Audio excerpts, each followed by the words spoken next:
Welcome back, everybody, to the NECC. My name's Infernos, joined here with my good friend Time to Light, and we've got ourselves back with no more Valorant. It's our 6th day, baby, and we've got ourselves Concordia University, Wisconsin, facing off against the UNK Lopers. This one, probably going to be a pretty darn close matchup, Dan. To be honest, it's the #1 seed facing off against the #2 seed, and what would you expect? They're probably going to be somewhat evenly matched.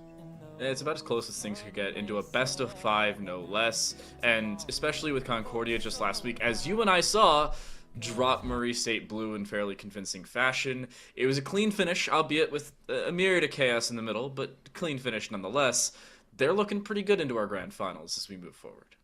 Yeah, the second map was a little bit more rough for wear, but it did end in a 2-0 fashion for the side of Concordia University, Wisconsin. They went 8-1 in the mainstay season, closed out their semifinal and quarterfinal matches against the #8 and #4 seed at 2-0 for both those score lines.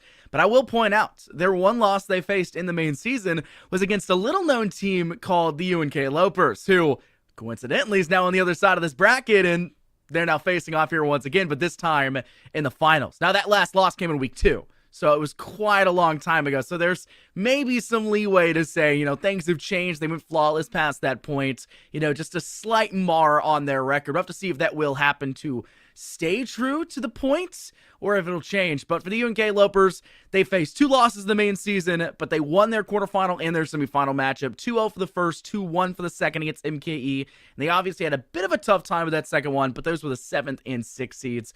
Overall, statistically, Concordia University, Wisconsin will be the favored team, but the UNK Lopers have a bit of history, and they're on a pretty good up-and-up as well. Let's go ahead and take a look at these rosters, though.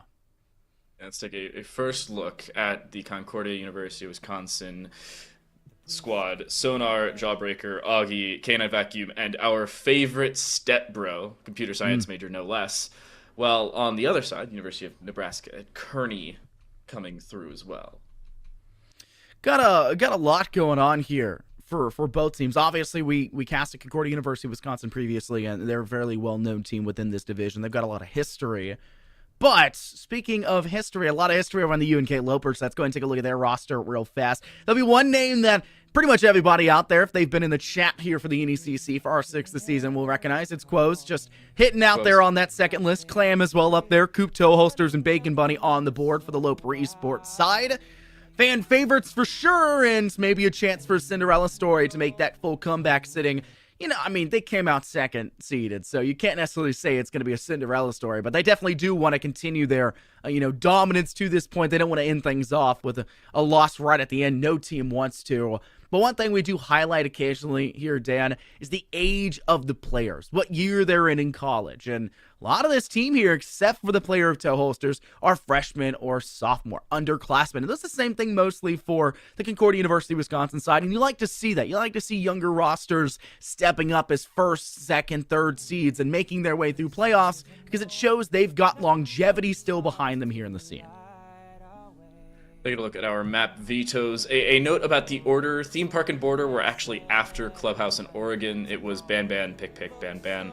But just to keep things a little bit more concise and limit the amount of downtime, we did indeed make it look the way it does. But the long story short of things, Concordia start off with Clubhouse, and Oregon is the second map chosen by UNK. Not the most exciting of a map ban phase. I think the most standout pick is Bank over Villa. But that's about it. Yeah, it's pretty standard here. Seeing Skyscraper taking off, seeing Theme and Border taking off. Yeah, Villa's about the only shocker that one did not make it through. And the only one that is slightly new is Bank. And likelihood is we may not even see it. This may end 3-0, this may end 3-1, this may end, could end 3-2. But chances are Bank will not be required. The question's just going to be which team will get to that point to allow themselves to be the team that comes out victorious. And keep in mind, this is more than just coming first place here for this division. It's also a matter about nationals coming up as well from the NECC, punching your ticket forward. There's a lot on the line for these players, and it's a lot of it's bragging rights as well here, Dan. You got to make sure you have the bragging rights of first place. Nobody wants to come, first loser. They want to come in as first winner. I prefer to be the first winner. It doesn't happen very often, but when it does, it's pretty nice. This is the collegiate special minus Bank, if the collegiate special had a best of 5. quite literally Club, Oregon, Cafe, and Chalet with Bank at the end. I'm still surprised Philly didn't make it through, but that's neither here nor there. Into Clubhouse is our first map. Osa first ban. Montana second. I think CUW knows something that we don't, and we even saw them play last week. I believe we saw the Montaigne get played last week as well.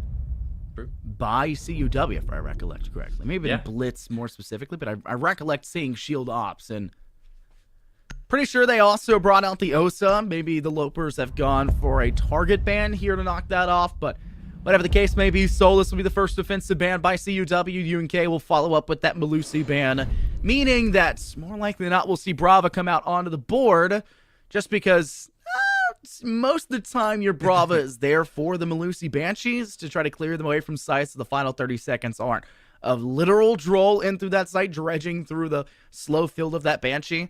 But the Brava drone can do much more than that. It can take down Surya gates. It can clear away mute jammers. It can help with breaching.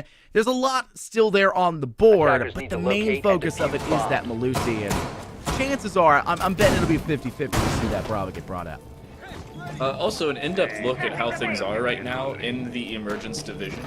For qualification to Nationals, Concordia needs a win today. Should they lose, they will miss out on 4th place in the Emergence bracket by just 10 points. But if they win, they will make it via a tiebreaker over St. Ambrose. So, a win is required, to say the very least, on Concordia. The Lopers don't care. If they win, they get enough points by a far margin and place top 2.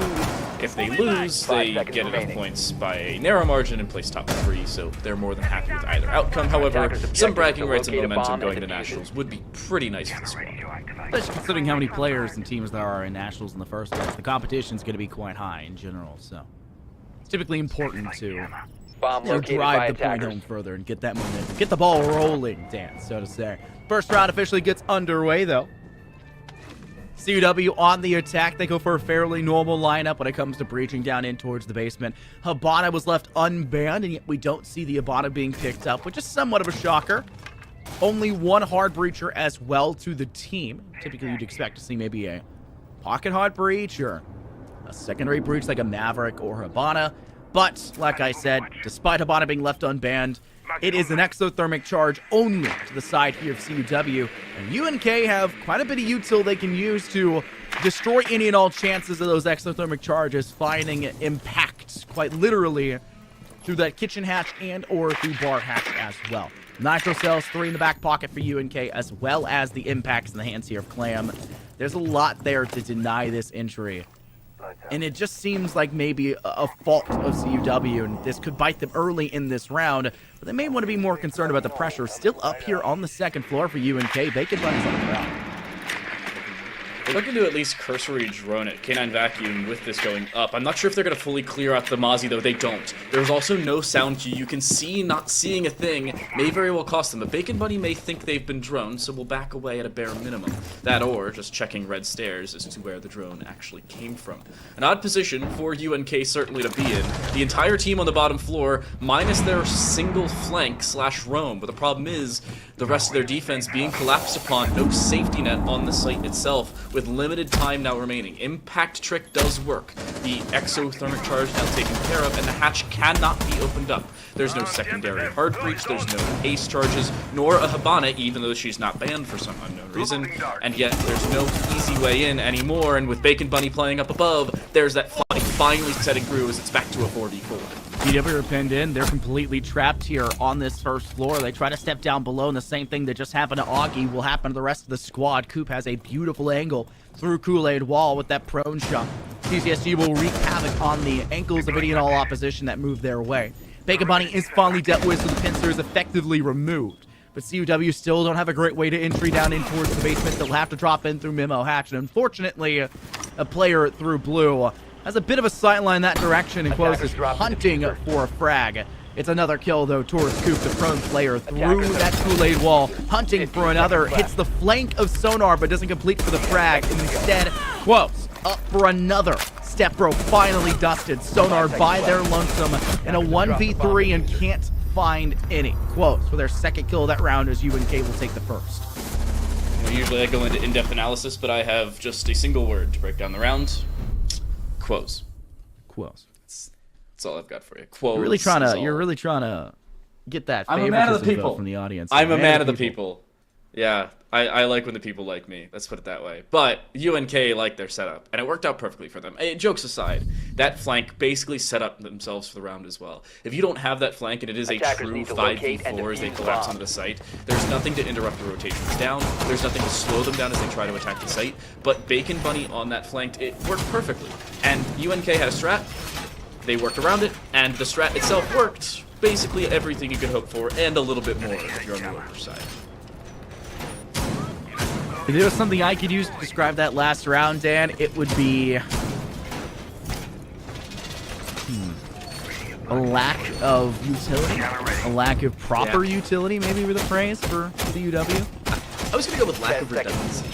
Maybe, yeah, you use that word a lot. That may be a correct phrase in here. They didn't have a second hard breach. They didn't have something else to help them breach these holes. No pocket breach, despite having operators that can use them.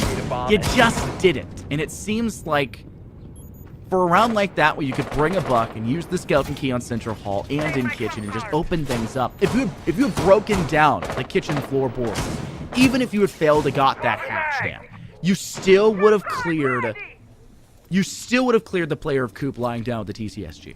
You still would have removed the one thorn in your side that found 2 kills going prone through Kool-Aid Wall. And damage on another. It was going to be very important that CUW had done so, and they didn't. On top of that, they had a sledge. If they had brought out the buck like they're doing here in this round, they would have also had those pocket hard breaches, which meant that they still could have taken kitchen hatch as an option, because there is only 2 impacts were bought from UNK, and they would have had to use a nitro cell, which is a bit heavy of an expenditure, of an expense. That's something maybe the Lopers would have opted to avoid at, best case scenario. Either way, CUW will have to head into round 2 with a loss on the records, and UNK are starting to feel a little bit of that pressure as highway window has been opened up here towards Jim, and the Con 6 has already cleared away all pressure and elbow, allowing that jacuzzi wall to be breached.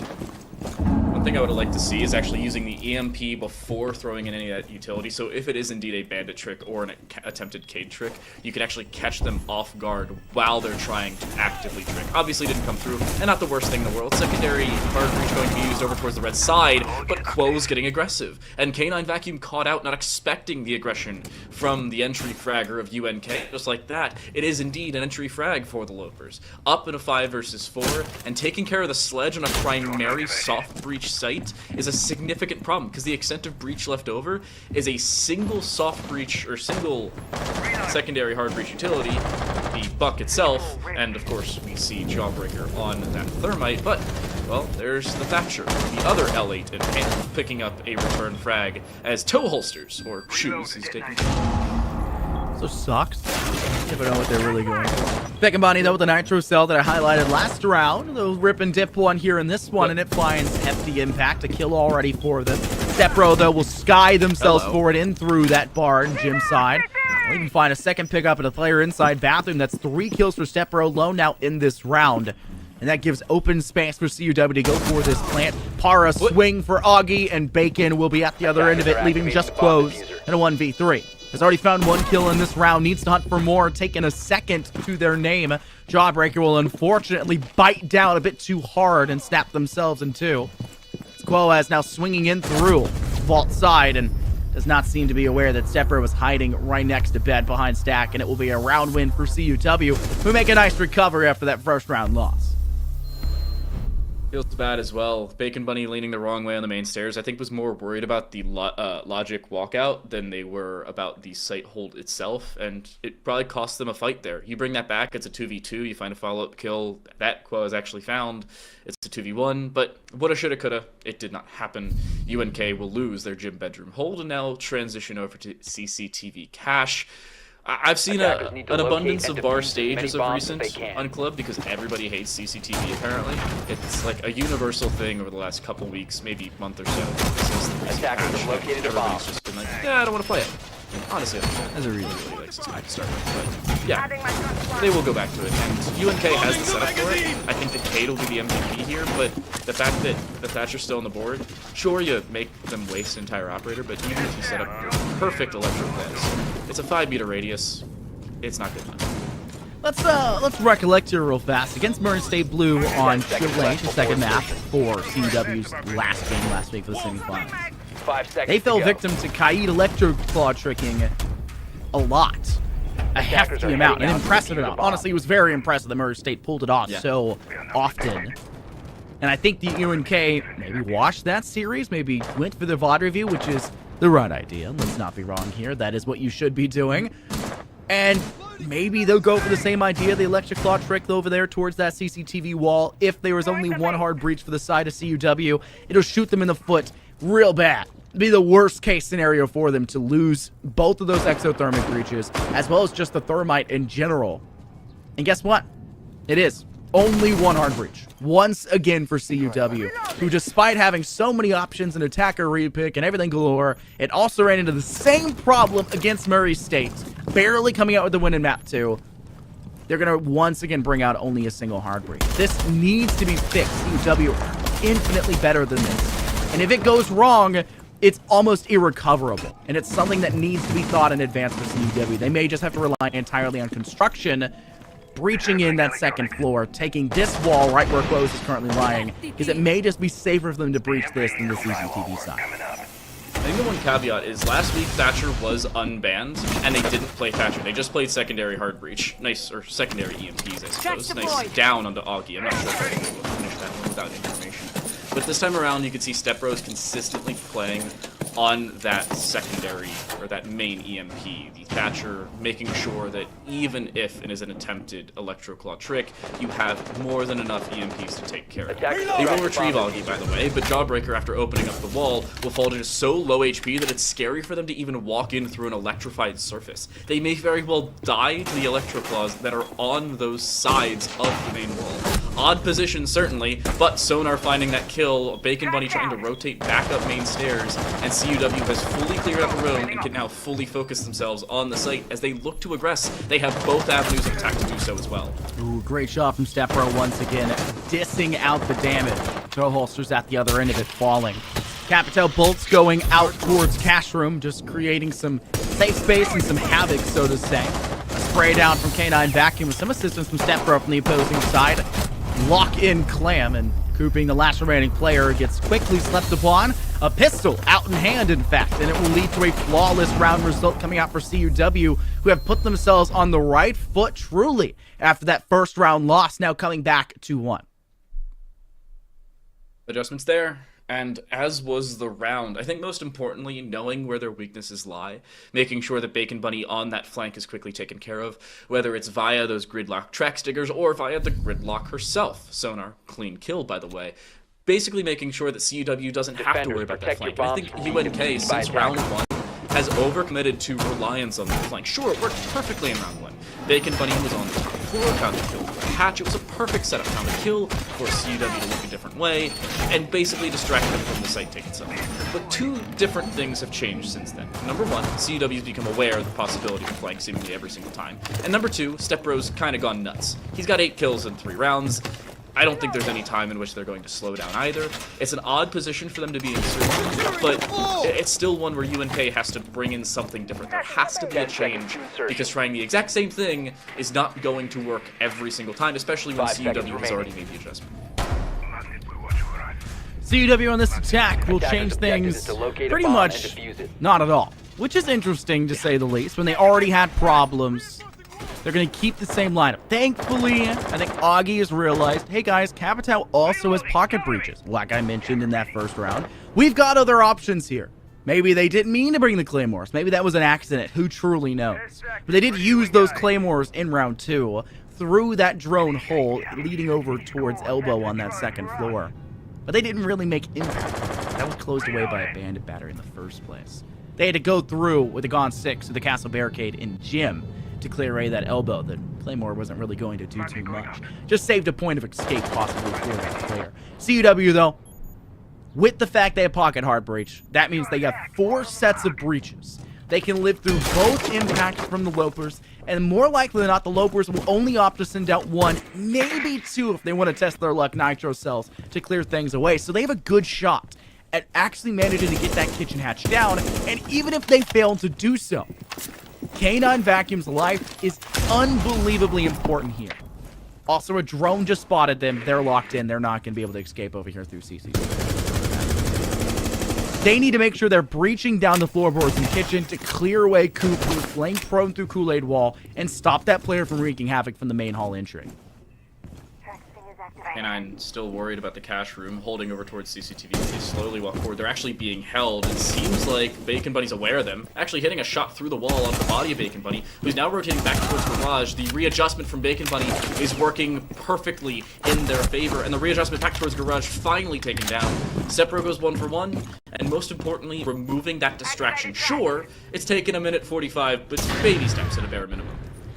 Keep in mind how long it took to clear Bacon Bunny last time, and it was a free kill. Much better for CUW to go out of their way. That is a bit unfortunate. Yeah, Much better, though, for Bacon Bunny, on the door. You see how far over it is? It's very far.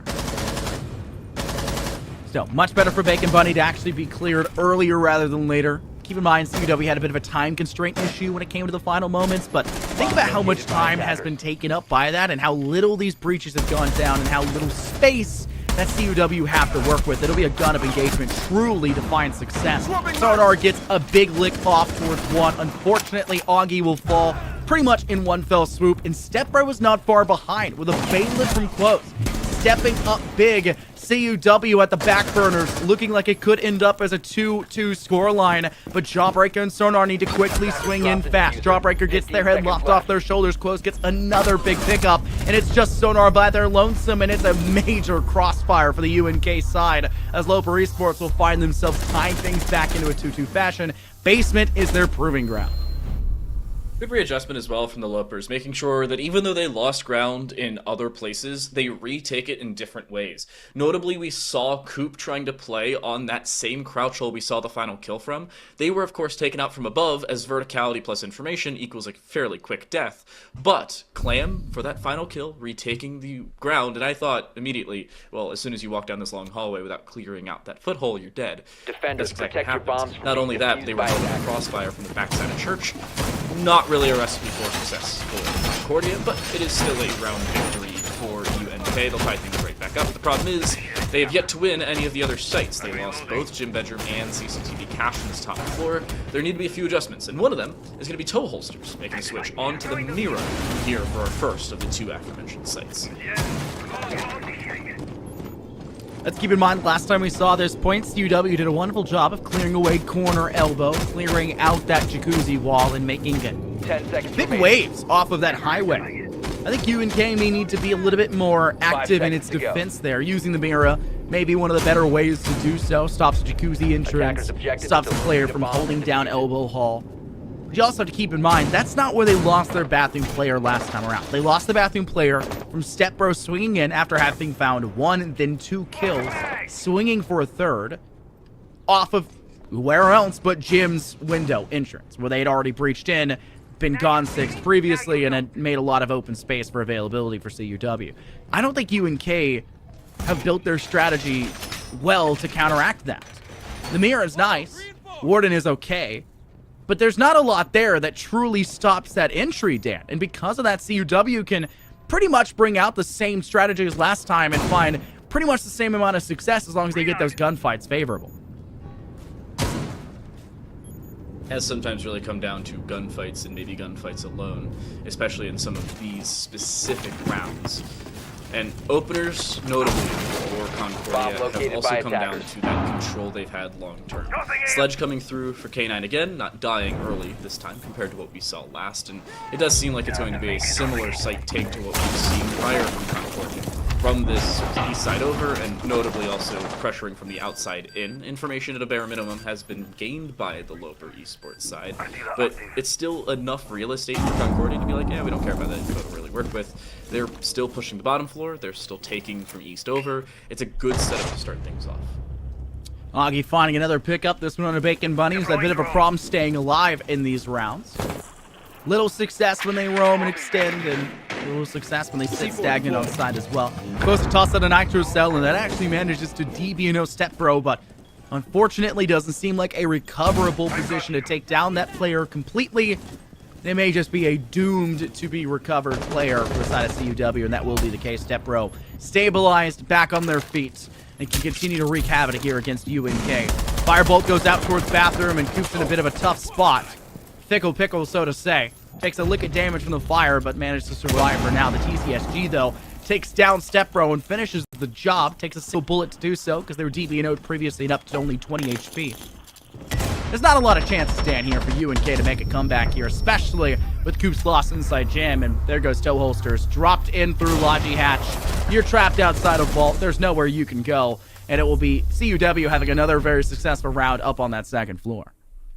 Also perfect utility coordination as well. Not only do we see the Firebolt go to the back of Bathroom and make sure they can follow up on top of that Kaid, even though they take down Stepbro and make them now 9-3, which is already a nuts KD, they're able to have the information and turn it into a kill. Also, the nade down below, we saw that land in towards Cash, a follow-up through with the drop into logistics, and a quick Defenders, kill. protect your bombs from being Concordia defused by basically checked every box they needed to take that. Open and kill, utility usage, team cohesion, everything and more. It looked really good, and the adjustments again for them are looking even better. I'm still looking for a little bit more coordination from UNK in the later stages of a round, maybe swinging together rather than just being a little bit more separate, especially with that man disadvantage. But there's more than half the game still remaining, assuming, of course, CW doesn't just clean sweep the rest. But UNK also now on towards CCTV Cash has a way to make an adjustment, and one of those adjustments is Bacon Bunny going on to the 10 bench. seconds left before insertion. Stepbro's at 5 9 seconds kills. left before insertion. Yep. It's impressive. To be fair, Actually Stepbro was started last also round 9 with 9 kills. kills. Attackers must locate and defuse Yeah. the bomb. They haven't gotten a kill in a couple rounds. Yeah, come on, Stepbro. Jeez, You can get do better. better. Come on. I'm just playing with you. Quail's going first. Cheeky spawn peek all the way over by Strip. Unfortunately, doesn't seem to work out for them, and CUW are readily aware of that. Augie trying to go through a spray through and just maybe see if they can catch an unlucky player of Quo's off guard. Unfortunately for them, Quo's has made that hasty retreat back the other way. But that still is confirmation for CUW, Dan, that UNK are in fact, or at least were in fact, away from sight. So an extension is prevalent and is a big concern for their side. And speaking of big concerns, once again, one hard breach out for CUW, and look what's going on for UNK. Not only do they have a Kaid for the Electro Claw, they've got Bandit batteries to Bandit Trick. Yes, the Thatcher is there, but the timing is tight. The timing is almost impossible to truly save out with a Bandit battery trick. It just seems like an impossible task for CUW. We'll see if they're up for it. The first EMP goes down, and it looks like CW will start to go for the breach, but Bacon Bunny will deny it quickly. What? Oh, there's the cap temple. This is... Position device. It doesn't land all the way over towards that left side, and the first one lands, and that is at least that far side taken care of. They want to confirm the opposite direction. There's no Bandit batteries on towards the construction wall, so instead they'll turn their focus, and understandably so. But the problem is, it's now a very one-dimensional take. The last time we saw CUW try and take CCTV Cash, not only did they find that open kill like they have now, but they also had so much more map control. They had all of the west side, they had taken care of the flank, and they had the main breach open. There's a significant difference between this and last round, at least on CCTV Cash, and that's something that UNK can now play off of. The opening kill sure didn't go their way, but there's still a way to come back into this round. Augie seemingly aware of that Rafters hold, and they're playing patiently on this attacking side. Not getting overzealous, trying to make up for that lost ground they've now given up, but still looking to lock in UNK in these very concise positions. But a nice shot from Coop brings a kill back and makes it a 4-2. highlighted if they started to fall short with that breach there of the CCTV wall. They transition over towards construction. Successful for the side of CUW, but still a very dangerous put in towards inside.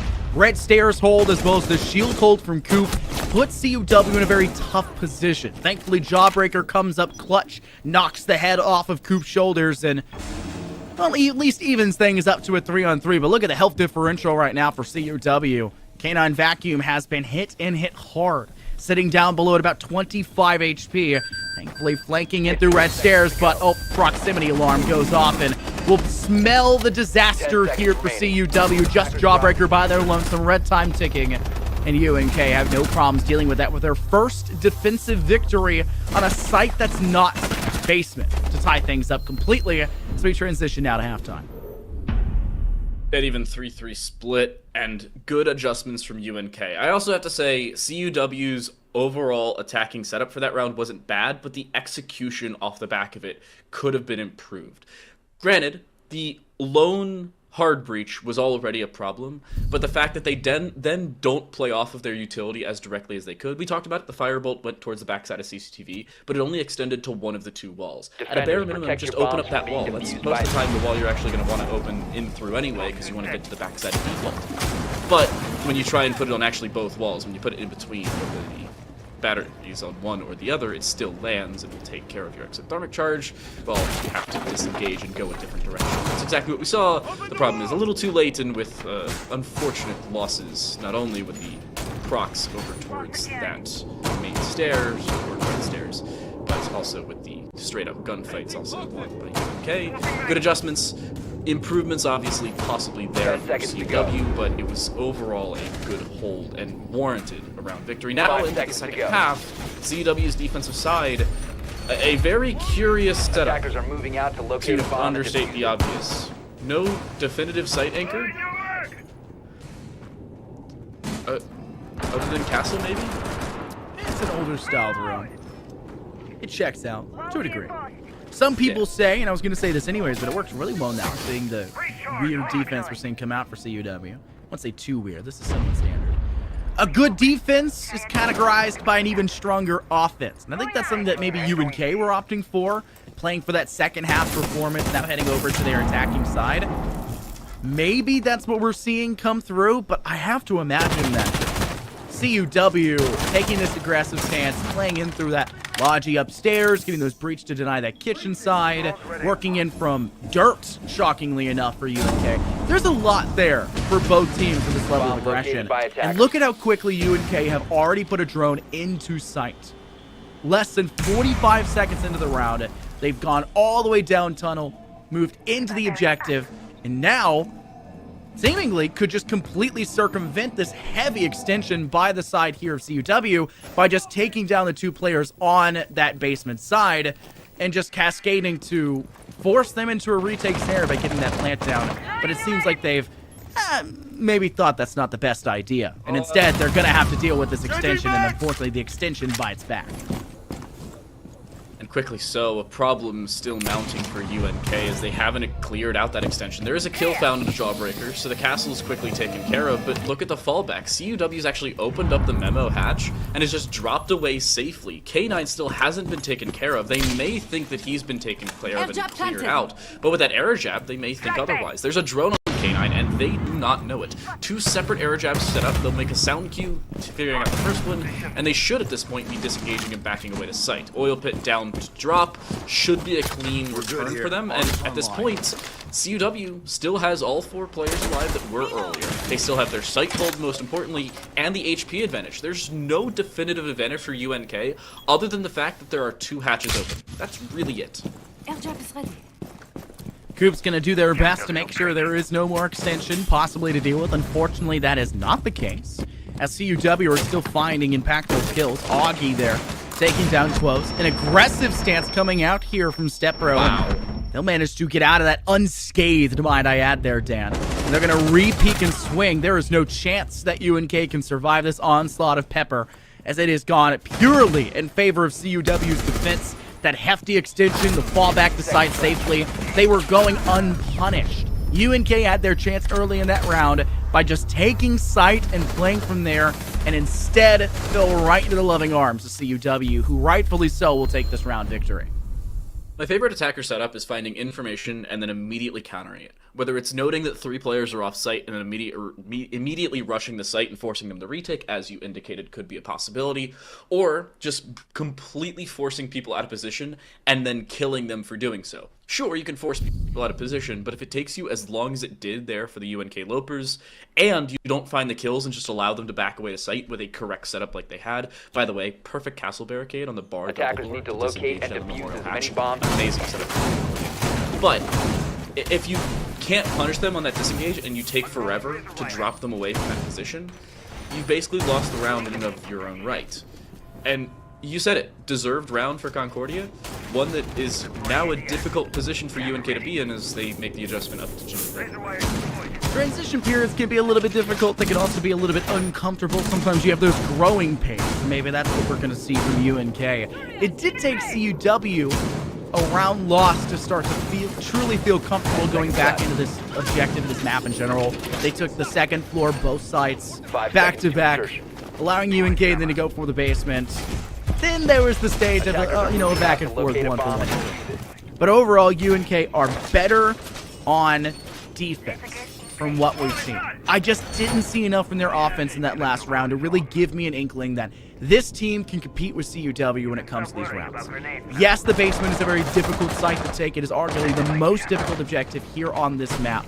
That's why it's the go-to pick. But there's no excuse for having a direct transition to site and apparently not droning out that second nor first floor effectively.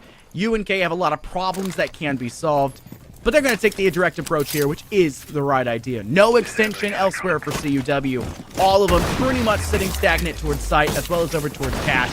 And it's going to be a breach and clear for UNK, specifically for this jacuzzi wall. I don't think they get all of it going off, but a nitro cell could be ripped by Augie to take down a player, which I think they did finally get it forward. They do get all the Selmas down. Because of the fact that it was a traditional EMP and not an impact EMP, it does still delay all of those electric claws from re-engaging for an extended period of time. Open and kill this time goes the way of UNK as well. Drone into information into kill from below. Actionable intel for UNK and an adjustment compared to the previous round. That's what we needed to see from them, and they turn an open and kill off the back of it. That drops Sonar, who's been important in early round frags, maybe not every round, but early round to say the least, and a C4 gone as well. Important start for UNK, an important adjustment as well. Sure, not everything, but a kill is a good start, especially with still half the round remaining. Plenty of time still on the board, like you mentioned, in UNK, continuing to hold on to this man advantage. Issue is nitro cells tend to hurt, and Augie tosses a perfect one out towards Clam, and that removes that sledge, and likely than not, any remaining nades that could have been there. Bacon Bunny moving in quickly from Central Stairs, flash and breach. Unfortunately, it goes a bit too quickly and doesn't have the space to swing up towards hallway just yet. One player in Logi. Step Bros holding a tight angle here. 416C could rip through the competition, but CUW are finding success off screen. K9 does lose their life, but two of their teammates find kills back in return, maintaining and regaining the man advantage back in favor of the defense of CUW. Audio Q giving away of Toe Holster, stepping back in the Electroclad wall. Exactly the opposite of what you'd want to do. They don't have enough util, nor even a drone to toss through that Surya gate to clear it away so they take no damage. They'll have to go with an engagement by peaks only through Logi, and thankfully come up clutch against Stepbro, who just couldn't find the kill with 416C. And the same thing can be said for Jawbreaker. Quo is finding that kill instead. Augie left in a 1v2. Transition to Logi, a single shot will do it, and Toe Holsters will find it. They got 0 kills in the first half of gameplay here, Dan, and they come up big in this round to save the day.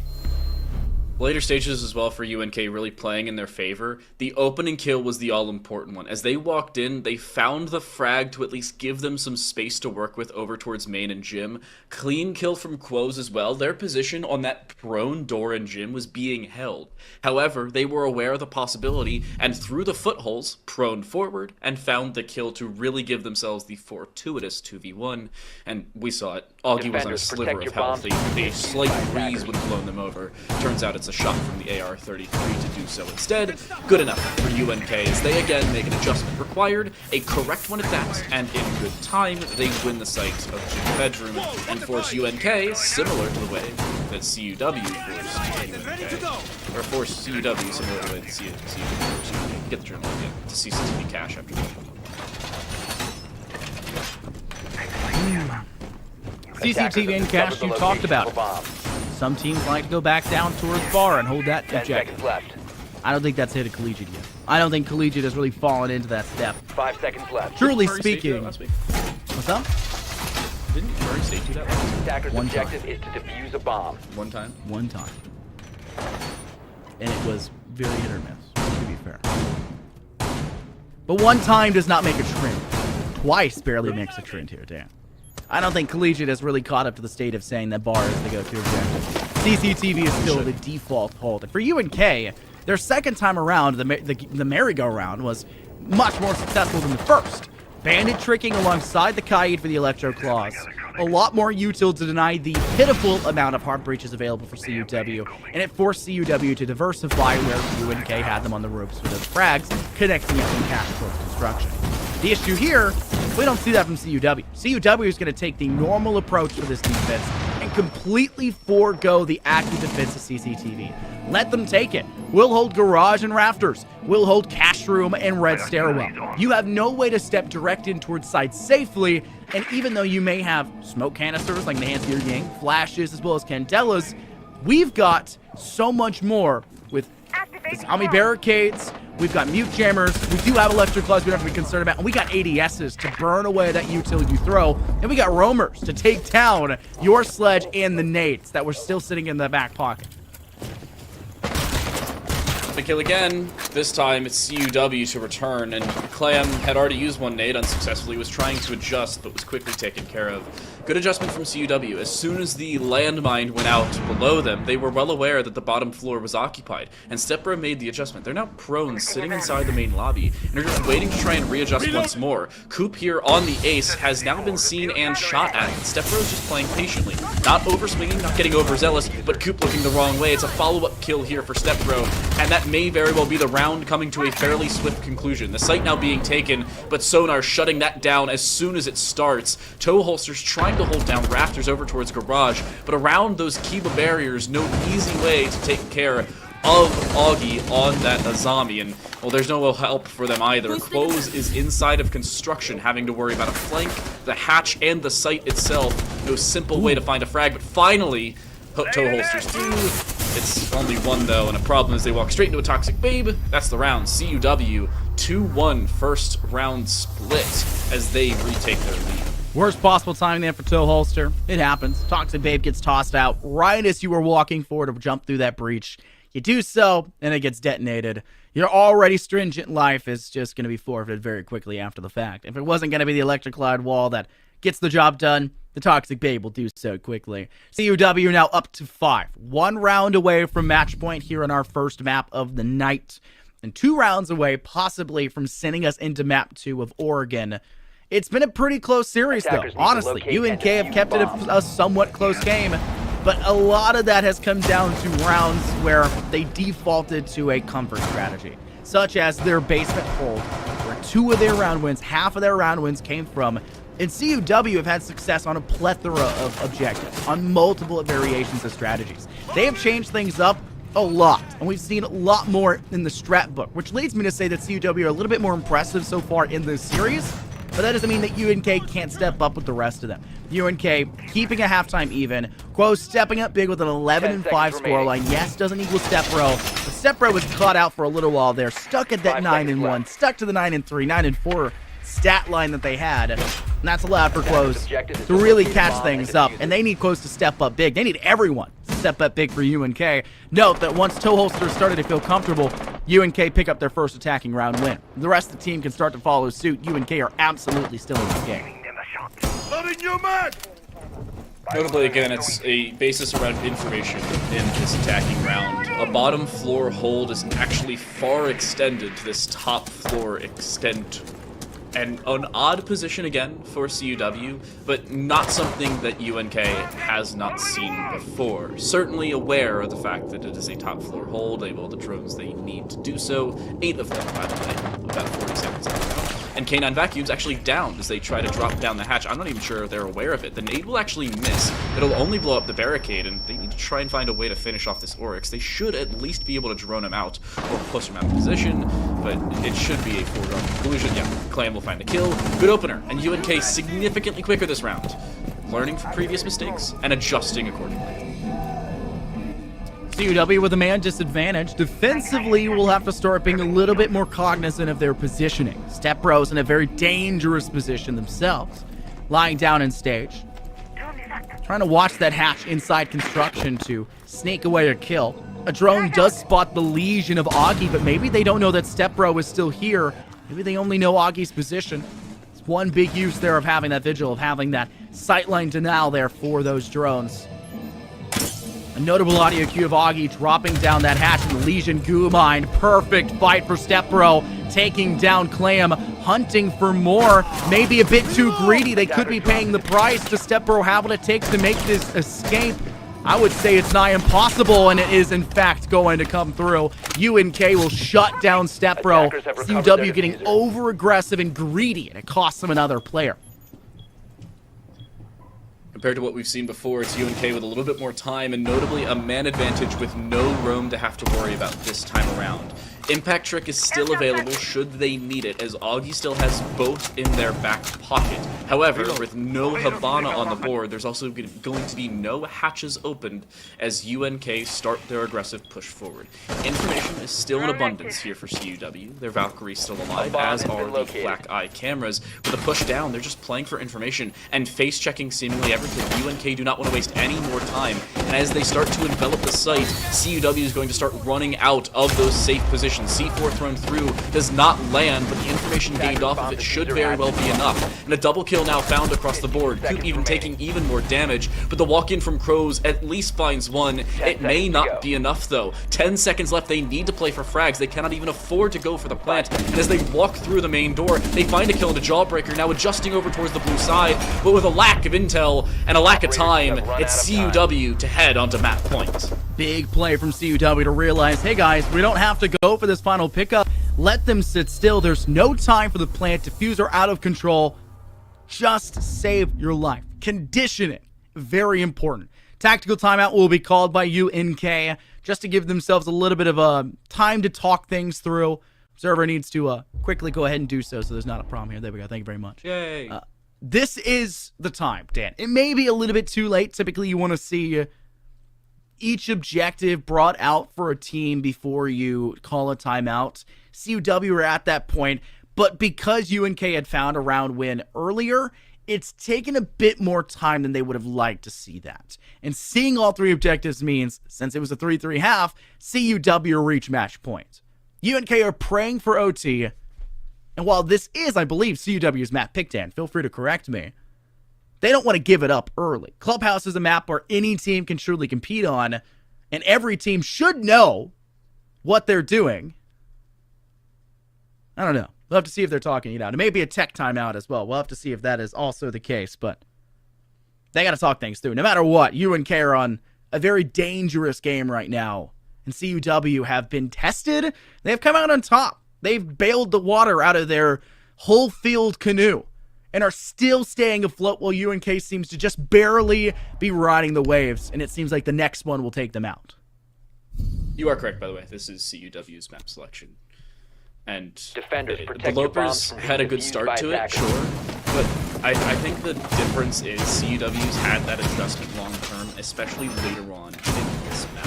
Looking a lot better in the last few rounds. Since it was 4-4, CUW has strung back-to-back rounds, notably over towards C6 Cash and then back down to the bottom floor of Arsenal and Church. But the problem for UNK is, can they string together yet another gym bedroom round? This is the only site on the attacking side that they have won thus far, and they did so off of a 2v3, I'm not going to say gamble, but certainly not a secured round to say the very least. They had no information to work off of, limited time as well. The extent of what helped them was low HP and prior gained intelligence that CUW didn't transition off of that could have made it null and void. I'm curious to see how CUW adjusts. I don't see any definitive changes to their defensive setup. I believe it's a carbon copy to what we saw from them on Gym and Bedroom, so maybe it's a strat rather than an operating composition change. Dan, after seeing CUW now reach match points, we can comfortably say they feel confident in this game. They haven't called a timeout. They haven't needed to be concerned with changing up strategies. I highlighted it, I think 2 rounds prior, maybe in the last round. It feels like they've got more pages in their strat book. There's more information riddled on. You ever see those memes online of, you know, students being told by their teacher, you can bring a single piece of paper in, and you can write whatever you want on it, and they bring a microscope and a tiny stencil, and they draw as tiny as they can. That's what it feels like CUW's strat book is. Meanwhile, UNK came out here and wrote in size 64 font and just said run it down for most of the rounds. It seems very ranked-ish. And that can work. And it obviously has worked before against CUW and other teams. But CUW, I don't think they took that week 2 loss very well. They went flawless since then. They felt confident. Every week we've talked to them and seen them play. They look confident. They also haven't droned all that much on the UNK side. Augie, with his confidence, could just safely play in towards Billiards. Plan finds an opener, but there's Augie finding a first, looking for a second, and Quoz is in the general vicinity. On the Iona has already taken a fair amount of damage thus far in the round, just shy of 50 if you want to be exact. But CUW is still holding, and most importantly, this bottom floor as well. They're looking to aggress in towards Gym. There's a C4 available for Augie. If they throw it into the Gym Hall, they may very well be able to find a kill off the back of it, but look at everything that this UNK side has to worry about. They're looking towards Gym itself, they're worried about the main stairs, and Jawbreaker's just sitting here with a P10 in hand. You are the only player on the defensive side that has the availability of playing with a DMR, yet you choose one of the worst SMGs to be adjusted later on. I'll get to that one maybe later. Still a 4 versus 4, 50 seconds ticking away, and UNK almost had a chance to pounce. Jawbreaker may have gotten back up for a frag back the other way, but it is unpunished. Clam gets the pickup. Toe holsters with yet another sonar. One of the last two remaining. Shuts down 2 to equalize to a 2v2. Nitro Cell is ripped! And Augie finds impact. How many Nitro kills have there been? It was UNK in a 4v2, and they bled every man down to 0. As CUW will find themselves taking map 1. What a confident final hold with 2. Sonar and Nitro Cells, all that's needed on that site, as it will go 7-4. Goodness gracious, what a map here, Dan. And good prep work as well in the later stages from CUW, making the adjustments that they needed. They lacked overall site control and map control the first time we saw Gym Bedroom. That changed this time around. I noted Augie earlier playing Billiards, not being droned out, even though Augie found a kill. And they knew they had that main stairs control, so the only rotation could have been there or playing from below, and notably the C4 hadn't been used yet. They still don't clear out the C4. Maybe not the round-defining kill, but certainly one that forced them away and forced them to look for frags. There was no safety net on the site anymore. They had no control over towards logistics or the bedroom itself. The round was basically done, dusted, and down the drain, and at that point was the map. Clean finish and good adjustments from CUW. That's really what we need to see from these teams. It is adjusting to the opposing squad's playstyle, and that's exactly what we saw, just much better from CUW in the later stages. I have to agree, I don't think the Nitro Cell was the round-defining kill, but it was one of the things that helped round out the definition itself, right? It's one of those glossary terms that kind of gives you a synonym. The Nitro Cell from below forced off the diffuser player and even took them down. You're then forced to go for kills, and Sonar was doing everything they needed to get those kills. A one-man army in Vault and Logi. 3 kills right there, bringing it from a 2v4 to a 2v2, and then down to the 2v0 once that Nitro Cell was ripped and dipped. There was a lot on the board for CUW, and while it was still somewhat of a close game and almost needed OT, it is still a victory nonetheless, and I'm sure they're going to be riding that high throughout this break. And speaking of that break, we're going to go ahead and jump over to that. We'll get map 2 ready to go underway when these players give us their go-ahead. We'll see you guys soon.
Welcome back, everybody. We got more action ready to go underway. CUW with our first map win.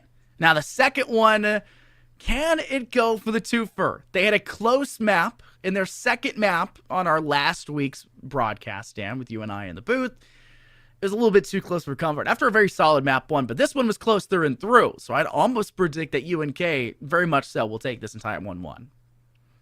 It's Oregon now. That's the real caveat to the conversation, where it is the great equalizer. Everybody says, oh, you're definitely favored on your own map pick. But this map pick is everybody's map pick.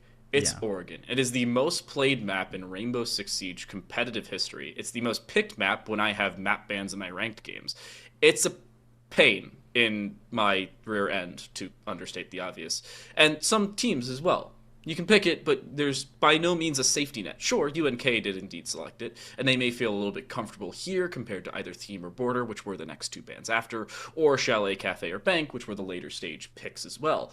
But it's still Oregon, or the coined phrase, as I believe every caster has said at some point, Borregon. Yeah, it can be a little bit boring. But we're hoping that this one won't come out that way. We call it the map where good teams go to die, right? Yeah. Kind of I like to call it the Great Equalizer. For Valorant. Yeah, the Great Equalizer is a good way to phrase it. If you are the better team or argue that you are the better team and you want to head to a map like Oregon, you're asking for trouble, right? You're asking for the other team to just come up and sneak it out because the map is going to be close. It is probably the most rare map to see a 7-2 scoreline, a 7-3 scoreline. This is going to be a long map. So if you're hoping for a very quick and easy victory for either side to head into our third, you might want to go grab some popcorn. Maybe that break wasn't long enough for you because these players are about to be in for another long haul. First ban goes down for UNK. Who else but Osa? Maybe a target ban for CUW. They have now done that twice in a row. We did see CUW rock that a lot last week, so I'd expect that to be the case. Montaigne is off the board. CUW have not liked that Monty, and who else but Solus, the exact same ban so far as we had on map 1. I don't think there's going to be changes in bans for most of the series. And a quick notable position as well. CUW chose the attack on this map. Chose, not was given, as they did for maps 4 and 5 as well. So UNK will start on the defense for the entirety of this series, which is not the most mind-boggling thing, but in a best of 5 is certainly something to note, to say the very least. And CUW's attack, I'm kind of scared to see it now. If they know what they want to do and they have some strats around it, which they very much did in the first half of our last map, maybe a scary subject for UNK to have to face. First round will go up to the second floor. Dan, Oregon, Borregon. Defenders protect Let's your talk about bombs the from being variation in used by strategies attackers. we've seen over the years here for this. The main strategy, and it tends to still follow into the main strategy here, one hard breach in through Big Tower, one hard breach through Master Bedroom to take care of Closet in that games room wall. However, we've seen changes. We've seen players opt to go through Armory Hall, take control of Trophy from there. Maybe a player or two through into the Master Bedroom just to clear out that Apex position in Trophy. And then a player over by Big Window. There's a lot of options, a lot of variation. We even see players putting pressure through Kids Room with that window repel and playing from there. You actually see a lot of Amarus actually just Garu hooking in there and playing from there as well. There's a lot 5 of seconds to options go. for the attack that have changed throughout the days. But the one way we don't really see a lot of pressure coming up, Dan, Attackers are moving and out to still don't locate a see a bomb and lot defuse for a it. long time, it's going to be White Stairs. Attackers How drop the often have you diffuser. seen an attack start and end with Attackers White have Stairs recovered their pressure? diffuser. Very few times. Usually it's just White Stairs as a secondary setup while trying to also focus towards like the double window on the main dorms. It's always an odd setup to see the attack. I think the most definitive setup I've seen on this site as take for an attacking side is the Fisher setup, where they basically have the exact same operator composition, assuming of course that the Thatcher's on the board. They put 3 players over towards that main side, try and open up the main door, and then they send the Jackal and Maverick over towards the attic side, and try and open up not only the attic wall, but a sightline over towards the site itself. C4 Orlando, and K9's dead, so your Jackal's dead as well. Problem to try and clear out that roam, and Augie may have to readjust because they have no help, and notably, no Claymore or assistance to take care of a possible flank later on.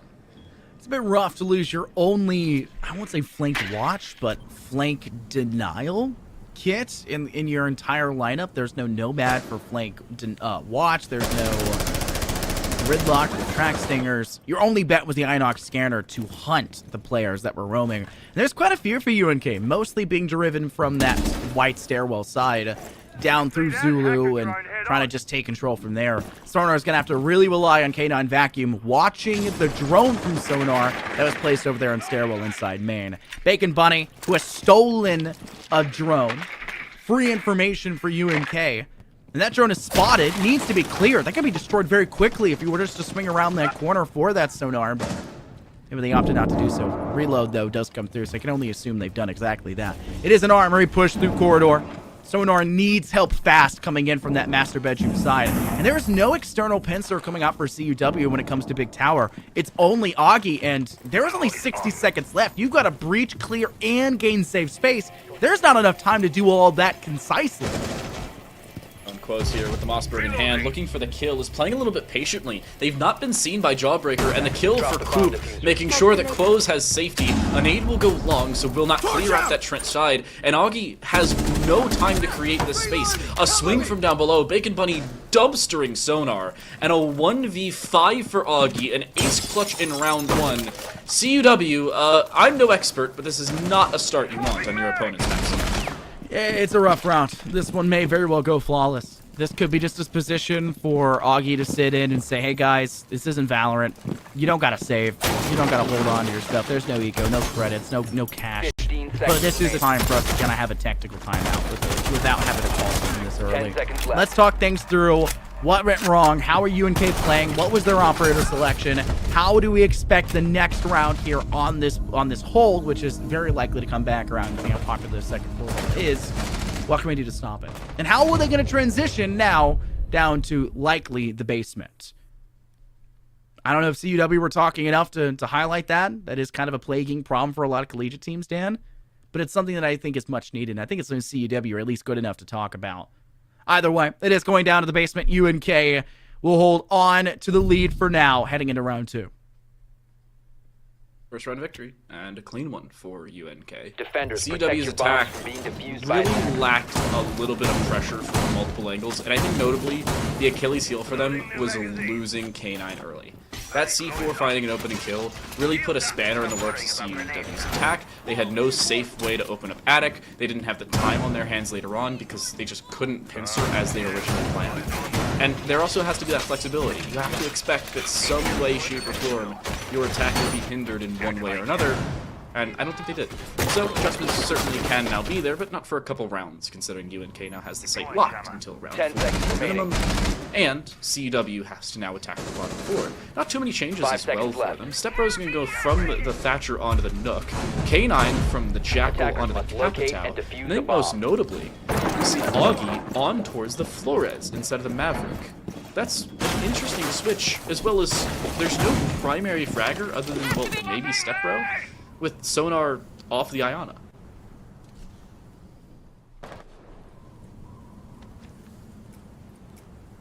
I'm honestly confused.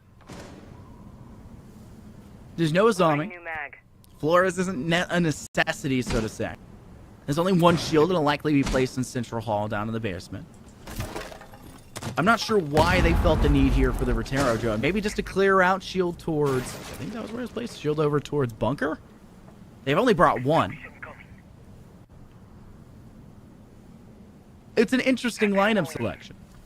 Hope we can see the util as well. That may be giving a big clue of what's actually going on here. But it is a somewhat slow push in here for CUW. And that's something that could be concerning. But they're very worried about the possibility of an extension. And that is, in fact, the case. No Inox scanner this round. The gridlock comes out. And those track stingers I highlighted that could have been there the round before will, in fact, be here. That was another thing that caused a lot of timing issues for CUW in the last round when they lost K9 Vacuum. That put Sonar in a bad spot. Sonar then had to watch their own flank with a drone, constantly concerned. Another drone came at them. They weren't sure what to do, and they got flanked inevitably in the end anyways, and they lost the fight to the lone Mozzie that was prowling around. CUW need to hold on to the possibility that there is an extension, because in fact there is. Thankfully, Augie gets first blood. One more Rotero drone, Dan. And it is going to have to go against this shield over here. And it just, they don't do it. They go for a gun engagement. You've got util. Oh, there's a mute jammer. You got nades. You got to throw those instead. Where's your milk? NECC is on the other side of the map trying to walk in through Freezer, and they've been seen, but they still take care of Coop. Granted, a shot is landed to the body, and Stepbro now worried about their flank. Clam is still on that flank, and now looking to drop down these Freezer stairs, but Stepbro's aware of it. Just patiently waiting and holding their flank as the walk-in comes through, as does the kill. Clam quickly sent to the grave. Toe holsters the last line of defense on this Freezer side, but Stepbro can quickly disengage and go a different direction. They don't have to dedicate everything towards this one side of the map. With their team pushing in elsewhere, Quoz is looking over towards the blue stairs. Toe holsters is still stuck over towards Freezer, but instead of Stepbro going elsewhere, it's everybody else coming to them, as they want to push as a team towards this Freezer side. Odd decision, especially considering the time on the clock. There's still 20 seconds left. Know for a fact there's at least one here. If they can get this gunfight going, which they'll need to do quickly, they can start to move in closer towards the last remaining player. Stepbro's nade connects, no ADSs there to deny. Leaves just Quoz all by their lonesome. They'll go for a plant here. Nade is tossed in. Quoz can barely escape in time. The Toxic Babe does not tag the player going for the finish. No, it does! It does! Oh my goodness! UNK just stole this round. Every mistake that could have been made at the end there. That is amazing, Dan. I can't believe it. I'm shocked. The Toxic Babe extends to them, and a weird thing, when you're getting a diffuser down, you can't see your health bar. Well, you being us. And UNK win the round because of it. They were relying on that diffuser being planted. I'm gonna go back when our replay catches up, because it was milliseconds from being placed, and probably the round going CW's way. But no, it is a single piece of utility in the last seconds of a round, and no semblance of, well, backup to try and make up for it. The weirdest way I think we've seen a round end, at least today. There's been significantly weirder things thus far throughout the NECC season. But at a bare minimum today, the weirdest way a round has ended, and, well, Guaz playing around their utility, turning into a, I don't know about undeserved round victory, 10 but seconds remaining. one that was too close for comfort, I suppose. Yeah, that was a robbery. UNK got away with it. To be frank. Now, there's a highlight of skill there. They threw the Toxic Babe in the right location. They make the right play. CUW put themselves in a bad spot because they played so late into the round. There were a lot of issues. There truly were. But UNK got away with that. That is the best way to phrase it. They get away with it. But can they do that the whole map? Can they repeat that success? Hopefully they do it a lot better, like they did in round 1. It was a flawless round, might I add, right? They go from a flawless round to a literal steal as their best case scenario for the second. That's tough. That means CUW are finding something that's working. They just need to do it a little bit faster. A lot of collegiate scenes been opting for dining in kitchen. Doesn't seem like that will be the case here for UNK. CUW liked it previously. UNK are opting, though, for meeting in kitchen, a little bit more standardized, at least in the competitive scene as a whole. And they've already lost first blood, though. CUW taking down Bacon Bunny, and they lose a very powerful weapon in that 416C early. Granted, if you're going to lose somebody early, Jaeger's the person to do it. Granted, your fragging ability may be a small amount, but utility's still available across the board. Even the Rima dashes for Clam are still available, so something at a bare minimum has been made. A nice shot from Stepbro, dropping down toe holsters, that's a problem. Granted, the mute jammers are already down, but a C4's now gone, and SMG-11, at least one of the two weapons that helped you at least bring back the later stages of the previous round, is now taken care of. Top floor pressure as well for CUW. They know exactly how they want to take the site, and it's working for them. The only way that this immediately gets hindered is if Quoaz on the top floor is able to find a kill with Floss. Instead, it is indeed Clam, and Quoaz finds a follow-up onto Stepbro, who was lured into a false sense of security. A minute and change left. CUW's taking the site, but they haven't cleared the top floor. What a shot from Jawbreaker, giving them an advantage back, and that top floor lack of control apparently null and void. A diffuser being put down and a man advantage now for CUW. K9 will finish off this diffuser plate miss. 40 seconds now left for UNK to make a return here in this round. Close with the only amount of HP really remaining, especially now so with Clam's death. We'll have to pick a very disadvantageous gunfight in Green Hall, and K9 gets the drop. R6 timing at its finest. You turn thinking they aren't there, but in fact, they still lie in wait, pouncing at just the right time. CUW make their comeback. They'll tie things in, or at least get a little bit closer to go 1-2. That was the nice equilibrium between removing the site take and also making sure you take care of a roam as well, eliminating direct top floor control towards meeting with a player up there, while also not over dedicating yourself towards the extent of the top floor as well, also clearing out the other site just the same. Good setup for CUW and good execution as well, Attackers making need to sure that the locate and Lopers defuse had bombs. to dedicate everything. And they found nothing for it. Back to the top floor, though, for the Lopers, as they will go back to master bedroom, or the Kid Storms and Dorm's main hall, master site. But still, CUW in, I think, an odd position in their attacking side. There need to be some changes. I think one of those is going to be the Flores, obviously. But, I mean, even with the Thatcher in the previous round, they brought a Thatcher. It still didn't go well for him. Do you think a Thatcher is enough for them to breach through things? I don't think that was their concern. I don't think that was their issue.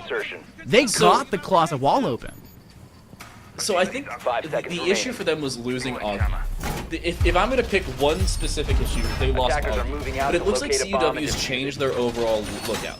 Everybody remembers the Fisher take. They put a Maverick +1 over towards Attic, and then Thatcher or somebody with impact EMPs or breaches or something to take care of electricity or mute jammers, plus an ace over towards this master, or the game side plus master. Instead, they're foregoing the Maverick and dedicating a little bit more over towards Master, making sure they can lock in something.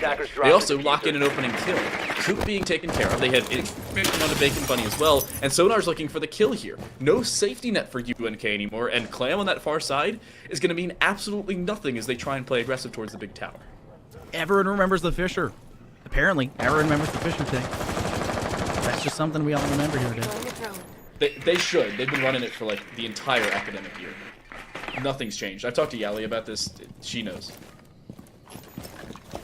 This is a different division. That's true, but I mean, everybody watches NECC broadcasts. Everyone If you don't, A you're missing bomb out. has been located. So true. Retweet, subtweet, cosign, whatever it takes. UNK, though, like we've said before, they have the one-round lead, but now they're heading into this round with a one-player disadvantage. You said losing Augie early when it came to this last push was the issue. I think losing K9, which was their only flank watch, they were on that Jackal last time, was the biggest issue, right? It forced That them was to my Jackal. constantly be concerned about their flank, forced them to always be in this state of worry, and that is mentally draining as well as just exhausting in the first place. CUW, when they have that confidence of knowing that they Attackers can't be recovered the flanked, bomb or diffuser. at least have the idea that they can't be flanked, look how much more control they're starting to gather around this map. Sonar is even doing the impossible and going to start putting pressure over towards White Staircase. That's how much confidence CUW has. 2 picks gives them a much bigger Attackers lead. bomb diffuser Coop has and been Bacon dropped. Bunny off the board, and CUW, leading in the final 60 seconds, are knocking yet another player off the list. It is a checkmark for checkmark game, and just Clam until holsters are remaining. Clam is walking up the main stairs, though. There's certainly a way back into this round for this UNK side. C4 will miss. No, it actually lands on the Jawbreaker. What is the extent of that explosive? Unfortunately, Toe Holsters Attackers dies recovered the elsewhere at a diffuser. true 1v5. They will finish their previously gained kill and at least buff the KD a small amount. With Augie sitting inside of the attic trench and waiting for the push in, they will swing the head holes, they will swing for the kill, and the C7 will give CUW a second and a tying round. It's an interesting idea there from Clam. They realized, hey, Zulu hold for Armazi in round 1 worked. We even had a secondary player with them. It probably was Clam at the time. Clam says, all right, the extension works. Let's go ahead and roam elsewhere as well. Let's go ahead and note down to the laundry staircase. We'll move in through Armory stairwell, and we'll try to take control from that flanking side. Issue was CUW. We highlighted, make some variations in their play style. They make sure they've got the flank watch and flank clear at the ready. And once they fully Attackers get need to first locate and and second defuse pick, bombs. look how fast CUW adapt on the fly to then take an exact pressure in towards site. They pivot Sonar outside over to wide stairs window, breach in from there. They put 2 players through big window. So much control is just absolutely torn away from UNK's hands once those variations and crossfires and angles start to be pressured by CUW. Big window only needed 1 person, they brought 2, it makes it even easier. 1 player in White Staircase means that that player that's getting pressured from big window can't escape back over towards Kid or that 10 game's room seconds side. remaining. And on top of that, you had Jawbreaker sitting over towards that game's room breach. 5 seconds That left. player was going to die. There was no way out of that dorm side, no way out away Attackers from are the bunk. moving out to locate a bomb and defuse CUW it. play it perfectly. And that's one of the things I think we've seen as a difference between CUW and UNK on the attack. When it came to map 1, CUW seemingly just have more information. I think they're droning better. I think they got more drones because they're bringing out the Rotero drones. While they're more destructive, they also do gather a lot of intel. It just feels like CUW are a little bit more prepared than UNK are. I said this back in map number 1, I will say it again, CUW has had better adjustments mid-round or mid-map to make sure that UNK is caught off more often than they are not. And that's still the case here, even though it is not their map pick, granted it's Oregon, even though it's not their map pick, they're still looking good with those continuous adjustments. And sometimes it's just minor adjustments that have to be made, but they're adjustments nonetheless. We'll see if they can clear out some of this utility around this dirt side. It was the main bane of their existence in the earlier stages of the first time we went down to the bottom floor, round 2, for all of you who do indeed recall. Bacon Bunny now adjusting over towards Stepbro, who's playing on the Nook, maybe playing for sound cues as well, as Stepbro tucks themselves inside of showers, avoids the camera, and will look to push later on. But they have indeed heard the Mozzie, and they're looking to slowly walk forward. The Mozzie will slip their line of sight for the time being, and no drone has seen that Mozzie either. This could be a main bane of the existence here for CUW if they can't clear this out sooner rather than later. ACM, we're good. There you go, spotted. Bang Money clears away that drone. Reloading. Big rundown though as they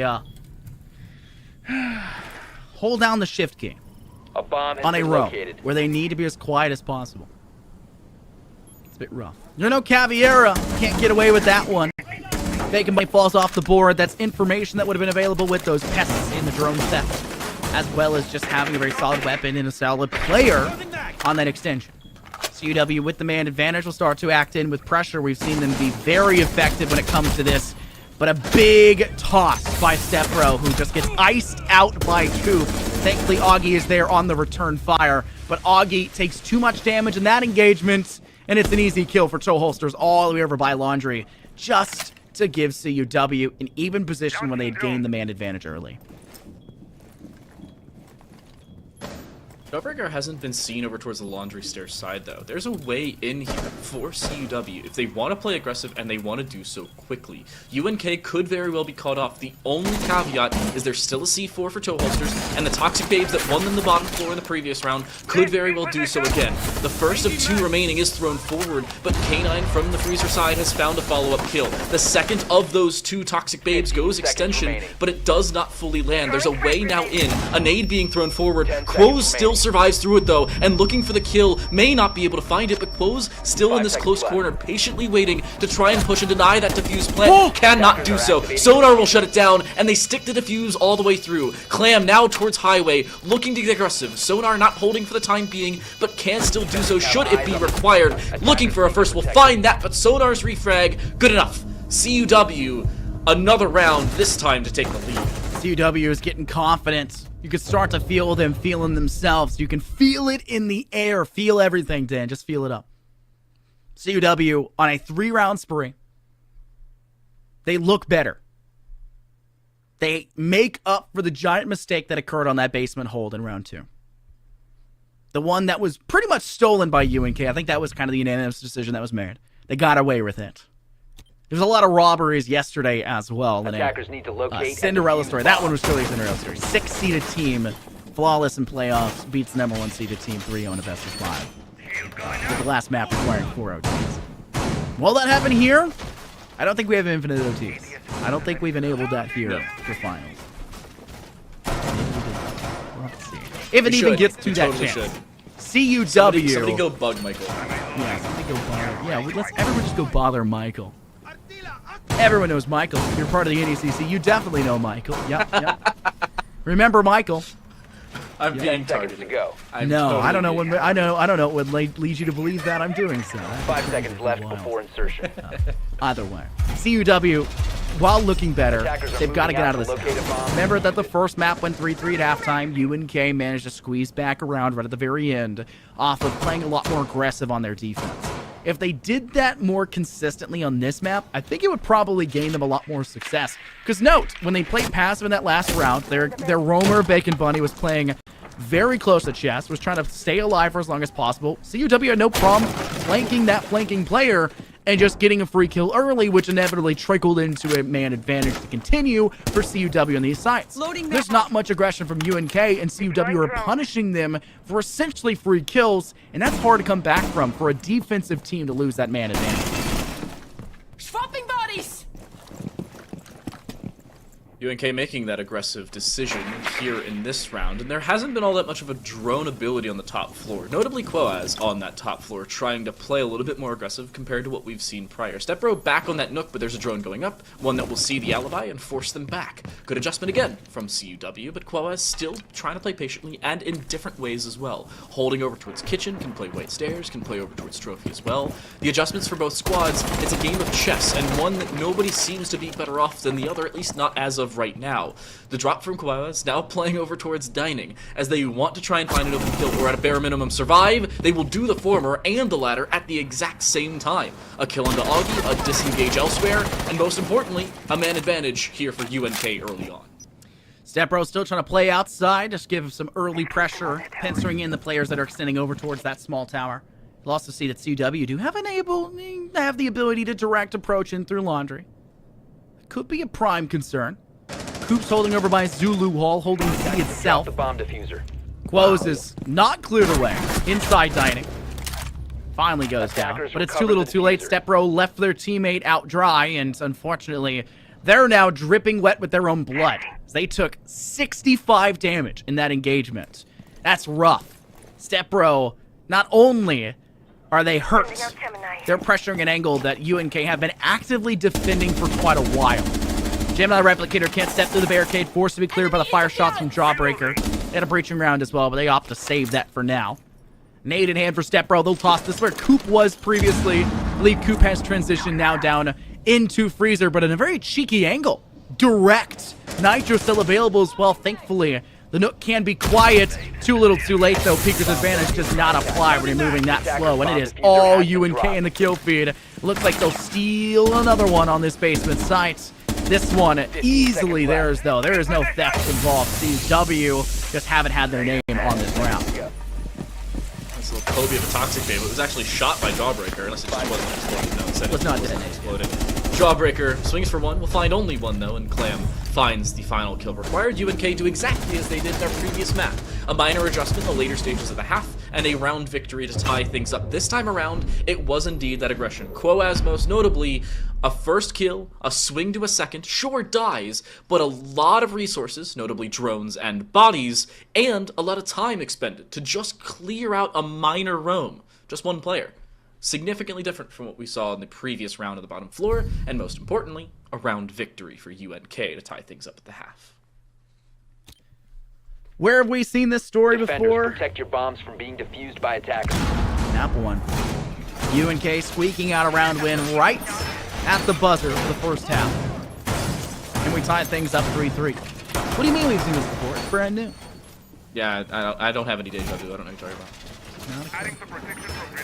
CUW, though, now defensively, they'll opt to go to the second floor first, a lot like we saw UNK do. Most teams, I believe, still opt to go to the basement as their first site, but maybe CUW and UNK just say, hey, we like that second floor a lot. Maybe that's the right idea. Their hold seems a lot more indicative of the fact that they'll have a roamer playing and lingering between the rotates in the basement. Maybe in more towards security as well, as they do have 2 nitro cells. Could opt to hide out towards small tower. The Stepbro currently is lying in wait. Stepbro on that Nook in the first half, highlighted often for the ability to be that entry. They're going to go for the Ella this time around. Even less syllables in the name. And this one is something we saw quite a lot on Villa for CUW last week in the series, Dan. And we didn't like it. It didn't work. Gersmont Mayans weren't doing enough. We didn't feel enough impact from Stepbro. Hopefully it's a different tale against UNK and CUW find their proving ground here once again, and Stepbro can showcase what Ella is truly capable of. I think the way that they're playing the L is a little different than what is a little bit more conventional when you see a roaming player. Defense is ready! Ella, period. Usually try and keep 1 or 2 of those Gersmont mines later on in the round. Try and play around your own real estate if you do indeed end up switching your field of view or position, period. But that's really not been the case. They preset them, have their team play around them, and instead play as what you would see as a normal roamer. Similar to that of a Jaeger, where you're just regress, play with a decent gun, and look for frags. Whereas holding that corner, making sure there cannot be any disengagement from Sonar. And this nade now being prepped, Sonar needs to swing, will throw out the magnet. A follow-up is there as well. There should not be a way that nade hits, but even with the magnet being thrown forward, a down and a finish is there for Toe Holsters as the kill goes the way of Cloaz on that repel, but the opener still goes the way of UNK. There is a return, almost a double, but Jawbreaker's quickly taken care of just the same. Jawbreaker overextends. That wall gets breached away by the lifeline util for your Zofia of Clam. Unfortunately, Zofia just lose their life pretty much right after the fact, but it still opens up enough to hold that there's just no escape for Jawbreaker. Hopefully you have the player down in security. You can see just below. I believe that's Stepro lying in wait. No, it is not. It is, in fact, K9 Vacuum with that Mossberg. Stepro loses their life off screen, though, to the K1A. Or, sorry, not K1A. To the hands of Toe Holster. K9? Attackers are activating the Nitro diffuser. Cell's not there. All of CUW was off-site, lingering away, and UNK now have full control. They're going to have to retake their own objective. And this map is very difficult to do so. And it seems like CUW are more likely than not going to lose out this round. Require a lot coming out here from K9 Vacuum, hunting for the first blood, but Toe Holsters stows away inside of Kid's room. And unfortunately for CUW, they'll face a first-round loss here in the second half. UNK, I think most importantly, clearing out the on-site hold first and completely foregoing that roam. Certainly, it cost them on the jump in from the double window, but after finding that information, they adjust, plant over towards the dorm's main hall, and get diffuser down, and then disengage. They play directly on that diffuse, and then over towards the attic rotate as well, making sure they diversify their assets Attackers while still need to turning locate into and defuse obviously the bomb. realized gain finance majors out there in this college. There's a few. But CUW's defensive side also needing to adjust now. And we've seen it before, but they'll do so on the bottom floor to try and start things off, notably with a Kaid.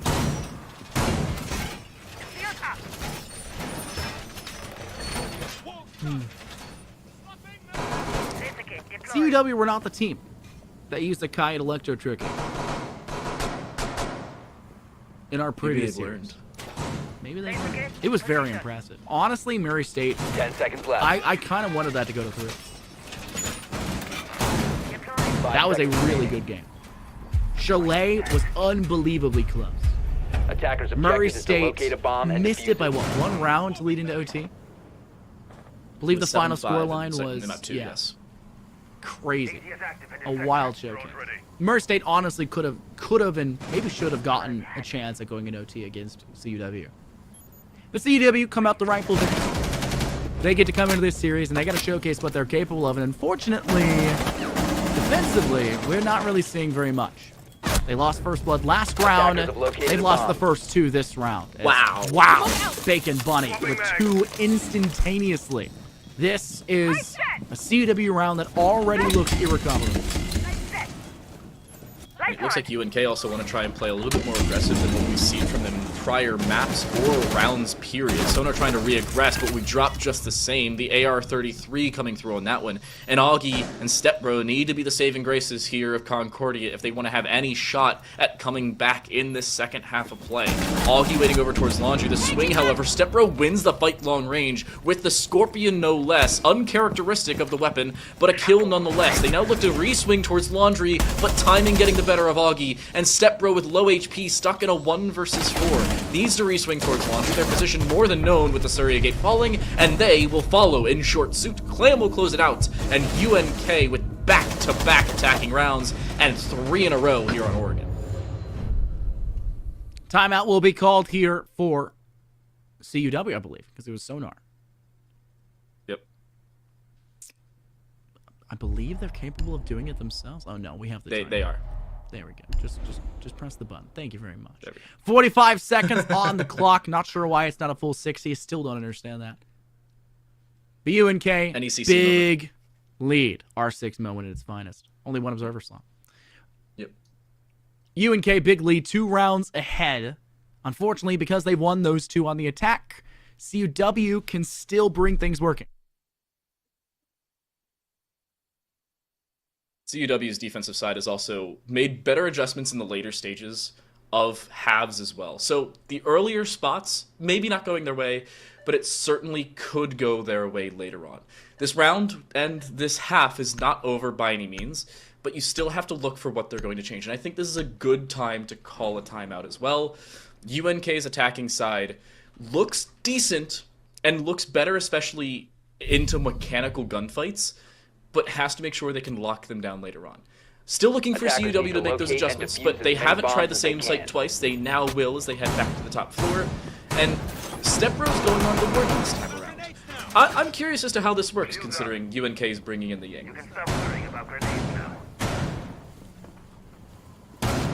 Ying worked though, right? Like, Deploying magnet. Bacon Bunny picked up huge pickups last round. The Ying weapons are kind of nasty. Yeah. Lived in the LMG meta for quite a while here in R6, and even despite that, before the LMG meta, Ying was still very good. 10 seconds to insertion. Ying has always been a very solid off. The only issue is the fact that 5 seconds to Candelas aren't always considered the best util to bring, Attackers right? are You need moving something out else to locate alongside a it. You bomb said the and park defuse it. operates used to be good for that, and then you gotta fall off for a little bit. LMG meta kind of ruined that because everyone's playing or doing that. They got to nerf her a little bit, then they just decided to nerf LMG as a whole, which they should have just done in the first place. Smoke canisters it is though here for Bacon Bunny. Can't tell I'm a little peeved about that. My go-to. Same thing with Oryx. They took away the 1.5, right? I don't know why some of the changes are being made. Like, yeah, Oryx, some SMGs don't need a 1.5. 2.5 isn't, like, as cracked as is jacked. People just play Warden now with the purpose of playing Oryx now, just with the added benefit of not being impacted by flashes. Or smokes. I don't know. Oh, Augie! Oh my goodness. A single pixel decides their fate on that one. That's a feels bad moment. Feels bad man moment. This is bad. Augie that's the second round in a row. Augie has been caught off on timing. This is the exact opposite of what you want to see for CUW. They wanted to take this 2-0. I mean, in terms of the series. Hoping for that third map, going back to their map pick to close things out, but it looks like UNK will find themselves victorious on their map pick if it continues to go at this rate, because things are flickering quickly out of hand for CUW. Coop in control over towards master bedroom. Close with a huge nade pickup on a Jawbreaker. That gives a two-man advantage here for UNK on this attack. Stepbro's going to move over towards Big Tower. Unfortunately, don't have the capability to breach through your own wall, but you do squeak away a free kill onto Bacon Bunny. So no more Candelas, and Sonar strips away the life of Quad to avenge that shotgun kill previously. K9, I don't know what you're doing, but it is bad. All bark and no bite for K9. It's Clan with 2 kills back-to-back, 3 kills total in this round, and it's just Stepbro now remaining in a 1v3. Claymore abundantly clear next to them. Even for me, who's clearly colorblind half the time.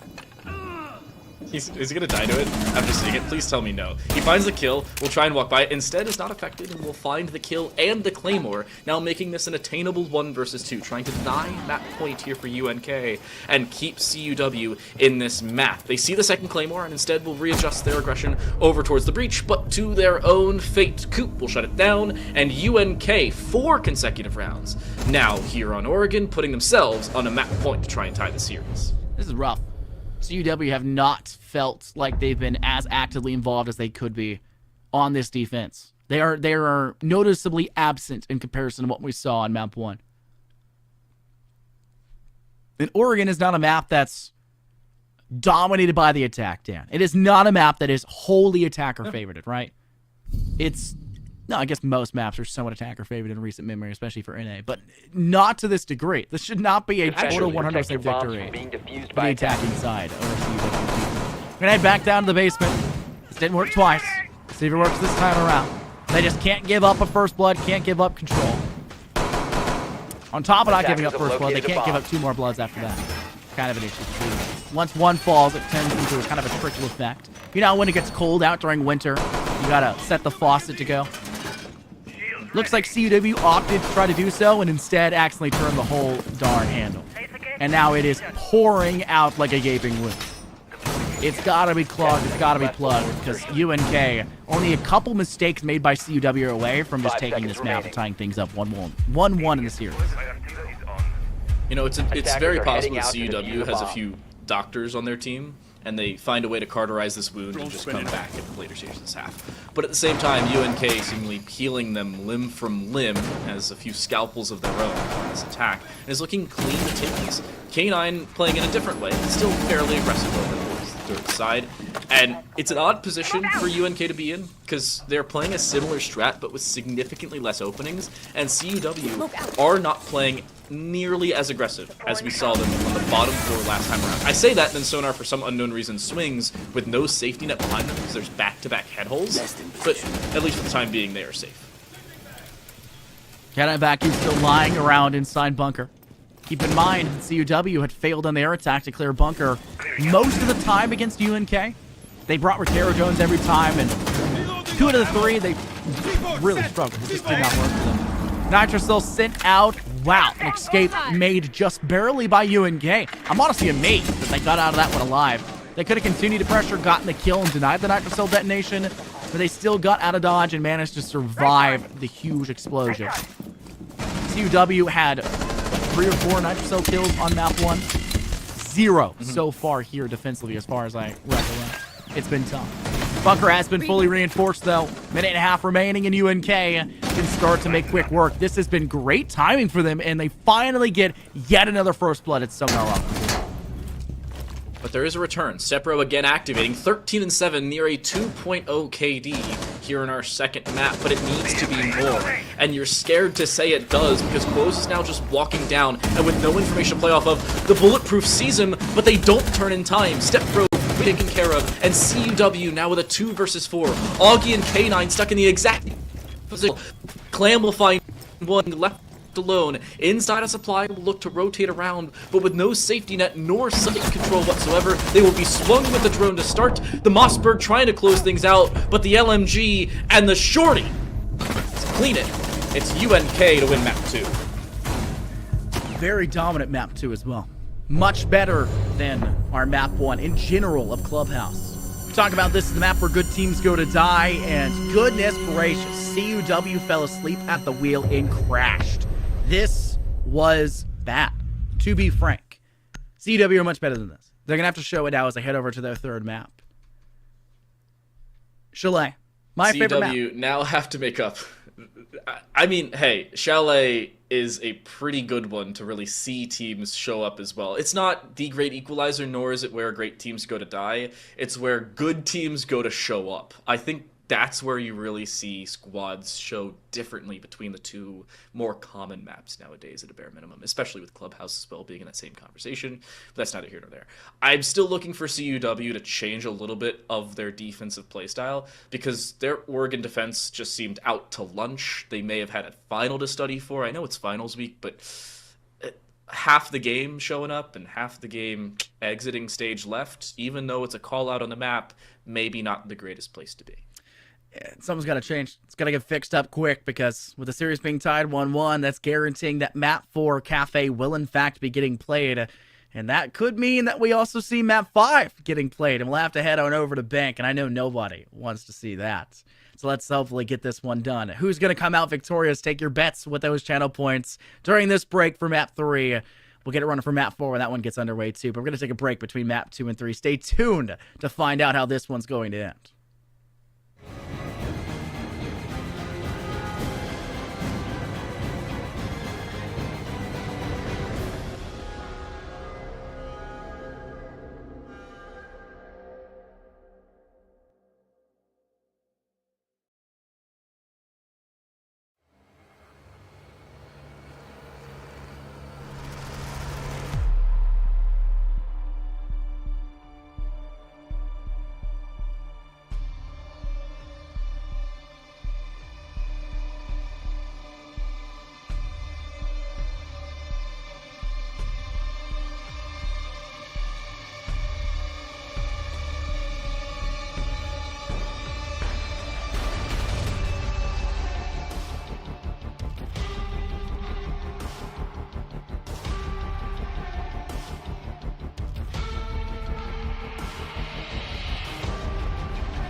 Competition of win your map pick seemingly is our best of 5 today, as UNK is able to do just that on our second map of play. Oregon goes their way 7-3. A little bit better, at least scoreline wise, and a lot better overall, as they looked significantly cleaner on their own map selection. I said it was Oregon, but it looked like they, every day of the week, want to play that map and do so properly. Good finish. I'm Time to Light. Join alongside me here is Infernosis for our Challengers finals here in the NECC. And Scott, this is Emergence. It's Emergence.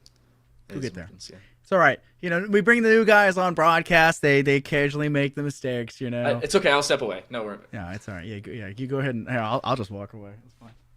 Yeah, you stand up when you cast. He's able to do that. I'm sitting down and wearing pajama pants. I'll level with you. We're moving into our third map of play. Chalet, as you can see around us, is indeed that third match. And Concordia, University, Wisconsin do indeed select it. So, should our trends stay consistent, they should win it. But, again, never a consistent notion. Scott's back before we went to map. You were really hoping that we transitioned to the map before you wanted to come back. It's but all right. Is what it is. It gives me more time to talk on camp. Can't have a giant camera setup and everything in between. You don't get to, utilize it as often as you can here, Dan. Either way, all that aside, CUW didn't show up to the party on map 2. Let's be totally frank. They were invited. One player showed up, maybe two. The rest ghosted. They did not turn in their applications. They showed up for the first half of map 2. All right, so they pulled an Irish goodbye, went to the restroom, and then never returned back to the party is what we're getting at. Absolutely. Bad. Not what you want to see. CUW are going to have to make a big return. It is back to their map pick. Chalet is theirs. We did see how good they could play Chalet over in last week's series against Murray State Blue, where they did take the victory on Chalet. But they had a very tough time on it. And I think for a fact, and somebody for UNK, their coach, whoever it could be, maybe they're watching the broadcast or, have an insider. I'm pretty sure UNK have audio reviewed that series. I'm sure they looked back at CUW's matches that were on stream and tried to highlight something that could be a glaring weakness. Because CUW, they picked Chalet, if I recollect correctly, in that matchup as well. Yep. They liked Chalet, but they didn't play it great. They played it good. There's obviously some weaknesses, and there were some bad rounds for them, and some really good ones as well, but there were some bad rounds that could be once again capitalized by UNK. I think Villa was another outstanding part where you could say CUW could have improved a lot more, but they won't get that opportunity. UNK, surprisingly enough, that was their first ban in this best of 5. In a best of 5, no less, you ban out Villa first. A little curious, but hey, you do you. They may not be as comfortable on it. They may not even be comparable to Murray State Blue. Either way, we'll avoid the conversation for the time being. As UNK starts off again on the defensive side, I will remind you they will do so for the entirety of this series, including Bank as our 5th map. CUW on UNK's map selections has chosen the attack, and on Bank just the same. UNK for CUW's map selections has chosen defense. So, but I think most importantly for CUW to start off here on Chalet, they need to make sure that UNK can't get comfortable.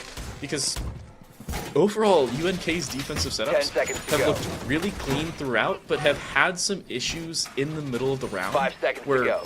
if they are put out of position, they're always shut down. That's not always the case. So CUW has to make those adjustments early and try and make it better than a 3-3 possible. We've had 3-3 at every halftime switch. Hopefully it happens again, honestly. Keep the game close. Longer it goes on, the more fun it is. Isn't that right, Dan? Isn't that how it works? I believe so, yes. Except when it's final. Time equals enjoyment. Yeah, I do have a final to do after this. Oh, well. Let's keep it going for as long as possible, then. It's coming from the graduated person, so it's less. Luckily, I'm in Central Time, so I have an extra hour. That is true. I am too. Makes some sense. I had to. Yesterday's broadcast was University of South Alabama actually taking the victory, and so we had an interview with them. And it was like, it is very late for you guys. And for some reason, they were playing in the West Division, so their team they were facing was in Cali, so they were in good time. So it was a if they didn't win at 3-0, they were likely going to lose. It was just getting later and later, and the gameplay is getting dangerously worse and worse. That is what tends to happen over time. It's a battle of attrition. We say that in BO3s and R6. It's even more prevalent in a full BO5. That is 5 hours of slotted time potentially there at which you have to be playing at your Loading new best to magazine. come out on top here. For CUW, like you mentioned, this could be nationals or bust.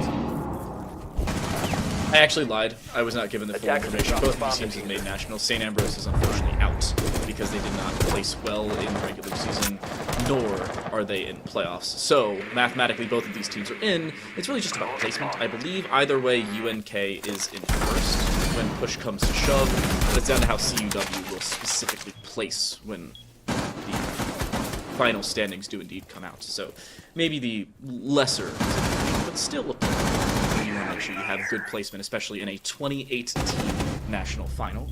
Plan finds the opening, so UNK wanting to make sure they can lock in a better placement and a better position for themselves, at least in this round for the time being. Jawbreaker clearing away the proximity alarm that was tossed outside, and unfortunately, a couple lives been tossed away Attackers just have the recovered same. their diffusers. Og able to clap back, that's when to close, and 3-on-3. 35 seconds left and ticking away. Coop has an Artiso laying over by the trophy staircase. CUW still don't have a great way to drop down into sites safely. Having to rely on this master bedroom hatch could be very dangerous, especially with toe holster not far away.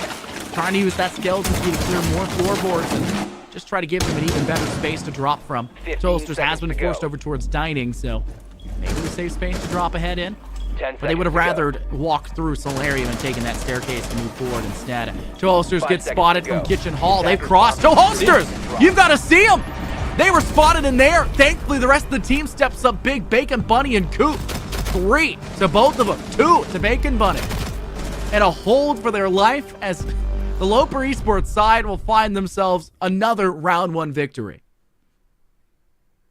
Clean finish as well for them, and you felt a little hesitant to call that one later, especially for UNK. I thought Toe Holsters was going to be caught out, but luckily they had West Main control, and most importantly, Bacon Bunny there with the TCSG, and the Slug Shotgun works out perfectly for UNK, finds 2 of the final 3 kills, and overall the round for Defenders, UNK. protect your bombs They from open up being well. defused by They open attackers. up on kitchen dining no less, which in traditional Siege may not be played very often. This is actually the least played site in competitive play at a T2 level or above, and yet it is still a secondary bomb site for the Lopers.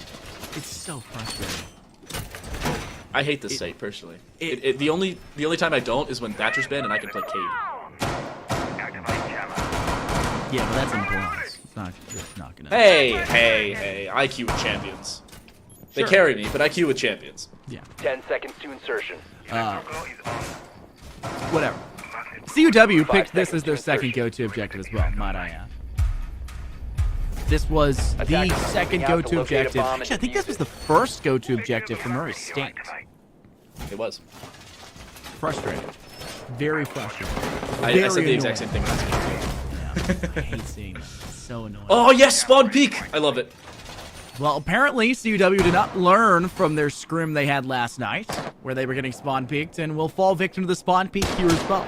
It's because it's a scrim and may not be taken as seriously as you should take your scrim seriously. You still got to be expecting the unexpected. Losing the Nomad. Maybe we see the same problem that occurred for CUW on map 2 over on Oregon, where once they lost their Jackal, they were too scared watching their own flanks that they couldn't shoot forward and just got shot in the chest instead. UNK did a wonderful job after that pick, and it seems like it's doomed to occur again unless CUW can adapt on the fly, and that's a very important trait needed in the collegiate scene. Other conversation point, when CUW goes on the defensive side, it is also their primary site. So they have the same frustrating conversation later on as well. We talked with our observer in between, I believe, maps 1 and 2, where even though this is an emergence game, where teams are notably a little bit lower ranked, but still certainly competitive, they drone a significant amount more than is traditional. And I think that's been noted more towards CUW than UNK otherwise. But the most important part about that is the more you drone, the less time you have for the actual action phase of the action phase. For instance, Jawbreaker just shot an alibi clone that should have been more than noted prior in the round, and yet it was not. Augie also on this main bathroom balcony, looking to play aggressive but has no real way in.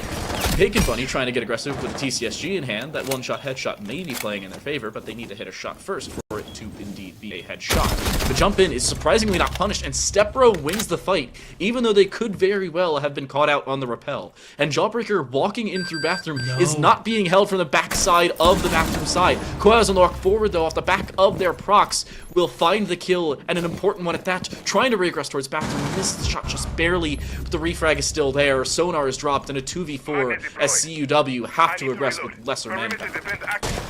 Quoz has just been getting away with that one. That's a crazy proximity alarm tossed out. Very close as well, the player has to get. Dangerously close. But Jawbreaker turns at the wrong time, clears the proximity alarm, and Quoz gets the perfect house. Clam gets DBNO'd by Augie playing in from piano window. Huge lick of damage over towards Quoz, who had pivoted over to the master bedroom side. Stepbro has an angle of dominance, but unfortunately has no angle to truly work from, leaving it to a 1v3 after they lose their life. Augie will find one, but on the up and up, UNK find themselves 2-round wins in a row. You know why he found that kill? Do you know why Toll Holsters found that kill? Why, what's up? Because Augie shot the Prisma.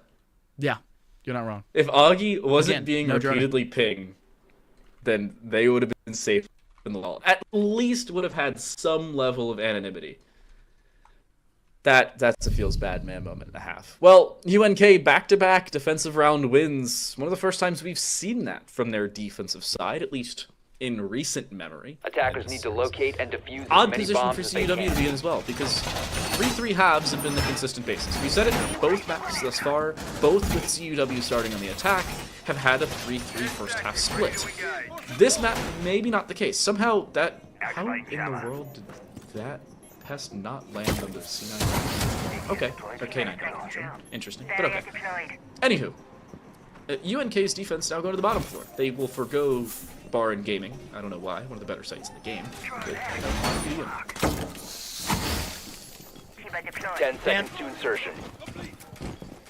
This series so far 5 has seconds been to predominated by CUW, falling short insertion. on one of their Attackers must halves. locate and defuse the bomb. First map, they win it, but you gotta admit they were a little lackluster for both sides. There wasn't anything that really gave them this huge spread. UNK kept it close, deservedly. The game was close because of that. Map 2, they showed up the first half. They clocked out in the second, the Irish goodbye, like we said. And it seems like they haven't gotten their head in game already for our third map of Chalet. Despite this being CUW's map pick, and despite us knowing for a fact they can play this map, we've seen no hint of that success that we had seen before. It's tough. Koaz on this kite. Electric Claw has been placed on that garage wall. Maybe going for a trick here. They need to toss it sooner rather than later. It's going to be too late now. Except thermic charge will go down. Second one will be tossed to clear it. And it will, in fact, be breached open. Quaz's position will no longer be warranted behind Snowmobile. They'll have to pivot over towards Closet and really have to rely on Clam as well, who has an angle to work from. Holding over towards Elbow Staircase from main stairs. But that is a very dangerous spot to lie in wait, because CUW are more likely not going to take control of Fireplace Hall and then work downwards from there, because we saw them do that just last week against Murray State. Claymore mine is ready. The question still remains, how does CUW try to attack from here? They've opened up the main breach, which has been a problem for them prior. Bacon Bunny trying to blend in with the drone that was in front of them, but was unsuccessful in doing so their information has indeed been cut off. They're still waiting over towards Blood. I do not believe their position has been cleared out. Bacon Bunny still just playing patiently, has seen the ace now looking for the pest, but may not find the opportunity. The game of hide and go seek, however, has now found Bacon Bunny, and their position more than noted. Stepbro just waiting for that push out, and it may very well be to Bacon Bunny's demise. It is. I don't know what the heck they were doing juggling a C4, but UNK has finally lost an opening duel, and CUW not only with a way into the site, but with that rotation and flank cut off, has a very easy way to now push themselves into the sites. Floorboard's being breached from above. You call it the forest trap. Sane people call it just using the fuel cluster. Only if it's fuse. Only if it's fuse. That's what I was highlighting. Thank you very much for letting me complete my point before you jump back in there. 44 seconds left, though, for CUW on this attack. They've cleared a lot of these floorboards, and that makes things very dangerous inside Winery for the side of UNK. The issue is CUW have no actual pressure yet. They're still trying to work from something above, and we're seeing the same darn issues, Dan. They're running out of time. They're still clearing things left when they should be bringing actively towards a site. And step overextends too early. They'll forfeit their life, giving things back to a 4-on-4. Sonar, though, sticking towards a plant, but they go down. Para sent out in return. They get a refrag back towards toe holster. But you got to re-engage back here for this plant. And Blue Hall control. You got to swing from the flank, and there it is, but it's still too late for K9. K9 can't stop the kill. They didn't turn to the Azami. It took them too long, and they had already lost from that box. Your planting player again. UNK look insurmountable. 3 in a row in CUW. This may be a timeout modus here. It wasn't even the Azami that actually denied the defuse as well. There was a swing from Connector that came through. That was the surprising part for CUW, where they were just over-focused on a single player. And UNK's defensive side adding some level of secondary pressure, and most importantly, Defenders, just disengaging, not giving them information, no easy way on the site. Sure, you had the breach open, but you had no site control other than that. Even with the nade being put in from up above, the kill onto the original diffuser meant that adjustment had to come through. You saw Augie have to go down the fireplace stairs and focus their position elsewhere. If they were still up above, they could have cut off that rotation in towards Connector and found the kill. Unfortunately, not the case as we saw, and UNK a first-time perfect rotation for their defensive side. And a surprising one, to say the very least, because CUW, since round 5 of last map, has just seemed like they are out for lunch with no real option of coming back as of right. There needs to be some adjustment to their attack, or maybe later their defense, but either way, there hasn't been one thus far.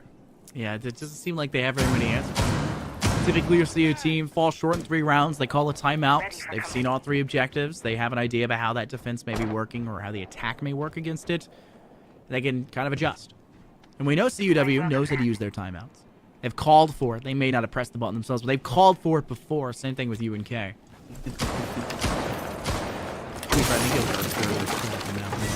Possibly even. Nope. Nope. Map 1, I believe it was. Both of them. Map 2, he changed. Give him some. Well, he changed it so he could call the timeout. They were able to call that timeout the entire time. Who truly knows? Maybe the observers. Daddy? Can't trust him. He is berating us in our Discord. Shots connecting from piano window. Quo is in a bit of a firefight for their life. Augie has also taken a huge lick of damage. That's a set of nades you don't want to lose out here. Damn. And also a piece of utility you don't want to lose. The big boy shield placed here on T Hall. Leading from piano. The second Rotero comes out. This one will connect. And that will finally detonate the shield. And Quo was in a bit of a tougher spot.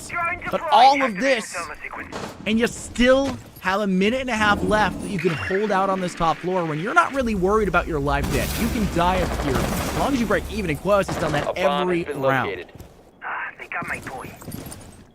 The Augie's still just waiting on the double window as well, looking for the kill as a possibility, but Plan's actually reswinging. The nade goes through, Quoas is forced out of position, but Sonar is actually the one to find the kill. A follow-up onto Quoas as they are down behind the couch. A doubled-up man advantage, but Bacon Buddy responds with one of their own. Stepbro quickly taken care of, and Coop is trying to recuperate their top-floor control. CUW now in a certainly odd position as they are down their Thatcher, but have still opened up the movement. They've downed the Quoas on Frost, but maybe not being able to finish off the kill. Coop actually ran out trying to grab that back, but just didn't come through, and they should now be able to finish off Quaz if they don't die because of time. Quo's in a buff spot. Can they be picked up? Likely not. Just seems irrecoverable. They'll finally just be... Oh, nope, never mind. Oh, you didn't get there. It'll just be a death purely by time. Puts CUW at a man advantage, but look again, 30 seconds left. Thankfully, they have more avenues of approach. UNK here for Bacon Bunny, finding a TCSG kill on a Jawbreaker. They typed GGG. They seemingly know something that we don't, and it is that they're still in this series. Bacon Bunny with another TCSG shot. Disconnects the head of K9 Vacuum. Bacon Bunny in another great spot. Sends over to Fireplace Hall. Tags. They can't do much more past that. Player drops in hatch, and Coop has them on the layup. A 1v1. All you gotta do is hide, but they stay in the fight. The TCSG rips through yet another. What a round for Bacon Bunny. As it'll be 4 in a row with no answer now for UNK. The exact same real estate coming back to bite CUW. Back-to-back rounds on kitchen dining, you just see patience from Bacon Bunny around towards West Main. They hold towards kitchen. They wait for the push through the main breach, and on both occasions, they find a kill apiece. No simple way in for CUW if they don't push that out of position, and they could very quickly just walk up West Main stairs, take Big Garage, take Trench, even take Snowmobile, and just clear out the bottom floor. There was not a single roamer on the basement side for UNK, and yet CUW, not able to make that adjustment, will hop into a timeout and try and make some semblance of one as we head back to the top floor. UNK is flawless on the defensive side, and for the first time in this series, a team will have a lead at the halftime whistle. But it's still a surprising notion for UNK to do so against CUW on CUW's map selection, and most importantly, in such a dominant fashion. Wait, there's a beeper on the timer as it dissipates now? Apparently. I knew it was in like the last 5 seconds, but it sounds like a beep, beep, beep. That's weird. Okay. Well, write that one down, patch notes. Okay. One thing I'll point out for UNK, not only have they gotten to the 4-0 margin, we didn't get to see the collegiate special in the first half of this series. Collegiate special is typically Defenders, denominated with the protect your fact bombs that from a being team will defused by take their attackers. opposition's map pick and lose their own. We very well may see that still come to fruition. UNK look primed to take down CUW on their map pick. And usually I root for whatever team. Caster bias. Root for whatever team. I don't actually. Pick Chalet, just for the funny law. But come on, CUW. After what was a really close game, and a good game, against your competitors last week, Murray State somehow weren't as 10 good as seconds to UNK. go. Which makes some sense, it is UNK. 5 But at least seconds to go. CUW is in that fight. It's just CUW doesn't have a dog in this fight. Attackers Joked are about moving them out to clocking locate a out at bomb halftime. They defused. clocked out before this one goes in. You gotta show up to work, bud. You gotta show up to class. What happens if you don't show up for a whole semester, let alone a whole half of a semester? You get kicked out of that class. You end up with an F. Whatever the teacher decides to do, it's well deserved. And right now, the teacher is UNK, and they are punishing you. You've got an F on the board. You've got a fat 0. Your first name Owen, because your last name is 4. It is Owen 4. This is bad for CUW. Thankfully, you got a whole second half and 2 rounds left in this half to find your chance back into this game. You just can't break even at halftime anymore because UNK have broken the mold, like you said.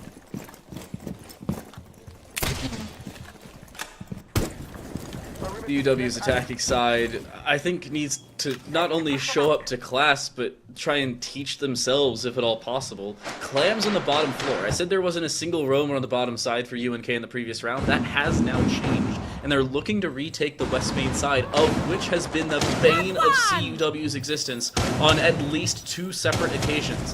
Clam looking to walk up will take care of the air jab, and then completely disengage. At least for CUW's attack to look in that general direction, and I think most importantly, already having to worry about Coop on the library side as well. CUW has no safety net anywhere on the map. Sure, they've been given Solarium, but UNK's A, more than aware of it, and B, happy to give it away. Clam's also maybe looking to engage on the main balcony as well. An odd setup for UNK certainly, but it may not very well matter. Kill onto Clam, but Quoaz now with a kill onto Sonar, and they found the down, but will they be able to finish it? As Coop's walking up the stairs, maybe not. Quoaz even holding the window to make sure that's a certainty, but no. Clam is taken care of. The nade from Augie will land. And at a bare minimum, for CUW as they look to engage, it's an even. With Quo still alive, though, you got still good control over towards Master Bathroom. They're locking down that side of TL Bell. The rappel finally comes forward into Solarium, but the second player isn't so lucky, but a missed opportunity from Quo's puts him on the back burner. A hasty retreat may need to be made. Step Pro has the entrance capability in towards Solarium, though quite wary of the breach over towards Office, but Phil Holster's got to go prone! Can't get down in time, but a Nitro from below buries Jawbreaker.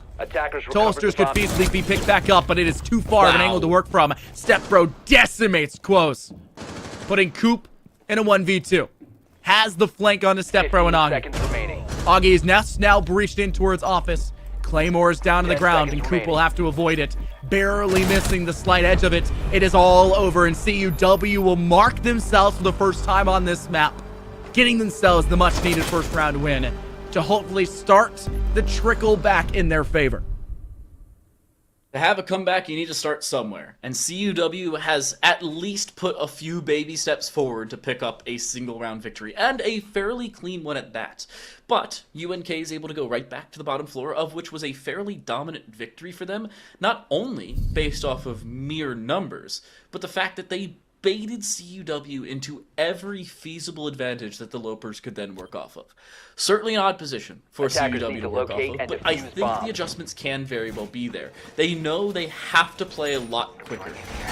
Play for something better early in the round as well, and not give UNK that availability to have the sixth man then show up. That, of course, being the time on the clock.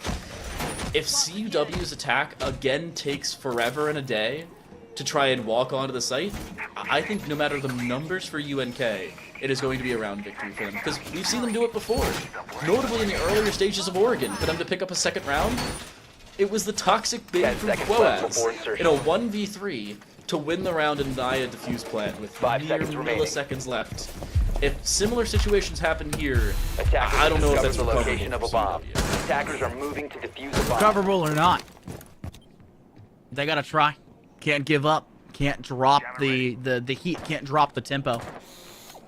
UNK now dealing with, once again, an extension up here onto the mezzanine. I like this idea a lot. I don't like that we're not going to bar. It means that you could put a shield up on mezzanine, lock out towards balcony window, deal with ego window with a player on Y stairs. I just feel like the defensive UNK really succeeds on extensions. CUW had a nice idea on Clubhouse with their extensions. They worked. It was interesting. They find themselves victorious, so it's all for it. But UNK is a team that can play those extensions. I think will really work out for them. Maverick on the board, though, for the side of CUW. Can end vacuum. We'll go ahead and create some Wow. annoyances here for the side of UNK when it comes to locking down this garage wall. They're not using the exothermic charges alongside the EMPs, interestingly enough. And Step Bro's down to 1 HP. That's what happens when you run into a couple EDDs as a 3 health armor, 3 health player. 120 damage. Sepro is on 5 points of health. Again, a Swift Breeze would knock them over, but it's Augie with a headshot onto Clam to open up the fragging here in round number 6. And at a basic start, an opening kill for CW is a pretty good position for them to be in, but Quo has quick adjustment to Jawbreaker's noggin, which is removed from the rest of their body, and that equalizes the damage. Equalization does not necessarily mean it's still an even game. UNK have locked out CUW from the site. They don't have a great point of entry, and CUW is once again lacking a good amount of time. Thankfully, it's not 30 seconds left when they start breaching the floorboards here in Fireplace Hall. There's at least something going better for them. But there's still plenty of nitro cells available for UNK. And still a TCSG on the board as well. Almost tearing down Augie. Hits them quite hard. Same thing now, maybe for Canine Vacuum, who seemingly is also looking to work in from here. Shots will connect. Can't stand still. Wow. Canine's dead. As it is Bacon Bunny finding it, proving that bunnies are better than dogs. Somehow. Quo's on the top floor, I think maybe eliminating this round as well for CUW. They have one avenue of attack, that being towards West Main as a safe space. Quo is still waiting at the top of Mezzanine as well, making sure that UNK doesn't even have to focus on this side of the map. Quo can just walk across, but Quoaz drops unnecessarily and dies because of it.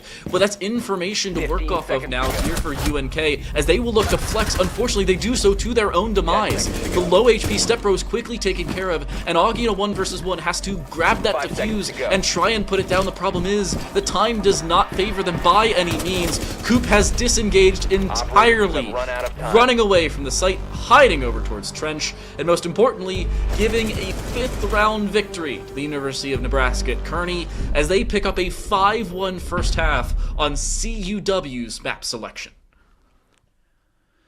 UNK, now they get to head over to the attack. That was their weakest part of the game on map 1. Map 2 was obviously a lot better, and it looks like map 3 if they can even bring out a smidgen of the same success they had previously, this map will be short-lived, which is always a sad thing to say when it comes to Chalet. Love seeing this map played out, love seeing the map in general. And unfortunately, CUW are doing me no justice. Now with them on the defense, they get to bring out some of that prowess we saw previously. Was it K9 on the Thorn we saw last week? I believe it was. They held a lot on Mezzanine. They were cleared away very quickly by Murray Stapler when it came to the nade tossing. But I honestly think the nades weren't the most effective thing. It was that ego window hole. But that does also mean that CUW, from the memory I'm recollecting, do actually play ball. Which means maybe we see some variation. Because I don't believe they played dining, if at all, when it came to their defensive half. No, they worked on it. They avoided. Just say they avoided. I don't know, yeah, they avoided. Attackers are moving. I'm honestly not sure why. Bar gaming, sometimes teams favor. Top floor, for some unknown reason, teams favor. It is the primary setting for both of these squads. Again, nobody knows why. But, hey, you do you. Everybody has their own little niche holds or niche selections as a squad. Seems like CUW's #1 is Master and Office as a defensive site. And UNK's probably attacked this more often than they have not on Chalet, whether it be ranked or otherwise. They have a general inkling of how they want to try and tear apart the CUW defense, and notably at the cutoff. Whereas on that library hall window, and they have a push coming in through library. If they force back that Jaeger, or no, it's actually the Thorn, well, they may very well be able to find the kill, but no, K9's able to get away with their life, and notably on a safe top floor. Clam in a bit of a firefight, comes out victorious, shockingly enough, over the top of K9 Vacuum. The Thorn with the side of CUW. Obviously not allowed to do too much here in this round. The util's still out there, I'm sure, but not where you want to be. Augie takes a hefty amount of damage, pressured from both ends, and wow, UNK are gorgeous so far in this round down. Great utility denial, great closure onto Augie, and it's flawless in nature. Drones going out over towards office. Sonar can't clear it. And the pocket EMPs, or EMPs in general, I apologize, go out to that office wall, and the Selmas will tear it asunder, giving openings and sight lines galore to UNK. They've got control of piano window. They don't have any nades remaining to clear away shield, but they may use that shield actually against CUW by the end of this round.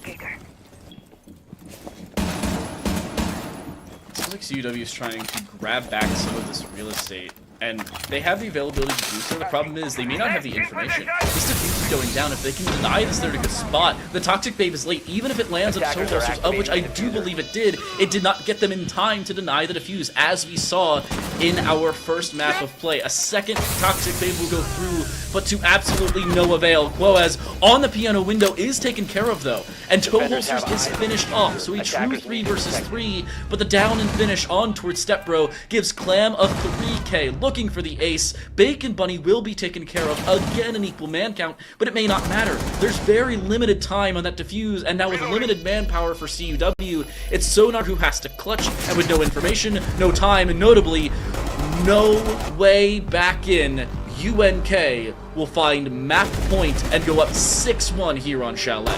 UNK got that Quoz buff. Truly, it just feels like they're playing at a different level right now. Quoz always been a fan favorite for the audience here in the NECC. You go to any broadcast for R6, doesn't matter the game, they're in the chat, and everyone's just saying their name. And apparently that's hyped up UNK in general. They wanted this on broadcast. They wanted to show the world what they were capable of. And they're showcasing it here, Dan. It is ridiculous. Defenders, protect your bombs from being 6-1. defused by attackers. Match point for UNK on CUW's map pick. And unfortunately, we have to see Cafe. Hate that map. It's been better recently. But if this plays out like UNK are hoping, heading over to their map pick, maybe the collegiate special doesn't occur, it'll be over. CUW are going to have to just play for map 5. I'm not sure this is truly recoverable. This is one of those scenarios, Dan, where I'd say, worry less about making this round and burning yourself out, and worry more about what you're going to do to change the game plan for the next. Make it more tiresome for UNK, but take it still easy. Do what you can, but don't overexert yourself. something that CUW can do is try and play a little bit more extended on the defensive side. The problem for them in the previous round was UNK having all day to try and attack the site itself, and most importantly, finding a couple opening kills to boot. With the coordination we saw on their attacking side, Cafe becomes a little concerning as to how small of a map it may very well be, at least how vertical heavy it is. But UNK seems to know exactly how they want to set up in every single round. This bottom floor take, for instance, they're already using EMPs and looking to open up the breach. I do not believe the Cade trick has been successful in that side, and with the Selmas going through, there's a way into the site here for UNK, and Clams baited out Jawbreaker. They will have to fall back, and that's more ground now gained here for the attacking side, and even with K9 Vacuum being seen, UNK has done all the droning required just to figure out where COW is. Now, the plan, go for it, and they have 2 minutes to do so. So much time available. This is a dangerous side to try to take advantage of. We noted that Stepbro, not even Stepbro specifically, but CUW had opted for the Tachanka on this hold last week, and it worked very well. It was also heavily prevalent and very reliant on the bulletproof camera placed in the back here of Snowmobile Garage. Crows gets spotted by the proximity alarm. It's cleared away by a teammate, thankfully so. It was Clan that did so. Crows also pre-firing Augie, probably saved their life more likely than not. The danger is still there. UNK taking one of the most direct approaches we've ever seen to retaking a point here and taking Snowmobile in general. They know for a fact the Shanka is lying behind the shield. Believe they know that they're playing on that staircase, and it is in fact true. Augie will wide swing down close. And K9 has a flank. But I think the pressure down on stairwell has been cleared away. And the flank will not matter on mezzanine. Mayberry will do the round as well with no pressure elsewhere. It's a very single-dimensional attack. K9 Vacuum being forced out Fireplace, but it's honestly not going to matter.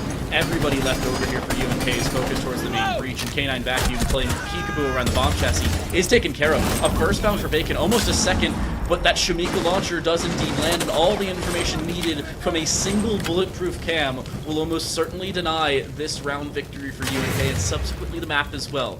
No way to get down Fireplace either. There has to be a way in, and Stepbro will indeed deny it. Toxic Babe even landing on Nakuda, who has to walk into a direct crossfire and will find one, but to absolutely no avail. Toxic Babe, Shumika launcher, and 3 separate weapons, all looking at toe holsters, and they will instead disengage. They will play for the KD, and most importantly, the time for UNK. Figure out what went wrong, because in this round, it seems like everything. Operators, you are out of time. Good news for the Loper Esports side. They don't got to go back to that site for a while.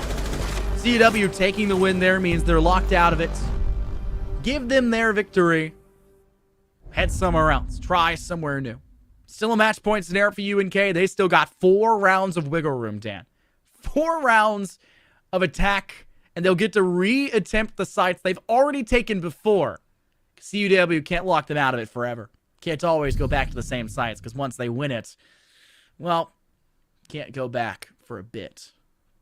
Basement no more. Master bedroom and office back on the chopping block, and UNK more likely than not will reattempt the same strategy they brought previously. But it's not them that needs to change things up. It's CUW there. An almost totally different strat because they got slaughtered last time around.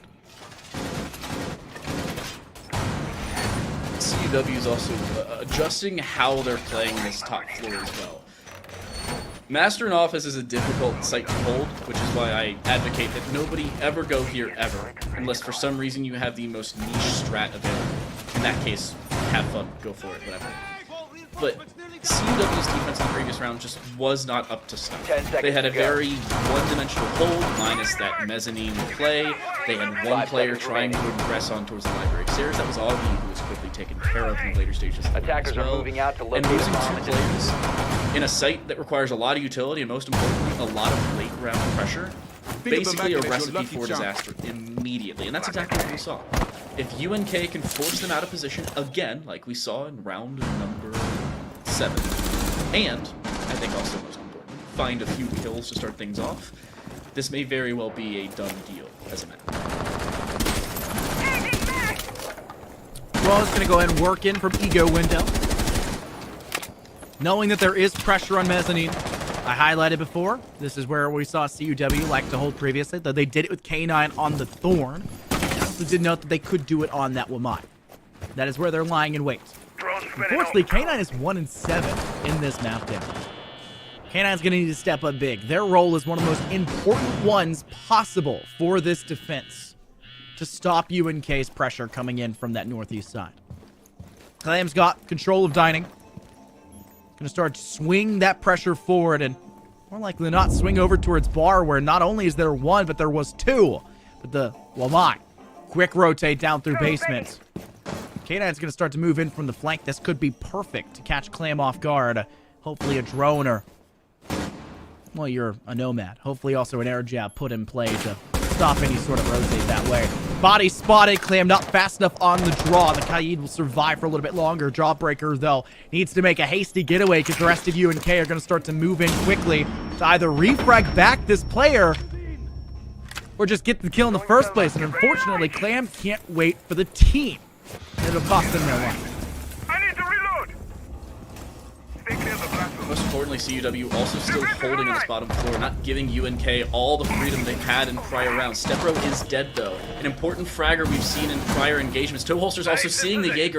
All the information they need, now just looking for the frag, and will find it as well. The German quickly taken care of, and the extent of the hold now for CUW off-site is Jawbreaker and Job Mode. Sonar's been seen around towards T, and is being pushed back. K9 backside a split as well. Also out of position, it's Jawbreaker now looking to go up the library stairs. I do not believe there's information, and it's confirmed with toe holsters falling. A C4 over the top will hit nothing but thin air, but the problem is it's just K9 on the site itself, stuck over towards bathroom. Their position now more than known with just 30 seconds left. CUW have to rotate back and most importantly find the frags required.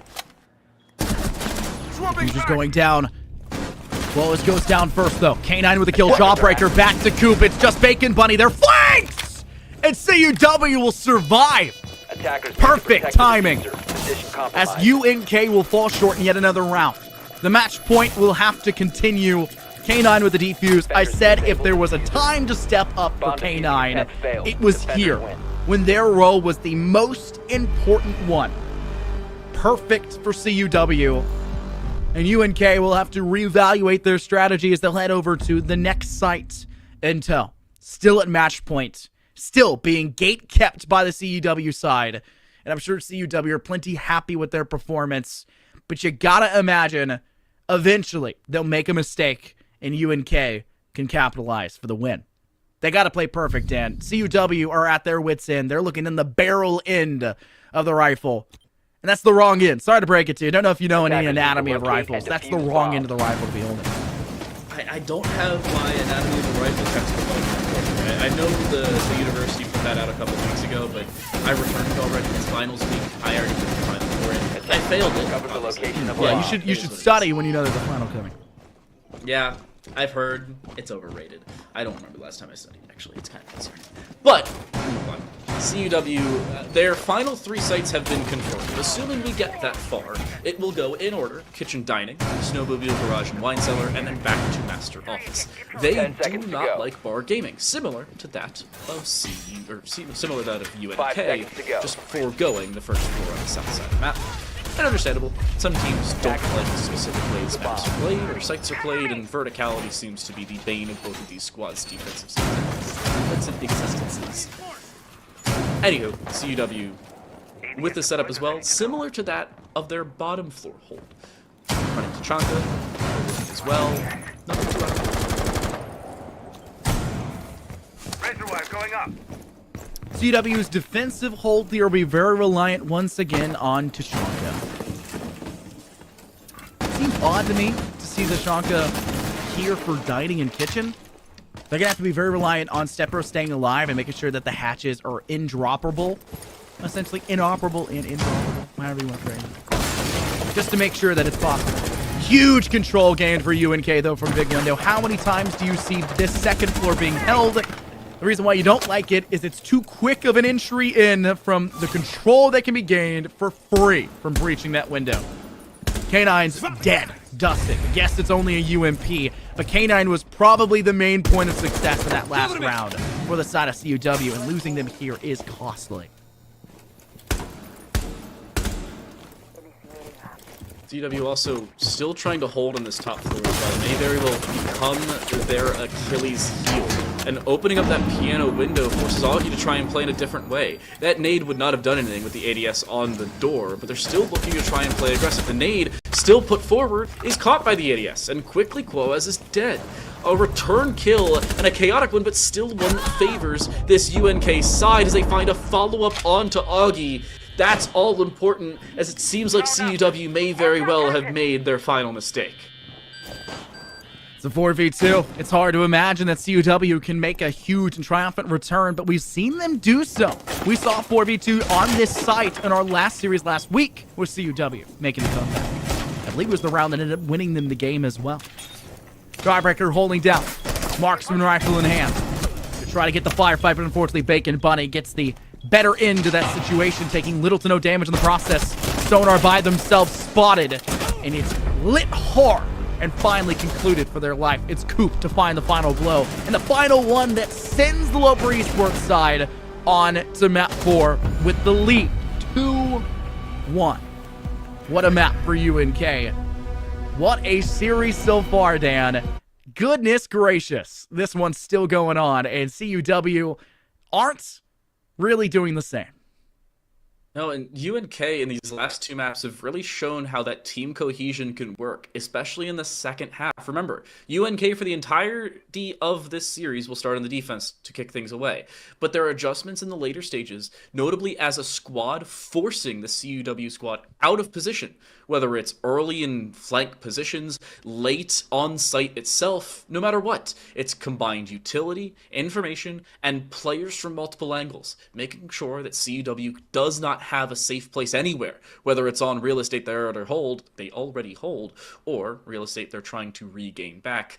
It's looking clean, and UNK with back-to-back 7-3s after a 7-4 loss in map number 1 look prime and ready to take this series on their own and their final map selection of Cafe. It's tough. Things gonna have to change. CUW is gonna need this break that we're about to take to get things worked out. Speaking of that break, we're going to go and jump over to it. Stay tuned to see if this one concludes in favor of UNK or whether or not CUW still have a dog in this fight. We'll see you guys soon.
Welcome back, everybody, to the NECC Grand Finals. It's time to light, and Scott, right back with you. Infernosis, if you want to be particular about IGNs. For our fourth map of play, Cafe is map number 4, chosen by UNK, and they just took CUW's map selection Chalet. 7-3, carbon copy of our second map, just the same.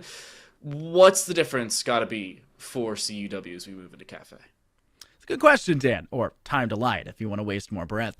It typically is going to come down to CUW actually showing up to the match, right? Cafe is a much larger map. Villa was banned.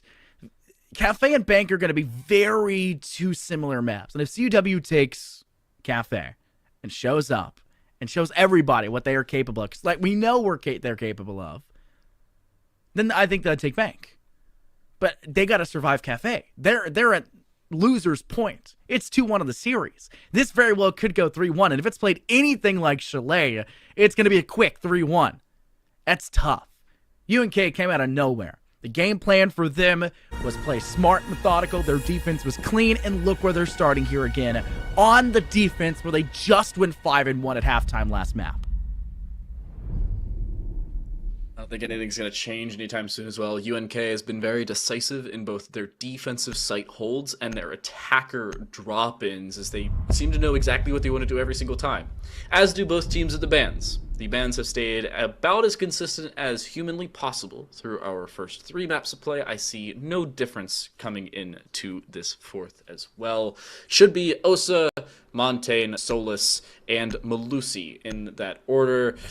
And barring any miracles, I think that's going to be the exact same thing. Dan,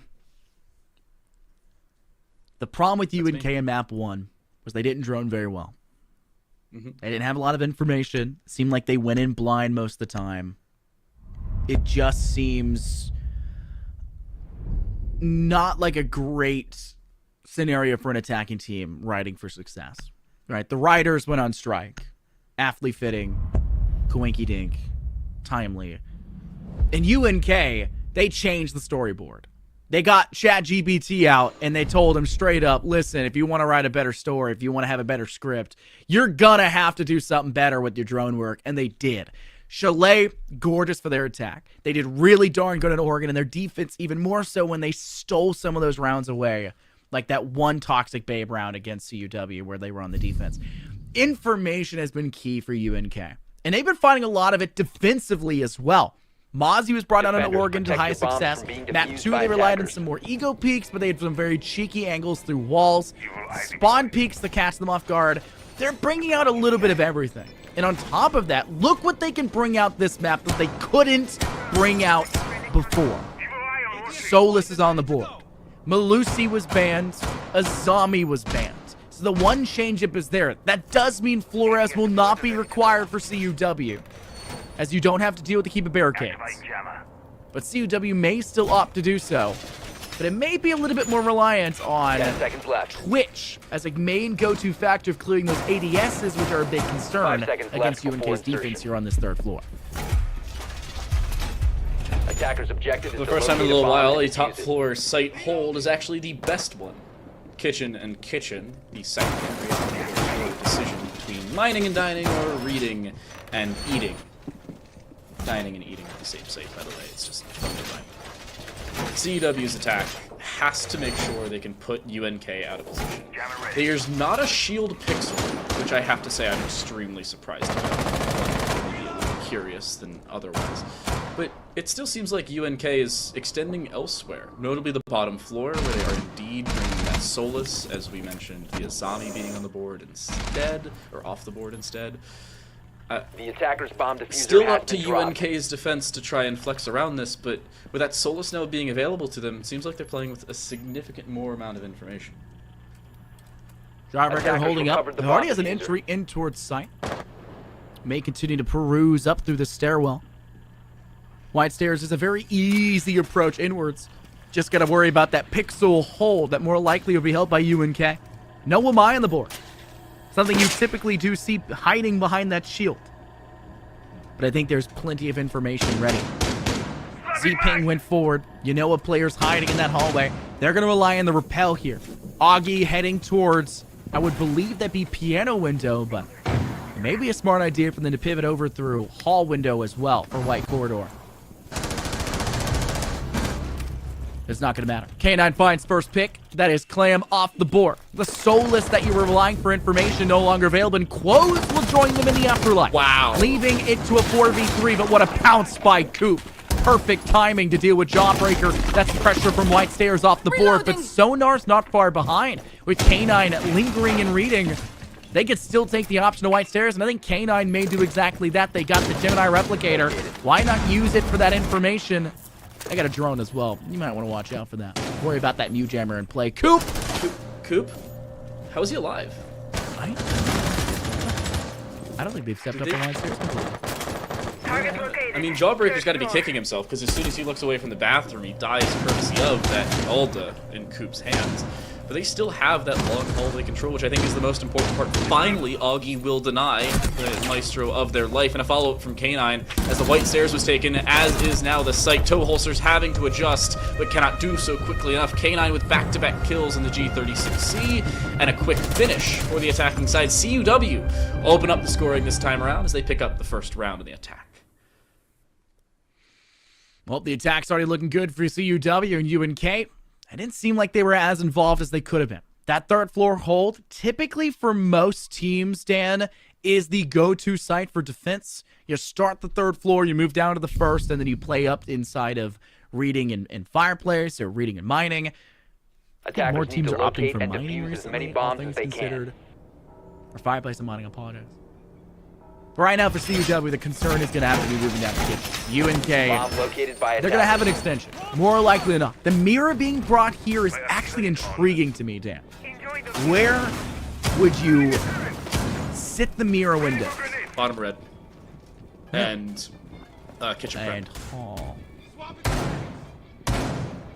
Should be bottom red, kitchen prep. Those would be the two options. That, or if you don't put one on kitchen prep, you put it on the main wall. 10 seconds for electrified, just for information rather than the ability to frag. But there's one on the bottom red, and the other one should eventually be put down elsewhere. No, that's an interesting one. Really? Why? Maybe I understand it'll watch bottom towards red. the main double door. But is it? I mean, maybe it's just for a a form of denial. So if they move in from freezer, they have a way to hide behind something. They go prone and can technically be mostly safe behind the mirror window, and they can crouch up to go for kill. That one's one that I'm totally gonna test to no avail in ranked games, and then blame it on them rather than me probably just being bad. I'm actually curious as to how they play this. The only way I see this being played is if you actually have the Mira where she's playing now, that being Bacon Bunny towards the double window of kitchen prep, and have them look towards the Mira and try and focus across. That's the only way this works. But, unfortunately for them, it's just a walk-in from this freezer side. Quaz even not having an opportunity to drop down as the track stingers are put away, and UNK are really being forced to concise a little bit on this defense. Honestly, losing control of VIP so early is very interesting of a decision for UNK. They've completely foregone the active defensive VIP with a shield placed in front, typically a smoke behind, sometimes a maestro, depending on your team composition. Just someone there locking down, and CUW have so much control over that side, they can use that to pivot from dining, moving over closer to kitchen, hiding behind bar. You can toss nades over that wall because it's not entirely up to the top. There's a lot there available for CUW at their fingertips. But they've lost a lot of that potential. The Ayana of K9 off the board, losing out on potential for those nades if they weren't already tossed before. Augie does have one in their back pocket still remaining. This may be the right idea to toss it over the top as below, they're siding right behind that bar side. But there's the sneak in through Bakery. Toe holsters has been removed, their life snuffed out. And Bacon Bunny getting aggressive. An interesting decision. If this falls short, they lose the Mira. That would be so important behind the barricade they had placed previously. But it still evens out to a 3 versus 3 with 45 seconds ticking away and Quoz nowhere near sight. Still possible having to step through these track stingers down.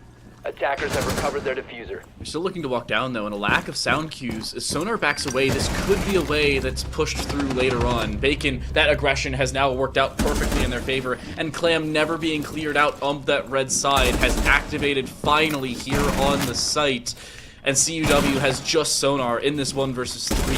Freeze are not even in their control, of which they may very well think is safe. That could very well be their Achilles heel as they look to push in towards kitchen cooking. The site on this side of the map is indeed theirs, and with no possibility of retaking, they have to walk in through the main double. The plant going down into full effect. It is a true 1 versus 2. Now with the defuse being put down, Sonar has the advantage. Looking over towards the mirror, has information to work off of as well, but Quoz with the quick swing and the kill just the same gives UNK their first and ties us up at 1 apiece. Father Time may have switched sides once the post plant goes forward and start to say, hey, I'm with you, CUW. Unfortunately, Father Time does not have a rifle nor an SMG in their hand. No wingman in the back pocket to do it for you. CUW will acquiesce another round now over to UNK and tie things up 1-1, and we'll head back up to that 3rd floor of a bar and cocktail for UNK's re-attempt at this defense. More likely than not, Coop will once again sit inside bathroom and hold out for that. A very older style defense here. Attackers need to locate and much more defuse as many focused bombs on as they can. Freezer as a whole instead of defending Cocktail Lounge. Maybe a little bit more defense towards Cigar. You just... lacking the Wamai is such an oddity in my mind for this hold. Especially when CUW have consistently brought plenty of nades for, as well as breaching rounds and flashes to burn. You're not holding Cigar Lounge to hold it to the end. You are holding it to buy time, which is CUW's biggest and most glaring weakness when it came to their attack stand. 5 seconds left. The complete foregone conclusion on the side of UNK that that's not a problem is so strange to me. And they're spawn peeking. I mean, this is the rank strat 2.0. You even throw out a spawn peeking alibi. Without the 1.5 on the MX4 Storm, it's no longer needed. It's just a better weapon sometimes. They aren't going to find a kill, so first 20 seconds will go off without a hitch here for CUW. But this time their attack has to be a little bit more put together early in the round. Granted, they found good control as we saw back in our previous round at Kitchen, but I think overall the later stages really cost them, where they didn't prep themselves well for the later setup. Sure, Freezer was open, ended up costing them, helped them, but they didn't play most of those fights together, and that's what we really saw come back to bite them when the trades finally came through. These trades are going to have to find a little bit more impact in this round for the favor of UNK. Here it is. What a shot from Quoz. What a shot. Augie off the board, and you lose out on the hammer, lose out on the nades, lose out on so much potential for Augie, who had a good start to this map. 3-2 obviously now, 3-1 heading into this round. The attackers CW losing that impact and now losing K9, the 2 top frags for their side. They're going to have to do everything with the 3 remaining players. Thankfully, Jawbreaker can recollect that diffuser, refrag out onto Clam. But it's still a man disadvantage and not a lot of potential now. Lacking the nades, they don't have anything that can clear away Cigar Lounge and the shield that's placed by Quoz, wherever it may be, except the breaching rounds.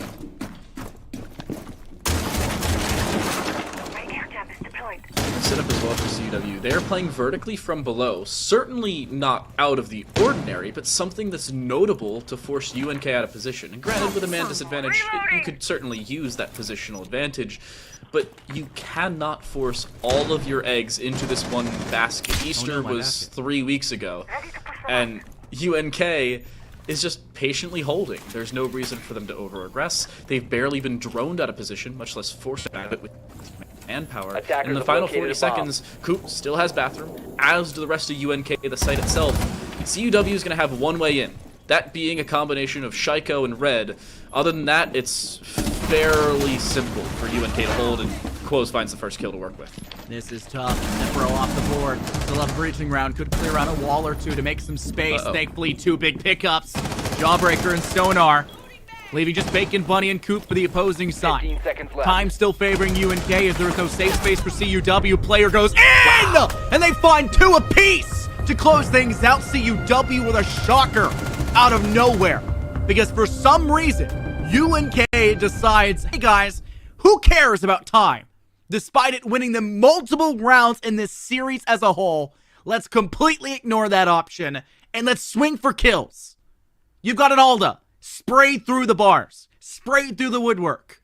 Why aggress early with a peek? CUW will rightfully punish UNK. Defenders protect And the your way they bombs did from so being as abused well by is the attackers. most glaring of mistakes for UNK. It is swinging. They didn't have to. Other than Quoz, dying towards pillars, not a single fight had to be taken from UNK. They still could have played from longer angles, holding for the plant to go down. They still had bathroom control. They still had both sides of the cocktail bar as well. And yet, they still tried to play for the aggression. They wanted to end it in style, when, in all reality, that was far from the reality. They didn't have to. They didn't have to swing. 10 Yet they seconds did to anyway. go. Inevitably costing them the round. And second attempt back on the top 5 seconds floor, remaining. going back to, well, what has not worked. The Maestro trying Attackers' once objective more. is to locate The a bomb and Alibi defuse looking it. to play aggressive. Granted, not the worst case scenario. Quoz did fairly well in our previous round. 2 kills to be specific, but, I mean, something has to change for UNK, because if it doesn't, CUW may run away with this map similar to what we saw from UNK, and we may see the Collegiate Special just in maps 3 and 4. Collegiate Special would be kind of a tough route to go through. A 5th map required. UNK, if they don't keep this game close, even if CUW were to take it, that's fine. But if UNK don't keep it close, they're going to be the team that doesn't have the momentum rolling into this one. CUW has proven they can make a comeback. CUW would have proven that they are capable of, you know, getting the ball back up on that hill to let it fall back down their own way. And this tug-of-war game will inevitably fall in favor of the team that takes the fort. That's typically just how it goes. That's all theoretical. CUW now into this round. Augie will take control of that white corridor window. Step Rose on terrace, interestingly enough. He's going to step over through that tree door. Maybe taking the quick route over towards Reading to try and step forward, whatever it may be. Drone likely to come out for Step Pro or have a drone nearby to help them, as Quoz looked like they were ready to go for a run out, but I think that Claymore dropping noise scared them off and they'll scurry away to safety. A lot more patience here for UNK as well. No over-aggression, no forcing themselves out of position, just playing for the real estate they've been given, courtesy of being on the defensive side. And this disciplined setup is a lot better. It's exactly what we need to see from them. They don't need those opening duels. It's CUW who's forced to initiate in a lot of these engagements, and UNK is not giving them the time of day, much less the opportunity to find some of these frags. Clan down below playing alongside Quoz, who's all the way on the bottom floor. I think Quoz is actually about to run out. Watch out for that on the bottom side. But CUW's attack is fairly one-dimensional again. But this time, they do have a secondary opening, that being towards the freezer walk-in. With 50 seconds left, it is still a 5v5, as CUW is still forced to initiate an engagement. Coop hiding away inside freezer. They're not the first one to get to a flight as Quoz, who does eventually go down, but refrag over towards Step Row. UNK finally getting the upper hand as toe holsters will strip away the life of Augie. The rappel on white stairs just not finding the impact that was really wanted. Jawbreaker through white corridor, walking towards the elbow of Freezer Hall. Sees the flank of Bacon Bunny in a second, and they get the kill! Making this round open for the taking for 15 CUW with seconds to go. K9s onto Coop. UNK have not found an answer on the defense. 10 seconds left. Noise being made. Can't tell what's going on. They see and hear the Claymore. They'll toss out impacts, but it's not going to happen too little, too late, too far from the action. They'll swing up and sprint through white stairs. One and Hall. The Ash will run out and jump out. It does not matter. K9 will complete for the kill. And UNK will once again lose another round. They have not found the answer to CUW on this map, and they're running out of time to get to an even position at halftime. And the wherewithal from CUW is actually what picks them up that round. If K9 Vacuum isn't planting on top of the bar over towards that side, they actually die either to the impact or to the subsequent spray. But because they knew there was a Solus on the board, and that they were exactly looking for that defuse and the feet of K9 below, they change up their strat. They don't plant your normal spot, Attackers whether need it's to locate default and over to a defuse as Shaco, many or bombs most as they can. importantly, the floor itself on either side of either site. They allow Attackers have themselves located a that bomb. extra little bit of room and the diffuser plant to make sure they can indeed secure the round. Jammer Good ready. information play and good situational awareness from CUW, something we saw them lacking a small amount in map 3 and a little bit in map 2 as well, but something that has now changed here towards Cafe. And UNK's defense, not a bad setup for them, but just quickly picked apart from CUW because of the fact they were not over aggressive. I said they didn't have to be, 10 but they seconds also to had go. to be able to hold the real estate. And they didn't. White Stairs, White Hall, 5 seconds left most before importantly, insertion. Cigar as a whole, they just gave up for free. And CUW was more than happy to Attackers are take it heading and out to subsequently defuse a bomb. take the round. Spawn peek being reattempted here by UNK. Quo's the player to do so. Window has been spotted, though, and a drone also came out. CUW is readily aware of this and fire back their way. This isn't Chalet anymore, UNK. You can't get away with the same strategy. There is a new window peeking or window breaking, barricade breaking general strategy going around right now, Dan. I don't know if you've seen it. I saw it, yeah. The one where they shoot the sides. The new breaking tech. Pretty interesting. Yeah. Track stingers Only go works out. with the SMGs, but just FYI for everybody. It's also fairly difficult to get the exact amount of bullets. It's probably the one, except with the same number of, or a different number of shots. It just has to be like, Yeah, there's a different number per gun type, but all the gun types have the same number per overall. gotcha. UNK, they don't know it. They're not going to go for it. Spawn peek not working. And also, interesting denial there towards small bakery. But it's still a problem where Toe Holster, lying in bakery itself, gets caught out by a player not watching. No one's broken through that prep wall. It's not even reinforced. There was a mirror there, then theoretically you could say, hey, we know they're pushing in. Be careful, Toe Holster, but that is the second time that bakery has been rinsed out instantly without a fire back get away.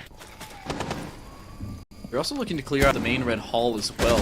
Bakery fully now taken, and sure, an advantage gained for CUW in terms of ground on the map, but they still have to worry about off-site holds just the same. I think most notably, we've seen this in prior rounds where Quoaz or Clam, in this case both of them, are playing in the general vicinity of site, but not directly on it.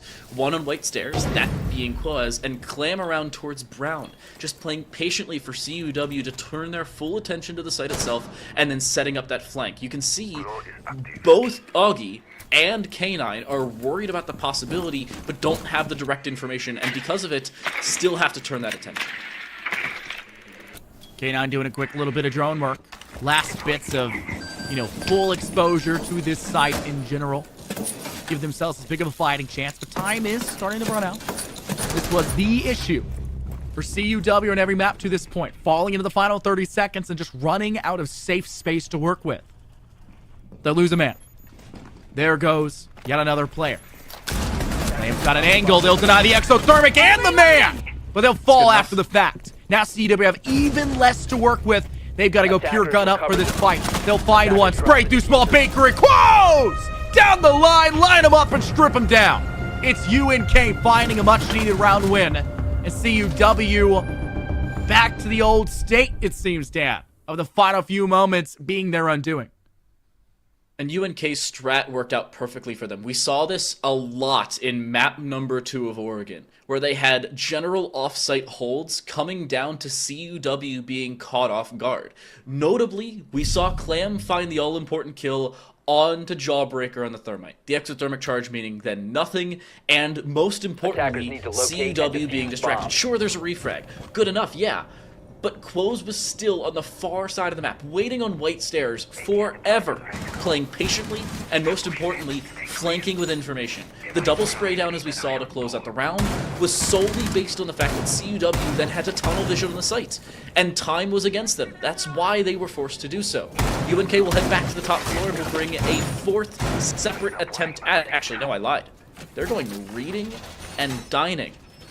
Just foregoing that topside hold. Honestly, I like it. Their 10 top seconds floor left. is not great. Yeah.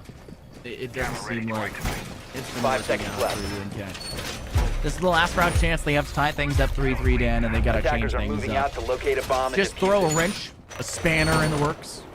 It's the British phrase, the British lingo. Jammer ready to activate. Thank you. They do throw a wrench. Trying to change things up with the objective. CUW. I don't think they're going to change things up too much. The IQ is information for free. That'll help you slam out the player of Clam. The Solus. Make sure that they can't get free information.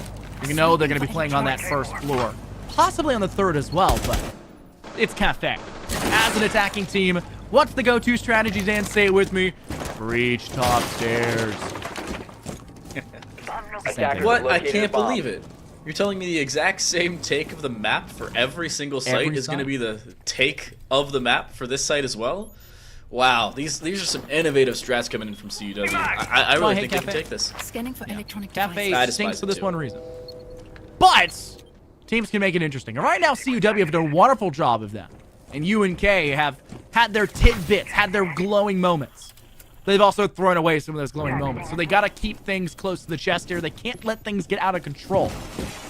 They got to make sure that hatch is actually droppable for Quos, who's quickly being barreled down upon. And looks like they want to take a vector fight to a rifle fight. And that's just a dangerous game that you should not do.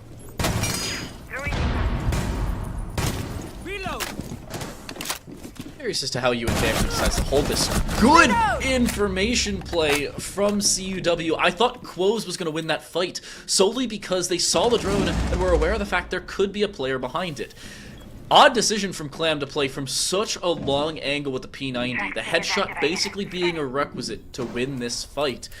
But UNK still playing fairly far away from most of these engagements. They don't want to give CUW another fight victory, especially with verticality now setting in. They've lost that top floor control, and it may very well be the bane of their existence, but Augie playing from above, shooting into the laundry room, shooting in towards storage, and looking for the frag will find it as well. Toe holsters down, CUW, a lack of HP, but now a doubled up man advantage to work off of, and almost a shot landing. Bacon Bunny dies anyway. A bad spot for UNK to be in. Coops all by their lonesome now. The death there of Clam. CUW have essentially guaranteed that they'll take this half 4-2. Shots to go up from Coop. They'll miss every single one. Separate fire back through that soft wall, and K9 will just go ahead and stick down this plant. Coop's gonna go hide away. A free timeout essentially of sorts. Be a little bit demoralizing to lose flawlessly in this last round of the half. They may try to avoid that at all odds, but to be frank, CUW played better this half. They've looked better, and they're very well deservedly ahead.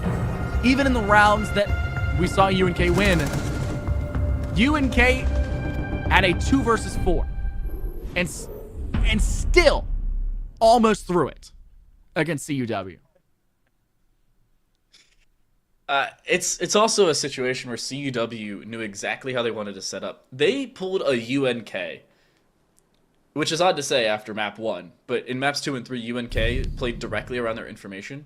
And in that round, CUW, you saw all the yellow pings, all the sprays through walls, through the floor, through basically every soft breachable surface with a general weapon. That's exactly what we saw there, where CUW just did not give UNK, even with direct sight control and nobody directly seen, a safe way to play. And that's exactly what we needed to see from them. Those are the adjustments that we had to see in maps 2 and 3, but with a little bit of a break after map number 3. Tech issues being what they are. Great job using Connect, by the way. But CUW was able to make that adjustment, and on the attacking side, now take their first lead at halftime. UNK was able to do the same thing last map. We'll see if CUW can turn it into a map victory and send us to bank as it Razor wire going up. 5 seconds left before insertion. Chalet's halftime was the first time we saw them all. Moving out to locate a bomb and defuse it. 3-3 half on map 1. 3-3 half on map 2. 4-2. UNK on Chalet, which just rhymes. So it's perfect. I don't have a way to rhyme 4-2 for Q on Cafe. or slash there was an attempt. For the side of CUW, though, this is the first time they've had the lead. Just as a whole at halftime. UNK completed their lead easily on Chalet. Left a couple rounds up in the air. But they dominated the round. And it looks like CUW are going to do the exact same thing. But now we get to see the Collegiate Cafe, which universally within the last year and a half, has started to fall way more in favor of the attacking side. So could give some leeway to UNK that it was just CUW taking advantage of their attacking habit. But we just got to see something out of UNK. And we're seeing a lot of the standardization for this map. Breach these hatches, take control of top red stairs, throw down a gridlock track stringer, throw down some air jabs, something to stop those rotates. Take control of mining, which is on the list for things to do. But also make sure that you get those air jabs down effectively. Because not all 5 players for CUW can sit on the top floor. They got to have an extension, and you do see that down below with the VIP. It's a quick play from UNK. Basically out of nowhere as well. Jawbreaker does see them walk in, again playing for the P10, which I still despise, by the way. You're playing a Rooney, the only defender, with the Mark 14. One of 2 players in the game with the Mark 15. Just use it. I'm a DMR crutch, that's the main reason I do, but that's neither here nor there. CUW's defense, though, still playing around their original setup and playing patiently just the same. UNK is also not being given the same real estate we've seen in prior rounds, courtesy of CUW, where you could just wait for that push to come through, but they're still trying to hold the real estate without over-aggressing. Notably on those head holes, most importantly with Jawbreaker on that Aruni, and with Clam dying, CUW have a man advantage, still almost all of the sites to themselves, along with direct off-site pressure, and Jawbreaker finding a follow-up, that's a double man advantage. CUW have essentially buried the chances of UNK coming back here in this round. Try to play a new balcony, doesn't work. Try to play over towards Pixel. You have nothing to clear out around that corner. No flashes. You don't use any of that. Coop is right there, guys. You don't toss a single flash that way. Too late now. ADS will devour it. Usually you see Ramai holding that side. You know they're not there. Someone's still going to be in bathroom. You just did that defense. Just in that last round. 10 seconds to go. Coop gets DB&O. Does get damage off, but damage is not a kill. It doesn't save the day here for the side of UNK. 2 flawless rounds in a row for CUW. 1 on the attack, 2. The second being on defense. Yeah, this is a tactical timeout if I've ever seen one. Yeah, an understandable one. Also, a siege moment and a half where you find the down, you find the kill that solidifies the down into a kill, and yet you're still not shown in the final kill cam because that would make too much sense. CUW's defensive side looks so clean on the top floor, though, and the notable difference between UNK and CUW on their top floor hold that was disengaged, as we saw, was most notably the fact that they were still playing for control without playing aggressively for it. Most importantly, Jawbreaker. That's the most important part of that situation. If Jawbreaker gives up bathroom, doesn't find that follow-up kill, you're looking at a 4v4, UNK with a lot more map control, notably the long white hallway, and CUW being forced to make their defensive setup a lot more concise. That wasn't the case. Jawbreaker found the kill, flawless round victory, and CUW now basically putting UNK up against the ropes and very nearly forcing a 5th map. There's no way that CUW wins any of the next 2 rounds, or either of the next 2 rounds, and does not win the map. A lot of the times, Dan, you call a timeout after you've seen 3 objectives. They've seen 1. They've seen 1. I do think this is the right time for a timeout, though. True. They have been, to be frank, Defenders, being protect slapped your bombs around. from being defused by Back attackers. and forth, front hand, back hand. And it's not simple. Appeal. It is aggressive. CUW have had their way with this map. It is theirs easily, and it's not even their map pick. Did it just come down to, what was remaining? Because you got 2 bans before this. You got to see. You had options. And they've got a rehost. Oh, that's... Activate jammer. Siege at its finest. 10 seconds to You insertion. cracked the joke, and our 6th will 5 seconds to throw go. things back the other way. We'll get this rehost back underway for you guys. Maybe it takes a little bit, maybe it doesn't. Feels bad, man. This is not a forfeit victory for CUW. Yes, this please is just a ignore that. rehost. We'll come back to our faces the next few seconds. And Jawbreaker's like, yo, what happened?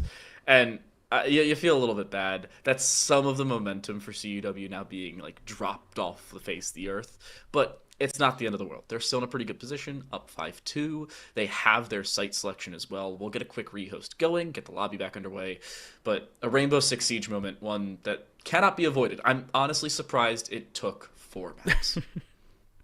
Especially with how bad the major has been today with all the rehosts as well. There's been something going on. Considering this rehost, we're going to take a quick break. We'll be back right when the game gets started. It probably won't be more than a few minutes, but I'm sure you don't want us just waffling on cam the whole time. So we'll be back. Make sure you guys keep to stay tuned, and we'll get you guys right back into the game when it's ready.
Tech issues have been solved. Thank you very much, Danny, our amazing observer, for getting things going quicker than even I expected. We'll move back in. 5-2, still the score for CUW. They'll head back down to the bottom floor and bring in almost a carbon copy of their deciding operator lineup.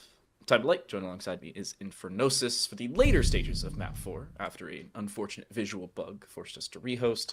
But UNK, lackluster first Defenders, round protect in the your second bombs half. from being defused by attackers. What has to change? Bomb located by attackers. One thing, the reason why we had that rehost was because their vote for timeout, the thing that pops up when they do so, was stuck on their screen. That's what their rehost. Hoping that the timeout gives them time.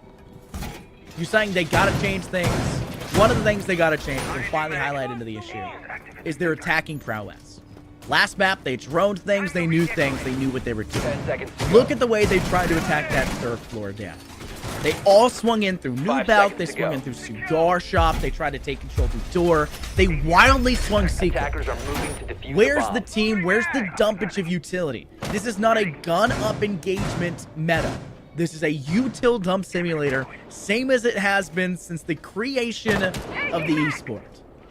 R6 is entirely derived from utility being consumed and countered. You ever play Clash Royale? Yeah. You're trading out cards. You gotta have more. what is the elixir? That's what it is, I think. Something Yes. like that. My dad's a huge fan around here. Gotta trade elixir. You gotta make sure you get the profit. And it's the same thing with utility in this series. And it just feels like UNK have absolutely none of it. And they're refusing to use it. And right now they're using it as a FARA simulator. Like you called before, they just want to trade Yay. floor holes. A weird way to do so, especially here, you'd usually do it vertically and open up series of floor holes rather than just a few, especially a single rotate over towards Jawbreaker sitting inside a train, who's yet to be cleared out by them. And Fuse making all the noise in the world. Jawbreaker misses the opportunity though, and doesn't see Fuse swing the corner, but still at least wins the fight, and the 8 Elixir Russian is quickly taken care of. The big build dropped off the face of the earth. A follow-up, though, for Clam, and the Para finds the kill. UNK go 2 for 1 in the opening and look much better to start to drop down vertically. That is a statement. Fuse being 8 elixir, that's very expensive. Yeah, I mean, Big Pekka, he's a big boy. Most of the Russian operators, I think, would What was be the old 7. skin that was released? Oh wow, spotted there for Bacon Bunny. Unfortunately, can't get the flick over the head of Canine Vacuum. There's a few skins that, like, the preview image for it, he was big, huge, and unfortunately, he was not any bigger in game. I spent IRL money on that skin, and was baited. He was no thicker. However unfortunate that may be. Still, 60 seconds left. UNK at least have a 3 versus 3. Sonar will vacate the kitchen itself, moving now over towards Bakery, more likely than not small bakery as well. Castle barricades do close off a lot of sight lines, and there's not a lot of utility actually on the board that can clear those away for the side of UNK. No breaching rounds, no fuse cluster charges, nothing to detonate those surfaces, which is kind of a problem, as they have to go straight through these main door frames, which are so obvious to hold for CUW that Augie, despite being shot at first, Han Solo's it and finds the head instead. I think that may very well be the round as well. 25 seconds left. No initiation utility other than Selma's to get through. And they don't even have all that much information to work with either. Sure, they have 3 drones available, but again, there's only 20 seconds left. K9 just playing around Whiskey, looking for the frag, plays a game of whack-a-mole, and his head is very much still in this round. A re-swing from Sonar and small big rotate. Coop is quickly taken care of. And just like that, CUW, in what may very well be just the blink of an eye, are on to map point and looking to force a 5th. Match point on the board. CUW, I think they're done with Cafe, and I think UNK is going to be feeling that same way. This is a tough map. The fact of the matter is, it seemed over by round 4. CUW felt in control, they looked in control, and it didn't seem like UNK were really involved. The same tail of the tape for CUW on Chalet. We're at the same score line that was held for 2 more rounds. UNK need to fight a couple rounds here. Maybe meet and be capable of what CUW pulled off on Chalet. And this could be the round to do it. You're back on your tertiary point. Third objective of choice. But it just doesn't look like UNK have the attack. 2 times, Attackers have located 2 a bomb. players died to the same man behind bar who did not move. You had a player inside Red Hall who had the drop-through door towards Prep and still couldn't take down Augie in a 1v1. 10 seconds left before Despite insertion. shooting first. Razor wire going up. It doesn't 5 seconds feel like remaining. UNK are as involved as they should be, and I think the scoreline is indicative of that behavior. Attackers are moving to defuse a bomb. UNK is just playing around a lack of info. And it seems like they've been droning for the entire round, but still don't know what's going on in the later stages anyway. And that's just a problem they have not seemingly found a solution to just yet. What is X? And the answer is a very large question mark for the non-algebraic UNK Lopers thus far. CUW's defensive side hasn't been all that much differing from round to round either. Sonar right back on the Aruni, again bringing the P10, which I cannot state how much I despise, but it's been working out anyway.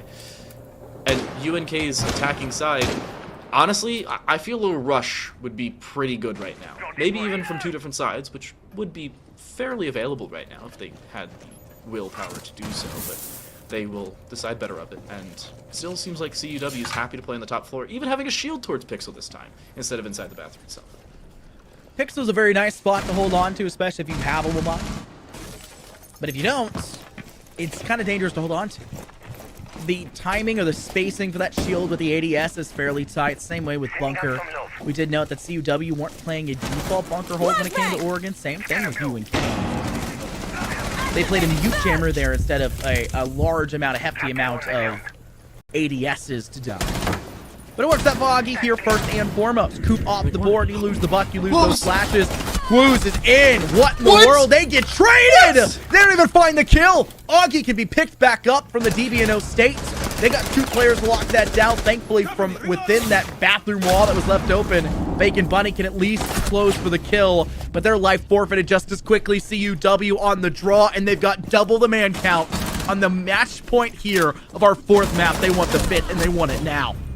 They may very well get it, but Clam at least will be a small hindrance for the time being. Playing towards floor holes, has seen K9, is looking for the kill there, but fragged there by K9. Toe holsters killed through the toe holes, and Clam needs to get the diffuser down sooner rather than later. No C4 available, no plant denial whatsoever, but K9 playing a shotgun hole. Clam still gets the defuse down and is able to now play for that post plant. However, they've been flanked from 3 separate angles and no way to take 3 separate fights. It's a 1v3 that will not come through. CUW, with the best single map thus far in our 4-map series, will send us to a 5th and take Cafe 7-2. And thus begins the end. Map 5 will be required, and we're going to a cheeky one. The only one that's not in the standard collegiate special, Dan. It's Bank. Villa, having been banned in the first phase, throws that one as a bit of a shocker, and these teams are going to have to figure out what they can do, Dan. This has been a series. The biggest blowout so far on Cafe. Chalet was a shocker as well. The collegiate special comes true of taking your opposition's map pick. And now the decider, the de facto point, and a full-on battle of attrition. These players have got to be exhausted. And I think UNK, we could visibly see it there. I'm exhausted. It's been 4 hours, and there's still a map, plus an interview with the winners to go in this series. We are far from done. 1 map remains between us and crowning an Emergence champion. It's Bank, the decider, to see who takes it. We'll see you when we come back.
The first time in seemingly NECC history, a best of 5 in Rainbow Six Siege has actually gone all 5 maps. It has at least been about 4 months, if not more, considering last time a best of 5 was possible was in December. But nonetheless, all 5 maps now required. CUW picking up the cafe selection of UNK and forcing a 5th map. I'm Time to Light. Joining alongside me here is Infernosis for our Emergence Grand Finals best of 5. And Scott, what's got to change? What has to go differently? A lot. For UNK, pretty much everything. They did nothing on that map. They were not there whatsoever. Participation trophy not even being allowed. I would not give them one, for sure. I would maybe give a participation trophy like the ones you give preschool kids for participating in the soccer, game at recess, little ribbons. I'd give over to CUW on Chalet. But you don't even get that, UNK, on Cafe, which is beyond impressive almost to a degree. Not just for you, that you were that capable of not being there after the great performance you've had in this game so far, in this series in general, but that CUW was able to hold you to that kind of margin after their poor performance they did. So not only do we get to see CUW lock you out ice cold, they now have major momentum, and they've proven they've got that dog and that clutch factor in them. And that is a scary fact as we now head over to a map very similar to Cafe, where I called it. If CUW perform the comeback here on Cafe, I predict they will take bank, and I will lock that in, not with channel points, because I don't want to click over and do all that process. But I do truly believe, because of these map similarities, they have the advantage here on bank. I put all 24,019 of my channel points on UNK. Just to count. Wow. Because I have 95,000, so do I meet Yeah. yours, or do I go just do all of them? Put them all. Just do it. Gives me more channel points at the end. We're not going to talk about the opera bands because they've been the same all 4 maps. The extent of differences was last map, where Zombie was banned instead of Solus, but that's about all she wrote for the differences. One conversation, though, is about side selections. And granted, this may be the most useless side selection conversation ever, because not only would side selection have been based off of round differential, of which was even, +8 for both teams, between their map victories. But both teams would have picked these sides anyway. CUW in the original map ban phase actually chose the attacking side, even though it technically wasn't theirs to choose, but map ban makes you choose anyway. And UNK would have chosen the defense if it was given to them. We do see another different operator ban though. It's Mira instead of the Solus or the Azami, as CUW does not feel like playing against the Spaniard with one-way windows. Windows. Osa has been banned every map, same with Montaigne. It's honestly impressive. I'm pretty sure UNK banned the Osa as a target ban to CUW. Just straight up. They really did rock that often. The Montaigne ban, I don't get. I really don't. Maybe Attackers CUW need just to really locate and hate defuse Montaigne. as many bombs as they can. It's hard to tell. We would know if we saw it. Either way. First round goes underway, and CUW will be first on the attack. They have attacker repick, so their selection doesn't truly matter. But seeing the glass would be a really nice way for them to gain entry in through security and or towards garage. As some teams do opt to head there with that glass because it is a bit of a longer ranged angle. But I think a rightfully made decision to completely change their lineup, as once it is known to be the basement site, they will want to pick something that's indicative of a good 10 approach. seconds left. The Capital bolts for both fire and smokes. They'll have to be very wary of the 5 toxic seconds to babes go. and or nitro cells that can be sent their way. But note, UNK bring Attackers are moving out pretty to much locate none a of bomb that. and defuse A it. single nitro for toe holsters. Not even a Mira on the board because that was banned. They have no way to clear through these smokes, no warden to see through. They are Attacker's going to bomb have to diffuser play has been very dropped. Attackers dangerously recover the diffuser. to stop a security plant and rush, because they don't have a Tashanka either to stop them from going for that plant. It's a single nitro and then ego swinging. CUW also bringing in a NUC this time around, and something we've seen from them prior, notably all the way back on Oregon, and it worked for a single round and then was dumpstered for the remainder. I'm honestly interested to see how they try this NUC as well. There's no bulletproof cameras over towards garage. There may be a proximity alarm at a maximum setup, but it's Evil Eyes and Evil Eyes only that would be able to gain information. No metal detectors even set in the map on that side of the map. So Jawbreaker's going to play the game of red light, green light, where it's green light if they have the hell presence reduction built up, red light if they run out. Jawbreaker using Nook to their finest, sneaking their way in through Bank's garage. Longer range angles more likely to be held here for UNK. Like I said, they need to deny the possibility of plant through security. UW are going to opt to go for a top-down approach, but they need to make sure that, open area is actually clear, and that is most definitely not the case. Because hiding in wait. T5 SMG in hand, no 1.5 anymore. But still plenty fine without it. Little to no recoil, solid hitting. And the mobility of that Oryx really helps when you're going for that really heavy extension in a map as large as Bank truly is. They'll pivot down away from open area, though. They'll move over closer to archives. Drones will go out. Clamp, hiding away, will clear the Gemini replicator that drops from that hatch. They know they're in staff. They know they're hiding in kitchen itself. But it's taking a lot of time, Dan, for CUW to find any impact here, and they're still very worried about this. They need to start heading down to the basement. I was about to bring that up. There's 50 seconds left. It is just now a 5 versus 4. CUW at a bare minimum wins the opening engagement 2 minutes and 10 seconds into the round, but there's an immediate trade. Bacon Bunny, coming back from their apparent AFK situation, has returned with a vengeance and, most importantly, a refrag. But Jawbreaker's still waiting around towards the garage walk-in, and the drop into Vault has worked perfectly here for CUW. They have some way of attack on towards the site, just not from the far Vault door. Information on the whereabouts of that Jaeger, but they can't immediately clear him out of position, and that may very well be their downfall. But Bacon Bunny walks into a crossfire, and a follow-up from Jawbreaker catching Quoz off guard. It's Clam in a 1 versus 4 will find whereabouts as to 2, but the walk-in from the Nook will shut them down, and CUW, with barely any time, find 5 kills in 50 seconds, and the round victory right after. I mean, what can you ask for? Once we highlight, maybe they got somebody that can actively hear us. That would be physically impossible, but maybe there's someone snucking a camera into our rooms. Once we highlight that they are running out of time, look at how CUW changed the game plan. They step over towards... I don't want to use the old call-out. Don't want to use it. Use it. Desk. Oval Office, whatever you want to use for it. They swing over there. They pivot over to main stairs. They already knew they had garage cleared because of the Nook that was there previously. And once that control has been gained, that is the perfect moment for CUW to use that Cascade 4. Jawbreaker was pretty much not involved with the team as a whole in that round until the final moments, which was so important that Nook had gotten control. It was so important that CUW had either gotten kills on that extension clear or gotten out with all players still alive to play for the next fight, for the full fight on site, where they can clear the 2 players and then rotate out 5 seconds to insertion. to take control of site and watch their flank, because the remaining roamers that were extended off the side of UNK are then forced to retake their own objective. And I'm sorry to break it to you, CUW had a lot of util, because once again, they're actually using it. They actually have it in the back pocket. That's one of the boons you get as an attacking team. You got a lot to work with, typically like 13 flashes and a couple nades, which CUW are bringing 4 of in this round.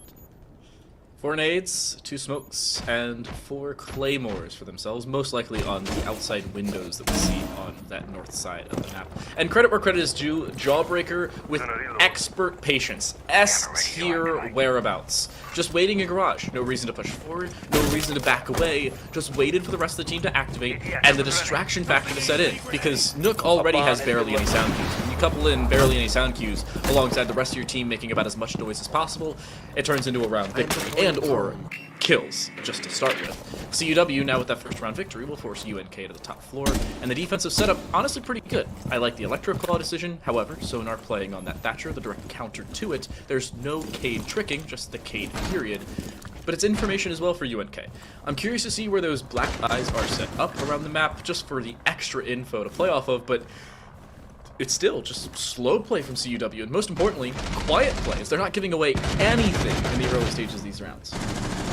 Augie with the extension all the way up through metal staircase. Clear out elbow of Hulk. Spots away Coop, and Coop will unfortunately fly out the nest. Augie with that first blood. A second one goes in favor, though, for UNK, tying things back to 4-on-4. That kill does not matter, and neither does Augie's, as Quoz finds another big pickup. Bacon Bunny with 1 back of their own, and CUW's attempt here in this round of the second floor falling short. It's not the best idea. Clam's gonna work through that central hall, that staircase. Both players locked in the same room. Wow. And that stock room is so dangerous considering the doorway and the soft wall, and it still leads to CUW going positive for the trade from there. Jawbreaker is very wary of the fact there could be a Valkyrie cam or something in there. I don't know what he's doing. I really don't know what Jawbreaker is doing. I'm at a loss of words for this. But CUW absolutely have a chance still in this round, but they're running out of time once again like last time. 34 seconds ticking down. He's dead. Rashad, though, Quo's not wasting any time trying to shut this round down from the start. Jawbreaker needing a 1v3 and with very limited info, has no drones remaining. Sure, they have all 3 Selmas, but it may not matter all that much, and there may very well be a swing from the Kanto side as well. Bacon Bunny waiting, and off the camera from the Bulletproof will swing to the perfect timing of a round victory. UNK, the adjustment all important, and the top floor goes their way to tie things right back up. It's rough. CUW letting things equalize, and UNK had a much better performance. Second floor is a little bit easier to defend when all the players are there. Yes, you get an extender down to the first floor, even down to the basement as a rotate point. A luck like you would see on Villa, which was banned, not allowed to be played today. That would have been the one I would expect to see here in comparison to Bank. Bombs as they can. But we're going back down to the basement, and UNK are going to have to really change up their strategy. EDD's on the board. Giant Electric Claw. Still no Toxic Babe, no Mute Jammer that they had previously. Interestingly enough, still no Shanka. I'm just not sure why we're seeing them build no True Denial. Okay. They're missing 3 things. Yeah. Smoke, Goyo, or Tachanka. Any of those 3. Or 2 of those 3 and you basically win the round on the security side. Honestly, even 3 would probably be good, because their current setup, you switch out probably Coop, because honestly, Thatcher's on the board if you really want to deny the electric claws and patches. They are not, and only have impact EMPs on Sledge instead of nades, but I mean, they have 2 other sets of nades, may not matter. Either way, some operator adjustments could very well be made. A lot of drone work's gone into CUW's attack, so the Capcan probably won't do that much. Quo's on the alibi maybe just for the drone, because let's be real here, it's alibi. But information play, well, they have an evil eye inside of Garage this time, at least learning something from their previous mistakes. Meatball Cam inside of Garage. Jawbreaker will go ahead and enable the "you can't see this" strategy. Great set of movies as well. Technically, that's now you can see me. Now you don't. Knock will hide once again. Stepping in. I highlighted that Jawbreaker was so important. So important for the push here from CUW. As an extra foothold to work from, a level of safety that was required. But the issue here is, Jawbreaker needs a drone. Players lying prone down on the basement side seemingly have the go-ahead, and not actually them that's going to get that first blood. It'll be Augie ripping down Quo, who's been very impactful this side of UNK, not just in this map so far with 3 kills, but just as a whole tonight. Losing Quos as well. That's your firepower gone. Sure, no utility really losing out on that one, but you want to try and play for aggression, and you do so to no avail. Barely even doing any damage on the Augie, but 40 at best, not really changing their odds in a gunfight.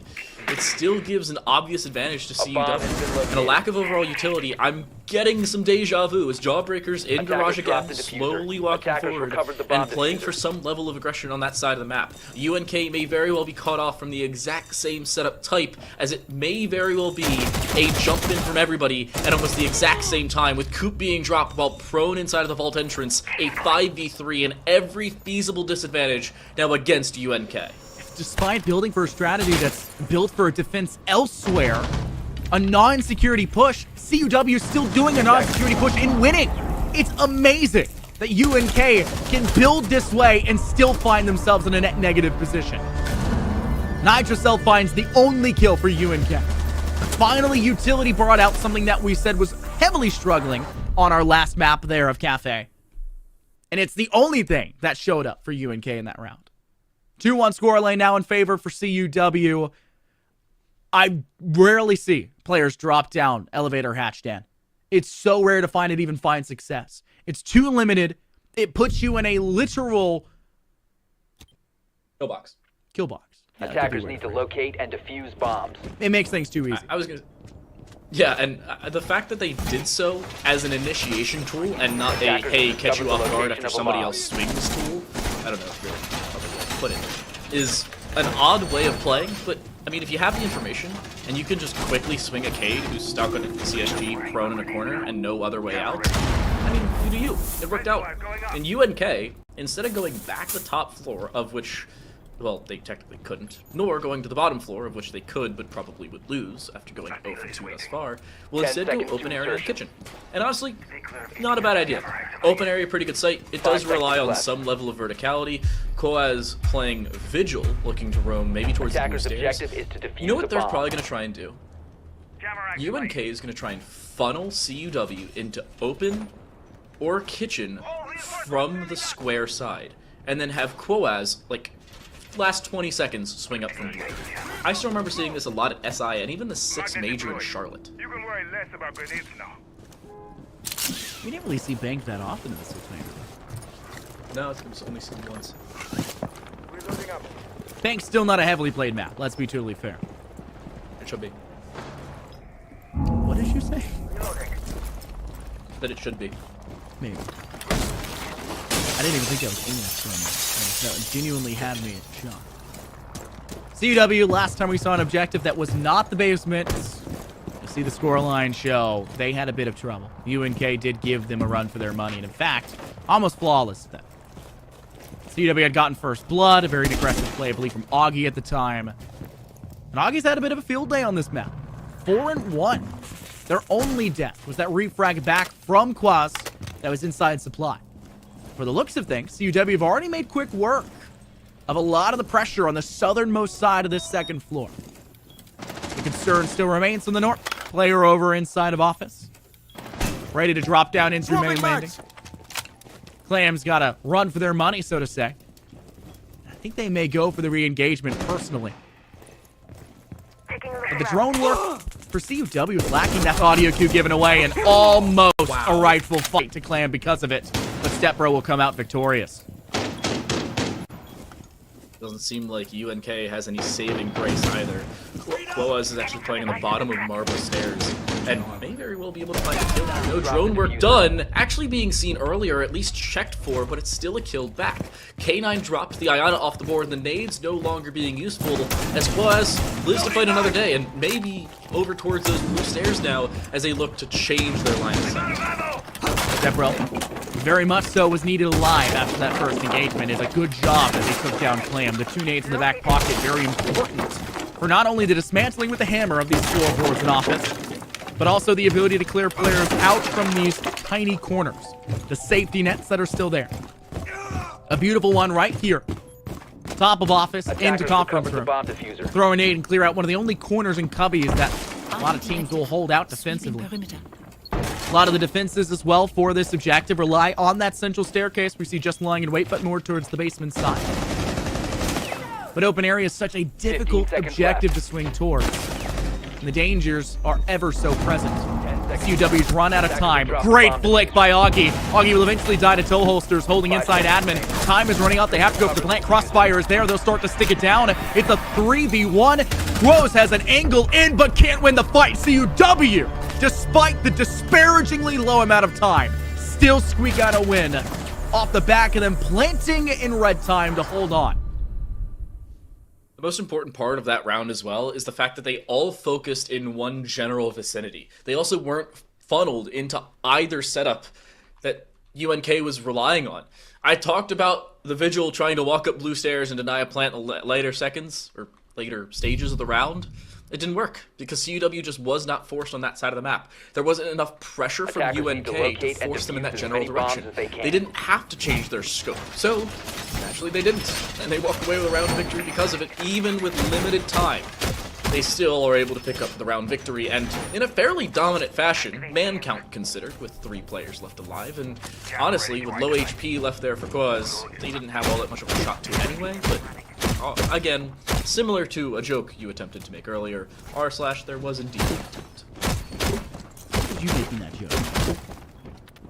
Well, no. You tried to like rhyme two things together, and I said 10 seconds left. It was still your joke. Camera ready to That was Yeah, not my 100%. intent and purpose for that one. 5 seconds Don't remaining. throw things in my hamper. Don't mix your dirty laundry with mine. Attackers are First moving off, out they're to two locate a completely bomb and different defuse it. Second off, my fashion is clearly better than yours. Either way, CUW find themselves with a 2-round lead, and UNK. This is another moment where whatever team has taken a 4-2 split at halftime has statistically won 100% of every map. It's only been 2 maps so far. But it's 100%. Statistically, it does not matter. And the stats are real. Bank is a little bit of a different beast, though, all things considered, but how maps can truly turn around. But CUW have looked in control. But they do seem like they are on a tightrope, Dan.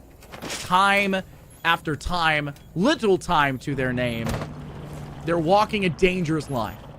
And the slightest breeze that UNK could send their way could upset their balance enough to cause them into a loss. And I think Quaz is hunting to be that strong breeze like we saw previously. Deploying a drone. Once that breach goes in, we'll shoot out the angles of the player stepping forward. So breaking news, new patch note. Warden is now Jackal 2.0, just looking for your feet in a completely different way, more for Attackers lethality have than located a information bomb. gain. Good kill from Sonar, and Cross just disengages his plane from the fight. The C4 from Clam drops Step Bro as they actually try to engage in towards stock. K9 does find a response as Clam is taken out on their attempt to re-aggress towards the site itself. But Quaz isn't actually being pressured over towards this side. They still do make it back alive, even with that pressure being put on from Square. That's not actually where they think the tracers are even coming from, but either way, it's a safety net back in. Not so much for Bacon Bunny, as Augie, just walking in through Banana, finds a free kill because of it. That's huge as well. There's Coop. Their position now given away. This could be another angle for Augie, who's playing on the other end. Sonar, though, gets Deviant as Quest finally dealt with. Wow. Sonar can be picked up. There's 60 seconds left. This is some of the best time CUW have ever made in a round so far today. Effectively having torn apart every player and the site as a whole under their tidbits of control. Mostly just Augie on site. The rest trying to make it there. Coop's down to less than 50 HP, 35 to their name. They'll spray down one. TCSG good for it, but the second will fall through their fingertips. It is guaranteed now in favor for the side here of CUW. UNK may still be able to reach 2, though. It's just going to be a tough side on their worst objective. 0 for 2 on the bottom floor, and they'll head back to it. I believe the old saying is 3rd time's the charm, and UNK is hoping that reigns true for their bottom floor attempt.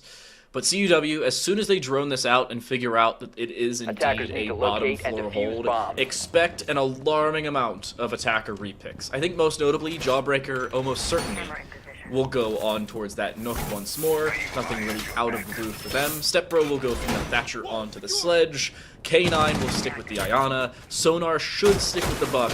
And then Augie will go with the Kappa Tower as well. This is at least what they ran in round 3 when they won this last time around. And those are indeed the switches coming through. Stepbro and Jawbreaker both switching one SAS to another, and then the Ace to the 10 seconds left. No. CUW trying what's worked prior. 5 UNK seconds to go. with a few differences though. They are bringing the Cave, but they're also bringing the Maestro and Attackers are Valkyrie moving out this to time locate a around. bomb And and Quaz defuse it. going back to the Vigil, which did work open area, but may very well do so on the bottom floor. The scoreline's so obviously in favor of CUW, they don't really have to risk changing the game plan too much, but I feel like this would be the perfect round to test the waters that way, Dan. 2 Nitro cells back on the board, same thing we saw last time this objective came through. There was only 1 in the first round attempt. Yep. The attacker's There bomb is some diffuser has variation. been Also, dropped. the Valkyrie kit. Attackers Something new recovered the for diffuser. UNK. A bomb has been Still no located. Tashanka. Still no Toxic Man. Still no Goyo. Still no Goya. And you can actually see CUW Reloading! look like they're heading in through server. Jawbreaker makes that space very readily known. Stepbro has information. There are players hiding way back and open. There's another player of Clam over in Tellers, though I don't think they've been spotted. Quoz is not playing as far deep as we expected, Attackers have dropped the bomb and instead has diffuser. an angle closer to the stairwell of lobby. Did a wonderful shot with that K1A. That may just starts to sing dues to the rest of CUW to just take control of servers where they already have possession of control. It just doesn't seem like they have as much there. Stepbro will equalize though on Aquaz and avenge the death onto Sonar. Penalty Clam. We talked about it. Valkyrie going unnoted, but they lose the opportunity. Nade will be thrown through. Jawbreaker trying to send it forward, but will miss the opportunity. Toe holsters on that reaggression, though, with the Ulta, actually loses the gunfight. And a 4-1 scoreline now leads a man advantage in a 4v3 here for CUW. They don't take out the default camera, even though they are A, IQ, and B, default cameras. But information at a bare minimum here for UNK as they try to come back into this round. Clam's still playing in this top floor extension as well, looking for a possible frag, but a pixel angle through, looking to be held. It's still a fight victory for Clam, and they may very well be able to disengage as well, at least play for another fight. They still hold this first floor extension, and most importantly, they've now equalized the man count. Rough time to go about it. Shepro, those last set of nades as well. K9's already sent out all theirs. Damage licked out by Clam. Just ignore the player. You've lost every engagement. You fed the beast. Ignore, retreat, and reevaluate your gameplay. K9 has a flanking look over towards Clam. Once again, it just seems like too much has been put into this basket. All your eggs into the one Clam basket, and you finally drop Clam. But the damage has been done, and you got even less time than normal. Jawbreaker, so reliant in this round. They've got to see. They see the body. Take the shot. They don't. And Jawbreaker will now lose out on that engagement. In the next, UNK may just squeak out this round. It's up to K9 Vacuum. 1v2. One player on both sides. They'll swing in for the first, and Coop gets the upper hand. The TCSG rips through the body as it will fall to UNK, who now will go 4-2. The favor still to CUW, but the halftime may give them an edge they need. Good changes made as well, and most importantly in the later stages for UNK, they changed not only their operator composition, but their thought process moving into the round. Quoaz, sure, dies fairly early, but finds a kill before doing so, and Clan made them take forever to clear out that Valkyrie on the top floor. Not only having to dedicate utility, but drones, time, and an extra player, considering Clan found a follow-up kill onto Stepbro before finally being pushed off that position, and even then, it still took an extra 25 seconds to even remove them from the open area direction. Wild round for CUW, but one that inevitably does not go their way. Now on the defense. They'll head to the bottom floor, similar to that of UNK in rounds 1, 3, and 6, but they are looking to do so a little bit more successfully. Also, by the way, third time's the charm did actually come true. Yeah, UNK. 10 seconds of insertion. It felt like in that round, CUW didn't make enough of an impact with Jawbreaker. They spent too long putting all their eggs in one basket, and once the basket starts to fall, oh no, my eggs. Camera feed up and running. What are you gonna do? Play for the second half. That's all CUW can do. Look past that half and go onwards. Basement side hold coming out for CUW. They are in fact bringing out Toxic Babes. No Goyo, no Shanka. But still having those Toxic Babes will do wonders. A ton of Nitro Cells as well. 2 to their name and the Gersmont Mayans to join them. Combo that with the Cardiac Sensor, and there's a lot on the board here for CUW when it comes to their attempt of a defense in through security or server. Apologies. The rest, though, could be an issue as UNK look like a team and a squad that's going to go for denial of U2 with that clutch drone, as well as a pretty good roam clear. Though most of that roam clear is going to be heavily reliant on the calls from your Doki and the drones you're using on that second floor. What? I don't think Clam knows. They lose that fight. Ridiculous for Stepbro. Stepbro wasn't droned the first time around. The drone turned around, but Clam was already so far in, they couldn't pressure from a different direction. They couldn't even change their line of sight as they walked forward. They had made too much noise while standing and not holding their walk key. Stepbro will now look to reaggress, but Quoaz, in such an off angle, I believe they've been seen. An odd swing from Stepbro with seemingly all the information they need. They'll try to back away, but will do so to their own demise. I definitely heard a bullet hit after Stepbro was down, by the way. That was gross in the game. Siege diff. But UNK have cleared out the roam, and with a minute and a half, at least start their aggression onto the site. But you talked about it. 2 C4s, that's at minimum 20, 30 seconds maybe, plus 3 Toxic Babes, an extra 45. That covers the rest of the round. With a follow-up kill from Augie, that may very well end the round. You haven't been able to clear out server. Coop's got an upward hatch angle. He's got another player pressuring Vacuum. If they just turn the hatch the right way, that could be a kill, but they're not doing it. He steps up close, but pays the price. To Ulsters with the frag much needed. Coop had pivoted away from hatch, moves to a new one. It's a dangerous game CUW are playing, but they have that advantage for now. Toxic Babe is sent. That is the first of 3. Hatch player is dropped, unfortunately. Coop still gets a kill, and that shuts down the Toxic Babes. Toe Holsters now has the best chance made possible, but they're still running out of the space to do so, and that shield is death, leaving to a CUW round win. They will climb to 5, narrowing and widening the margin, so to say, against UNK, but narrowing the margin of victory they need to close things out in this BO5. Much closer for UNK than I think they were even expecting. And a good kill coming down from the top ropes. And yeah, you had the refrag, certainly. But just dropping the smoke wasn't good enough. And you said the best situation possible. Defenders, it protect your was, bombs especially from being considering defused the by early attackers. engagements that just did not go UNK's way. Stepper on the top floor, playing something similar to what we saw from Clam in our last round, just interrupting everything possible for the UNK attack, making sure they have to dedicate more than they wanted to, more time than they needed, and I think most importantly, the fact that it was the Bravo early on. They just could not get any way in towards the site. CUW win the bottom floor first time around. Back to the top. They will set up handedly. Jawbreaker back on the Aruni. Again with the P10. 10 seconds left. Sonar is on the Azami, something that was not available in our previous map for the only 5 time in seconds the left. series. And Stepbro back on that. Attacker's objective is to locate a bomb and defuse it. You know my opinion. It didn't work well on Chalet last week. It worked pretty darn good elsewhere today, though.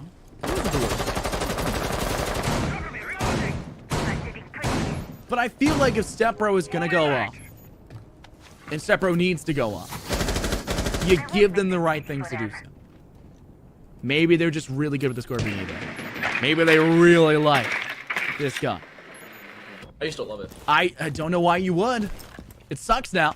They've nerfed it 1,000 times. I think it is statistically the most I nerfed said gun used in to. R6. Right? Wouldn't it be the most nerfed gun in R6? Yeah. I don't know if any of you are, from the OG days of R6.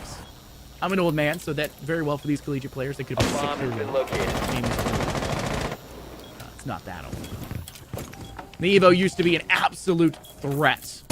A must-pick required. No longer that much.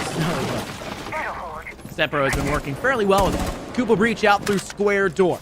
Having a little bit of assistance, I assume, behind them that maybe could swing over through that stock side. Technically, I believe that's... Yeah, stock side. Stock not as in like it is on Pantry, but more so funny imaginary numbers of non-cryptocurrency kind.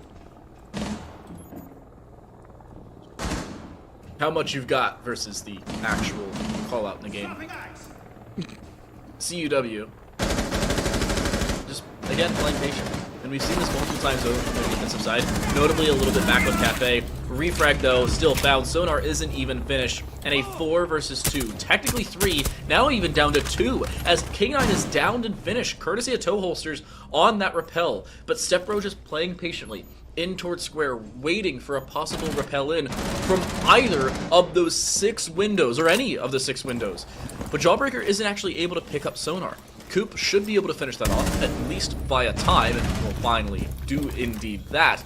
But Stepbro finds the kill, and they don't know where from. Finally, the comm is towards square, but by then, Stepbro's gotten out of dodge. Diffuser certainly here for Coop as they jump in, but no information for them to work off of. They will plant directly in front of the CEO desk, and no direct info either for CUW as they try and spray in, bait Jawbreaker into this fight as they walk in through Banana. Their position now certainly known, courtesy of a drone set up in towards the lobby, but Coop maybe not definitively finding all the information they may very well need, sitting still in front of that CEO desk, and as soon as they try and take the first fight with Stepbro, they are killed from behind as Jawbreaker finding the frag required, and CUW with a 4-round lead and onto match and series Bomb points. defusing An attempt absolute failed. Defenders win. insane series of plays for CUW.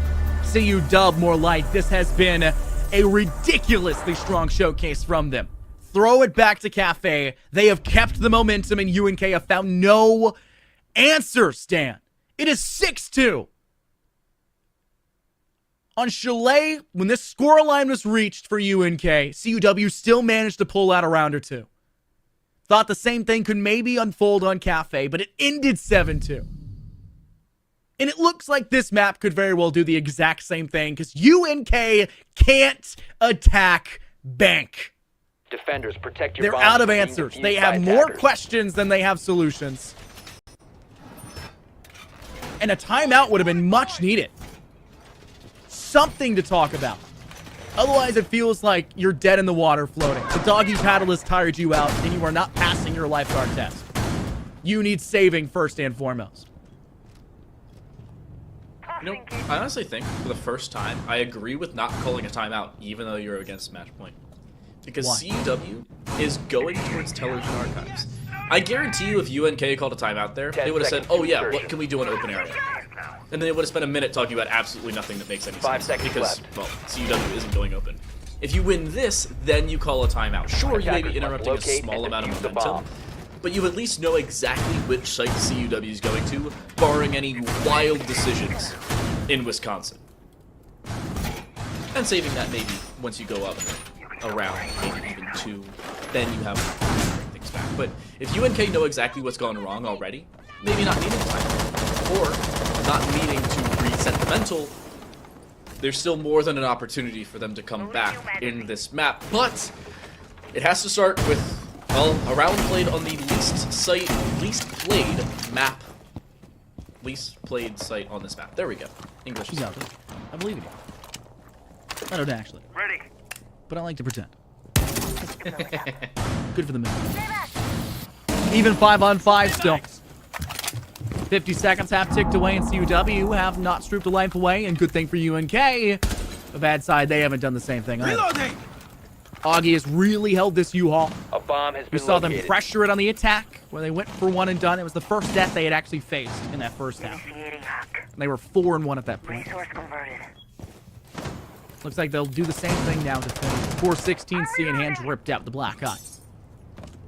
UNK will drop in through Skylight Hatch. I don't think I've ever seen a team opt to do so, but they are feeling aggressive, and it pays off wondrously. Augie goes down, top frag. The side here of CUW off the board. The second one to join them. Jawbreakers dusted by Clan. 80 seconds ticking away, no answers returned by CUW. Shots extended from K9, but nothing will connect. And though Toe Holsters does take a lick of damage off screen, it does seem like Quas will be able to find themselves a kill, but K9 will sweep through Hall just in time. It's Clam to fall. Great cleanup by Sonar. Shots from K9. They've got to extend. No ammo left in the SMG-11. They'll drop. He's right here. They get the kill. An unprecedented drop. And now Sonar and K9 with SMG-11s only in hand have to defend for their life on this site. Certainly a possibility. Quoaz, however, shutting it down. 1 versus 3 for Sonar to win the series and the Emergence Championships as he walks in through the teller's door. Is just playing patiently, not only for sound cues, but for information as well. Finds a first onto Coop. Toe Holsters held with Quoaz, looking for the frag with a Toxic Babe, but is caught with utility in hand. And UNK win 1 round back and stay alive here on Bank. The game keeps ticking, the ball keeps rolling, Dan. CUW this close to closing things out, but UNK aren't done yet. They didn't need a timeout to win that one.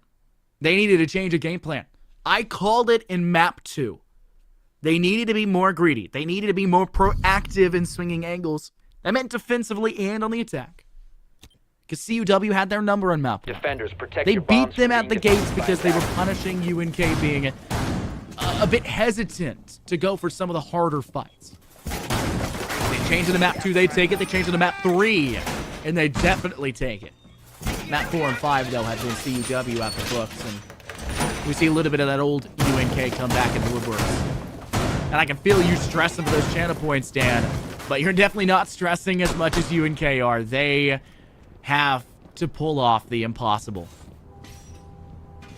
Camera shield going out. 10 seconds left before I insertion. still think UNK's in a decent spot. And I want to bring up again 5 seconds adjustments that are being made. We've talked about what has to change between rounds, between sites, between Attackers' objective maybe is to everything. locate a bomb and But I think defuse it. most notably, last time we saw this bottom floor setup, UNK had a fairly different operator lineup. I won't say significantly different, because there are still some similarities. Hibana is one of those similarities. Iana as well, but between two different players. It was Quoaz, is now big. Bomb located by attackers. Urbania over top of the Dokebi. Heartbeat sensor deployed. Gridlock over top of the Thatcher, because the fact there's no Kai this time around, or any possible Thatcher to at least definitively deal with. And Clam, I think most notably, is going on towards the Buck. Toe holsters, by the way, 30 seconds in the round, is just casually an open area. Stepro's dead. Tracks deployed. And UNK is off to a significantly better start than we saw in round number 7. Double it and give it to the next person. Concussion. Yeah, that's a bit rough. Missed me. I don't know what CUW are attempting here. You lose both your Pulse and your Warden. Look at how much aggression UNK have done. They're in server, they're in sight, they've got pressure, they have everything. They're gonna go for plant here soon. The Toxic Babes can only buy so much time. There's still players on the first floor. UNK have so much dominant pressure from above. Attackers recovered The the bomb second diffuser. Gemini replicator goes out. Laid in Plenty of time still on the board. They can recharge it 2 or 3 more times even. Frag out. UW don't have the leeway to step away from this objective. They don't have the ammo, Dan. There is less than 2 clips left in Sonar's SMG-11. There's 1 bullet left in the Augie's rifle mag. Not gonna matter. Toe holsters moves the other way. Augie finds huge damage, but Sonar gets the pickup. Diffuser goes down. Time is ticking now in favor of UNK. Toe holsters will be flanked by Augie of all things and wins out on that fight. Pressure from above will deny the chances for the defuse. Got pressure from this door frame. Coop needs to get that spray down. Does exactly that. 26 seconds ticking away. Augie's up on this floor. They'll take down the pressure from above. Augie shocks the world from that hatch play, and Sonar can start to go for the defuse. They get shot out by Clam, saving the day. They'll be forced to drop down hatch. Augie has to speed things up, or they'll have no chance. Time quickly running out. They'll drop in for the kill, but it's too little too late. Double it and give it for the next person. UNK survive for another round. The skeleton key to cap it all off as well. Valiant effort on the long arm, but the direct security pressure itself really gave that round to UNK. And most notably, the speed they brought in. First 25-30 seconds, I was still talking about their operator compositions on the UNK side. And just like that, one of the changes, to the gridlock by the way, found an opening kill. The warden quickly taken care of, a follow-up was found as well, and just like that, CUW was torn apart. You talked about the ammo. Sonar had to take so many fights. Attackers need to locate When he and defuse died, bomb. he had a total of 11 bullets. 10 in the chamber, or 10 in the magazine, and 1 left over in his back pocket. Finally, oh my goodness, we are seeing a Tachanka. It only took, let's see, 1, 2, Attackers have 3, located 4, a bomb. 5, 6. This is a 6th attempt at the bottom floor in this map. And CUW's finally bringing a Tachanka, but they're giving up the smoke. Just keep it, honestly. My evil eye ready to kill some strong. How possible do you think 10 this seconds comeback left. is for CUW? Definitely possible. 100%. UNK I has put my channel points on it. Yo, you did put the channel points on it. Every single one. Attackers are moving to defuse the bomb. Is that, do you really do every single channel point? Yep, I'm down to 170, and that's only because that's how much I've accrued since the map started. I am down to 51,000. I did not do all 90k. I felt like it would be very stupid of me to 5 times your amount you put in, basically. Attackers have dropped It the bomb would, diffuser. Yeah. The CUW are giving me my credits worth, so to say, my Shield ready. tallies worth. But they do need to still secure and close to the gates to do so. UNK take a top-down approach once again. Clam is very aggressive. Notice it's not just been Clam that's playing aggressive. Quoz has been ruthless. Damn. Their speed of approach is unprecedented. Setting breach charge. But it also has been working. CUW just don't have any way to slow them down. They are not extending. They're Attackers sitting will cover the stagnant on diffuser. sites. and they're praying they'll win the eventual fights, which is an issue because they're not. Reloading. Look at the disengage. There were 3 players looking garage there. All just in patience of Quo's, or in response of Quo's possible position. I believe that was a Gone 6 taking care of that evil eye over towards security, so some information now being removed. And again, early round engagements and or map control going UNK's way. Quoaz, playing definitively with all of Garage in their favor, will play as far up as the armored truck, and is still just playing patiently. We've seen this from CUW in the first half, but the patience may very well play against them this time around. The walk-up now hasn't even been seen, and Jawbreaker's the first kill. The walk-in from Quo's, not wasting any time, looking for a follow-up as well, has to reload, and will inevitably fall, but it's good enough. UNK with a doubled-up man advantage, and everything they could ever want, and maybe even more. Top floor control, getting the diffuser down. A C4 is all that can deny it, minus actual gun skill, but the C4 is just too late. Sure, they find the kill, but milliseconds prior, that diffuser went down, and a man disadvantage, and everything now to play for is UNK is on the cusp of forcing a 12th round, and may very well do so. Coop, a kill found. Augie now left alone, needs to attempt the long arm again, but with no top floor control, no security control either. It's playing for nothing. UNK has made the comeback from 6-2 and is a round from forcing OT. This is insanity.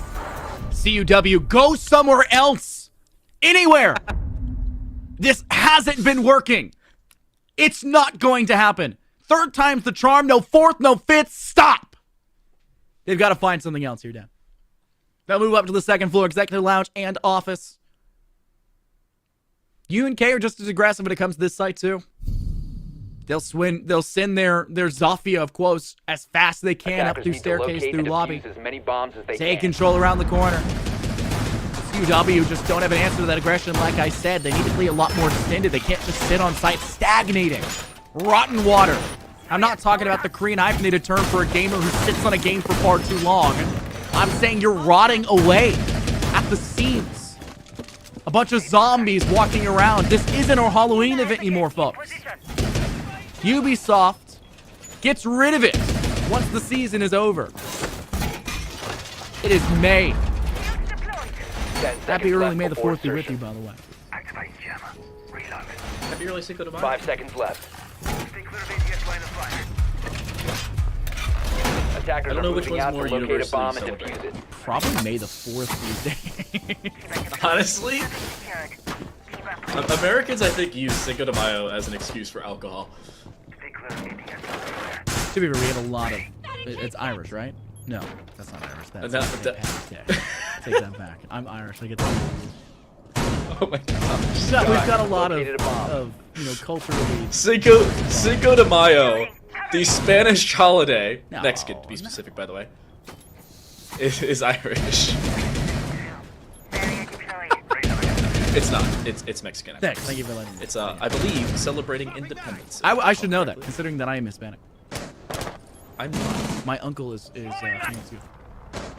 He's adopted, but you know that doesn't matter, right? You're Hispanic by correlation. Yeah, by correlation.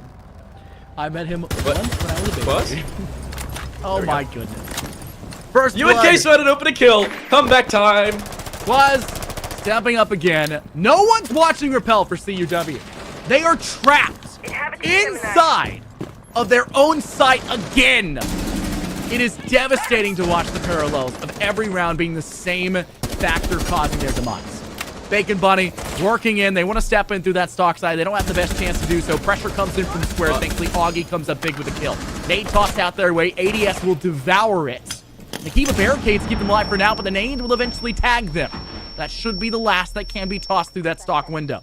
But it just dropped that barricade. And unfortunately, Sonar may not be close enough to go for the assistance. They'll be stunned. Augie's been TVNO'd. They need pressure to save their life. Sonar's being zoned away. Cross is just going to step into sight, repelling directly in. Dan! UNK may just do it. 1 round, barring us from OT. Sonar removed from the site is playing on the offside of Trump, but still finds the kill. Quoaz is domed and dropped, and Jawbreaker's playing for a flank with the P10 in hand, needs a closer engagement, but can very well find a headshot. Coop outside of the stock door is being held from not only Trump, but a bulletproof inside of reception as well, and they have to disengage. Now seeing that flank though, Jawbreaker's taken care of, and there's direct site pressure available with no way of denying it here for the defensive side. Stepbro at the top of Marble, you can still see Sonar, but now dead inside of Trump. Left alone is Stepbro to win it here for CUW, or we will indeed see OT. The deployable shield now being played for Stepbro as they look to aggress back into Square, or even into Janitor, but a sliver of HP may very well be their downfall. At least 1 kill found. Coop will get the diffuser down though, and make it time in favor of UNK. This comeback from 4 rounds the deficit. Now Stepbro and a sliver of health to deny. As they look to swing in through the site, they actually have to deal with a rappel as well. I don't even believe they're on Biz, and will send us to overtime map 5, the closest possible map in the final map of play. Oh, things are dangerous for CUW. OT forced from a 6v2! And UNK has miraculously surmounted an improbable comeback on They Bank. finally called timeout. Timeout here. Really? This is where you call a timeout, CUW? This is where you think things have gotten out of hand? This is the point at which you say, hey, maybe things have gotten out of our hands. Maybe things get a little bit too tough. When the going gets tough, you get tougher, and you guys have unfortunately been walked on like a wet pancake. This is bad. 4 rounds in a row. 4 dominating rounds in a row. That one was only close because Stepbro got a kill in return. Augie overextends. They get 1 kill. They're forced away. Sonar didn't even fight back from their position. They didn't even try to pivot. I'm sorry to break it to you, CUW. But now that you're moving over to the attack, you'll have something that UNK were using against you very well. And I don't know if you know what that is, Dan, but it is the single most important piece of utility in the entire game. Drones. They knew where Sonar was the whole time. You got to move around. You got to have a level of unpredictability. And CUW stagnates defensively, and they got to hope that it picks up here on the attack because they'll get 2 tries at it. The brief recollection as well. Each defensive half was 2-4. Defenders, protect so your bombs the from being attacking defused by side with a attackers. 66.6% win rate throughout this map, leading to the fact that CUW would technically be favored. This is not infinite overtime. Map 5 does not lead us to play this game forever. It is just 15 rounds. CUW will play 2 rounds on the attacking side, one of which will be attacking CEO and Office. And honestly, I still think UNK has the advantage for a myriad of different reasons, the top of which being momentum, the secondary being what they've learned thus far and the adjustments they made, especially in the later stages of that second half. And I think most importantly, the confidence. Momentum, sure, plays into it, but they've swung everything, and they've seemingly won everything for the last 20-odd minutes. And to be completely honest with you, here, Scott, it hasn't really been close. There's a lot of ways you can phrase something to sound more than it is, right? UNK for the last few rounds have been pretty darn good. They've won it out. UNK for the last 4 rounds went uncontested, win it out. UNK has not lost a round in nearly 30 minutes. Yeah. It's crazy. It's an impressive return for UNK. Can't even be angry. CUW, though, on the attack. Keep in mind, this is where they got their 4-2 split, so they arguably are favored in this OT. There could be an issue when it comes to the attack here. Seemingly, we have many options for CUW's attack coming forward. They have these Selmas. They have Hard Breach, right, in their pocket. They didn't bring Pocket Hard Breach for the buck of Augie. They brought those flashes instead to burn even. They didn't bring us. Changing Wow. Guy's dead. That should have been free. That's an important one. Honestly, Quaz missed the opportunity. And quick response, quick opening kill. Granted, CUW has still taken forever to try and start this push. The first kill coming 80 seconds into the round isn't the worst part. The problem is they've still found that kill and are barely entering. I say that, but K9's up spiral and playing around banana has support as well. CUW are faking the fact that they are taking forever, even to us, and we have X-ray vision. They're playing this one quick, but from the other side. It's gonna be the old dupe pincer, where Step Bro makes a lot of noise, K9 does as well, and then the rest of CUW engages from the other direction, but there's that information gained. UNK has started to try and play for that info and has found the kill as well. Toe holsters with one and not responded to. K9 doesn't even have control. They have Kanto and Kanto alone. UNK, a 4v4 and only 50 seconds left on the clock for CUW to initiate something to go in. How many times do you see a player just go prone and up fire through a bangable surface? Stepbro, rightfully so, loses that fight. K9 gets flanked from within lobby. They'll swing up through bronze stairs. They'll give up that kill. Player inside pantry. Jawbreaker maybe had the chance for that kill, but it's not going to happen. They're running out of time like we've called out CUW so many times. They are just a problem child and a half when it comes to this economy of time. Sonar swings into Coop. Augie will lose their life as soon as things got even to a 3v3. It falls back in favor of UNK. Defensively, they have been stalwart. It doesn't seem like it's going to change. Sonar swings in for the kill. Toe holsters off the board. It's just Sonar. No, sorry, Jawbreakers. They have to stick this plant. They'll get it down. They've been shot. It's over. UNK take this round, and CUW now have to do the impossible and win a defensive round that they've been incapable of for 30 darn minutes. UNK were down 6-2. 6-2. 4 consecutive rounds of facing match and series point. And now they have it in their own right. They are the team that could very well win it here on Bank. All 5 maps, not a single one of them going past 11 rounds. 7-4 in map 1, maps 2 and 3 being 7-3 in favor of UNK themselves. And the most recent, other than this one, CUW picks up in a 7-2 fashion. The dominance not only stopped there, but moved on to Bank. They picked up a 6-2 advantage, seemingly prime and ready, after back-to-back defensive round victories. And since then, it is all quiet on the western, the northern, the southern, maybe even the eastern front. Most importantly, it needs to be hell of a lot louder on the bottom floor of Bank. UNK could 6 straight CUW and take the Emergence Championship. 10 seconds left before insertion. A moment of calm before the storm. 5 seconds left. CUW will go back to the same site they got slaughtered on. Moving out to locate a Was bomb it and 3 defuse it. times in a row? Yes. Ambush set. Stay clear. The floor is reinforced. Ready for company. UNK don't bring this off you, though. Ash and Iana as the go-to entries for their side.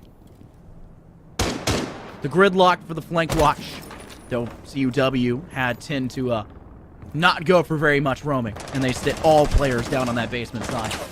They do have one on that second floor over towards office, locking in that hall. But I think CUW are just, they don't have to worry about it. Look how many players are joining to UNK. How many times did we say that they had problems with information, and they have taken that advice and completely changed the game here, Dan? Oh my gosh. And an opening kill as well. Even though Clam walked into an EDD, the fact that it popped forced Augie to swing, or at least baited them to do so. And sure, they took care of the drone, but they lose their life for it. UNK not only have an initiation, but they have an opening kill. Granted, you've taken 60 damage, but who cares? The Jaeger's dead.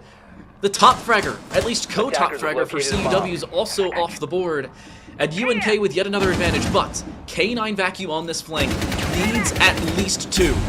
If they go 1 for 1, it's still UNK with an advantage, and every feasible one now in their favor. Vacuum's holding down staircase best they can. Augie apparently didn't get the audio cue of the EDD going off onto Clam's legs. That's the only extension we see come out for CUW, by the way. The attacker's True. bomb diffuser has been Inaudible. dropped. They've Attackers got have control over removed towards their Hatch. They'll swing in. Thankfully, Jawbreaker will watch that flank coming in from Big Garage. Even thanks to a 4-on-4. Sonar will pivot to a longer range to hold there with the 9mm C1. Attackers recovered the bomb diffuser. And even has a little bit of control here over towards Office Hall. With flank in through Big, but unfortunately gets caught out instead. Too much information, seemingly, for UNK. Not enough for CUW. Plant's going down. Shanka is out. Force them off in time. They do. Clams down to 1 HP. You've got 17 more Shamika canisters in that back pocket. It's going to force UNK to drop through hatch to create space. Even track Stinger's down. Jawbreaker with a launch shot to Coop. This may be the best chance CUW have ever had with a Shamika launcher in the pocket. I'm certainly playing in their favor, especially around towards Marble Stairs as well, as Toe Holsters wants to find a different direction to go. But the problem is, everything's being held by the same bit of utility. Toe Holsters even foregone with that same availability, but Bacon walks straight in, and Jawbreaker's aware of it, finds a first, a second as well, and Sonar to close things out. Every bit of regulation, and now all of OT, as round 15 is required in map 5 of play.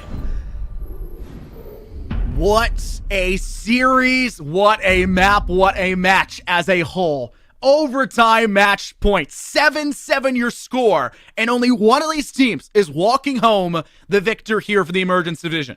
Will the number 1 seeded CUW find themselves with that CU dub, or will UNK steal this one away?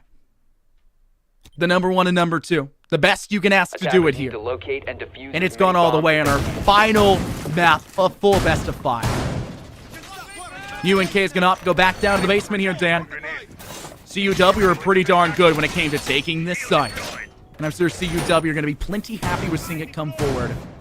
And after a round win in a site they couldn't take on the defense and hold on the defense, to be able to attack it, I'm sure they've got ideas. Some adjustments as well. You've seen basically every rinse and repeatable way of playing the bottom floor. 10 seconds left. This is our 8th attempt at seeing the bottom floor, by the way. For all of you who have not been counting, this is round 15. The bottom floor has been played more than half the time, and will be the deciding factor of this series. UNK's defense needs some improvements. Has not been played since, of course, we saw them on CEO, but before that, it was round 6, of which they even lost there. And I still think it's certainly a possibility. No, they won round 6. That was the only time we saw them win the bottom floor on the defensive side. But since then, UNK's barely been at that point. And CUW, again, we're seeing a Nook, but the problem is there's a barricade in the garage. No way of just sneakily walking in this time around. I think there's a line out there somewhere from some certain famous guy, you know, about saying the same objective so many times. Yeah, I don't know. I think Something like this? there should be a soundboard for it as well. Something like that? Did you make a soundboard? No, I'd never, you know. That'd be crazy. You totally Does not belong. Does not belong. Saying that objective so often. Actually, I don't even think that went to broadcast here. Let me redo it for the lineup. I hate seeing the same objective twice. There's the sound. Does not belong to Team of 6. Same objective twice is the definition of complacency. The rounding is very difficult for Fox Law. I gotta figure it out. It's fair. CUW, though, on this attack, they have gone a minute and a half and haven't lost a player. A lot more reminiscent of their first few round attempts at taking this site under their control, which they did actually do so fairly well. The last time CUW had to attack this, they fell short. This would pretty much break it 50-50, if I recollect correctly. Bomb located by attackers. Here, if they were to lose it. But who cares about that statistic? The important one is the win in the end. Look what Stepbro's done. They've dropped vaults. They've dropped inside elevator hall. They've got information. Player inside gold. They'll be sprayed through, but they can't go down. Go prone, shoot the angles. They'll get the kill anyways. It's all up for CUW. One frag going the other way. It's Augie off the board. They do lose the Capital, but they have so much powerful intel. A second for Stepbro. A 4 versus 2. Dropped to the 3 and tied to the 2. With Quaz finding another on a K9. It's an even spot for CUW. Jawbreaker alongside Sonar. Working slowly. Quaz in a dangerous spot. May pick here from Secure Hall. The SMG-11 could rip through face. But you gotta find the right timing. Drone goes out. They've been spotted. Toxic Babe gets sent. Quaz forced to retreat. time not on the side now of CUW. The last toxic bait sent out quickly. They're detonating these too soon. They're giving CUW a possibility of a chance. They'll sprint straight through. Sonar drops through hatch. Jawbreaker goes down. It's Sonar to 1v2. There is no time. UNK has stolen this map, stolen the series, and they take it all as your #1 team in the Emergence Division. Time seemingly the backbone of their defensive setup, and the hold was indeed there. UNK come back from 6-2 down and proceed to win 6 of the following 7 rounds, 2 of them in OT on that defensive side. And we've said it since map number 2 was halfway through. Time has to be better for CUW. And the improvements, just not there when push came to shove. The final round and that final tick went the way of UNK. How fitting for the ultimate end of CUW to come at their ultimate problem, the one we've highlighted through and through.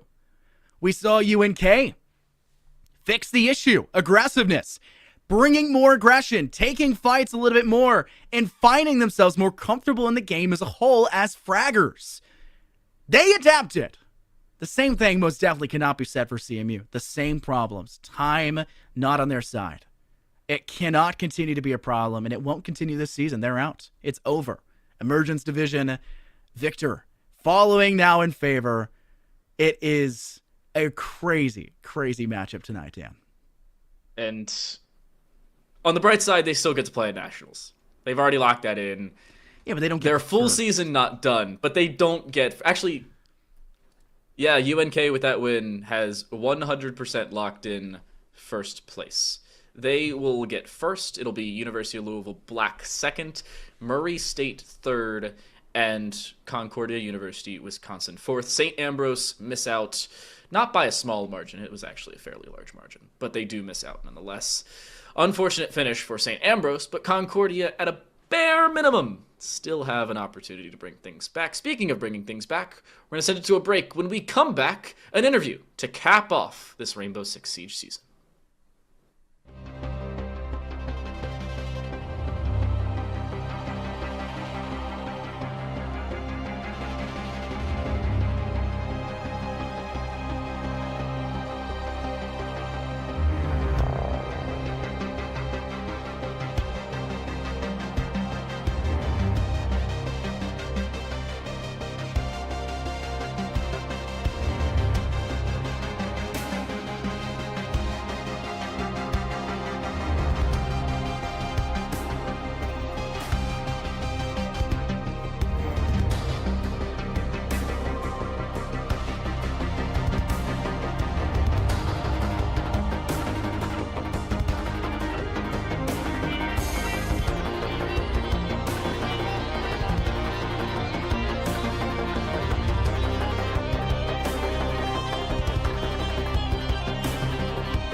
Welcome back, everybody. We're back with more R6 action, but less of the R6 and more of the players. We've got an interview coming right up. Let's go ahead and welcome in the man, the myth, the legend, the black box. Quos, yes, sir, coming that's in me. clutch. How you doing? How you feeling after that victory? And more importantly, how's the team feeling after a victory like that? Yeah, well, once we got to, I say, around round 7, not tying it up, being down, like, what is it, 4-6, 5-6, that's kind of where the momentum swing happened. We were like, oh, we got this. I kind of just told my teammates, I'm running Zofia. I'm just ego swinging everything. They can't handle me right now. So, just the sheer momentum, just bring it back. And the momentum, especially for you in the later stages, worked out perfectly. You just played quickly, and most importantly, as a team, droning each other in, playing around the information, and most importantly, playing around one another. I want to talk to you specifically about your entry fragging, because in the game you went 15 and 12. I'll give you a courtesy 16th because the game ended on time, but you fragged out in the later stages after going down 6-2, as we've talked about. Talk me through how you were able to activate in the later stages, especially. Well, I'm not gonna lie. Actually, once it was 6-2, I was kind of like, all right, need some type of desperation play. I hadn't played Sophia like the whole game. Your mic's a little bit cutting out here, Quos. Are you moving around?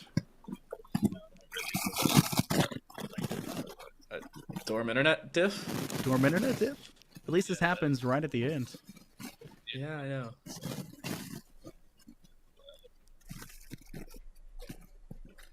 I think he may be getting cut off by the noise suppression. Maybe the microphone. Quos, are you talking directly in your microphone, bud? There we go. There you go. All right, repeat that entire thing, the whole thing over. repeat the question as well. How did you activate? What allowed you to fragging. activate? How did you do so well in that second? Yeah. Okay. Just being down 6-2, knowing that we need to play. I wasn't doing so hot in the past matches as well, like Cafe and stuff. So switching to Sophia, knowing that I have a capability of outgunning anybody, just kind of my ego, just using that as momentum for me and also for my team as well. They see me get kills, they can also get kills as well. I called it out. I specifically said, Dan, during that broadcast, the whole strategy right now for them has been purely run it down. Run it in as fast as you can and take the aggressive stance. And that's now been confirmed. Quaz literally says, they can't handle me, just go in. Caster confirmation bias. There it is right there. Now, after an extremely tough-fought victory like that, where you guys steal away map 1, gets tough for a little bit there, you get the 2 you need, and then things just go downhill and it almost goes through your fingertips. You said you weren't doing so hot on some of the other maps. As a team, between those maps, how do you guys recover from a chalk mental? How do you guys keep your heads in the game? Well, to be honest, after that Cafe game, going into game 5, we were kind of like, damn, we really got to go to the 5th game. We 4 hours, 5 hours playing this game. We were kind of bummed out that we didn't get Cafes, considering that's like one of my personal like preferred maps. I always tell us like, oh, let's run this one. I can get it, and I didn't perform so well. So, just kind of, and I guess for the start of Bank as well, we were kind of like you said, that chalked mental. We didn't really have that much confidence. Our comms were sluggish, and I guess just being able to bring it back every round we won was a little bit of more momentum favoring us. So, just being able to keep it together and not fall. And throughout the series, there was always the point of contention of time on the clock. When push came to shove, you were more dominant on that defensive side, especially in OT. Your defense on Bank was not great, but still there. But yeah, the defensive side really worked out. It's mid. And it came down to CUW managing their time. We talked about it about 100,000 times.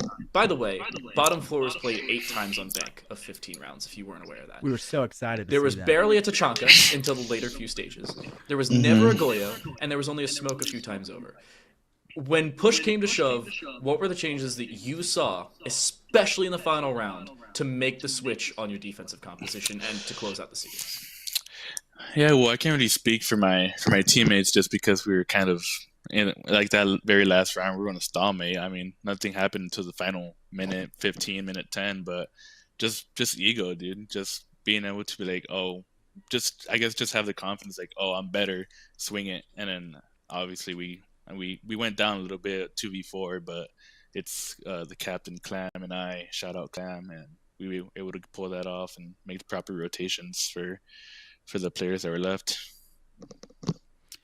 Ego is a lot of teams' ultimate undoing, but apparently it's your team's biggest boon, which is interestingly enough. Man. But whatever gets you guys the victory, whatever puts you guys in first place in the emergence, once again, congratulations. I'm going to give you a soapbox here. If you want to shout out anybody that's behind you, it'd be the student base, the fans, the teammates, the coaches, whatever it could be, go ahead and hop up on your soapbox. Let's hear it. Yeah, well, I can't really talk smack right now, but shout out UNK as a whole. Shout out my friends that watched the stream. I don't know if they're still watching right now, but I don't know. I'll call them by their gamer tags so they don't get called by the government names, because government name is crazy. A shout out Fakir, shout out Shaniashi, and shout out Dogwin. That's it. And shout out all the other guys that don't have gamer tags but we're here to watch. And I'll close you guys next year as well. Hope you guys stream us more. I know you were an absolute fan favorite. Everyone, every broadcast, where's Quo's moment, Quo's in the chat. Glad to finally see it come out. I got a question. You guys had like predictions, like Twitch predictions? Yes. What was it cited towards? Very much so CUW. Pretty much the entire time. And in fact, that last map, I put, what was it, 28,000 points or something like that on CUW, and he dumped all his on you guys. You're crazy. And I he stripped my points away. He's now beating me, but I'm not even that upset. It was a great series to watch. Yeah, I'm at 69,000 now. Good. I mean, when you vote on us, it's kind of easy to get all those points, you know? Except for if it's, map 3 and 4. Yeah, but that doesn't matter, right? The total ending victors, where it matters the most. Thanks, guys. Thanks so much for joining us. It's been a pleasure having you for this interview, and go celebrate with the team, man. You guys deserve it. Yep, thank you. No Go problem. Lakers. All right, everybody. Go Thank you all Lakers. very much Wow. for joining. What'd he say? He said, "Go Lakers." Oh. Thank you guys very much for joining and watching. It's been an absolute blast to have everybody in the chat talking things up and overall just hyping up these players. Unfortunately for CUW, they couldn't take victory this year, but there's always more years to go down. And once again, a huge congratulations to the UNK Lopers. Well-deserved first place. My name's Infernosis. You can find my Twitter down below in the bottom right. Thank you very much, Time to Light, aka Dan, for joining me in the broadcast. You can find his on the opposing side. He's pointing to it as well. Mine's over here. Thank you to our producer in the backlight, Camcom, and great support from our observer, who had to work through all of our technical issues and problems that occurred throughout that one. Got a shout out Tofu as well, I guess. And of course, the NECC behind the scenes. That is it for the R6 side of the NECC this season. We'll be back with Nationals content as well as just more games this week for our playoffs. Stay tuned. There's plenty more action to go underway. And watch the B stream.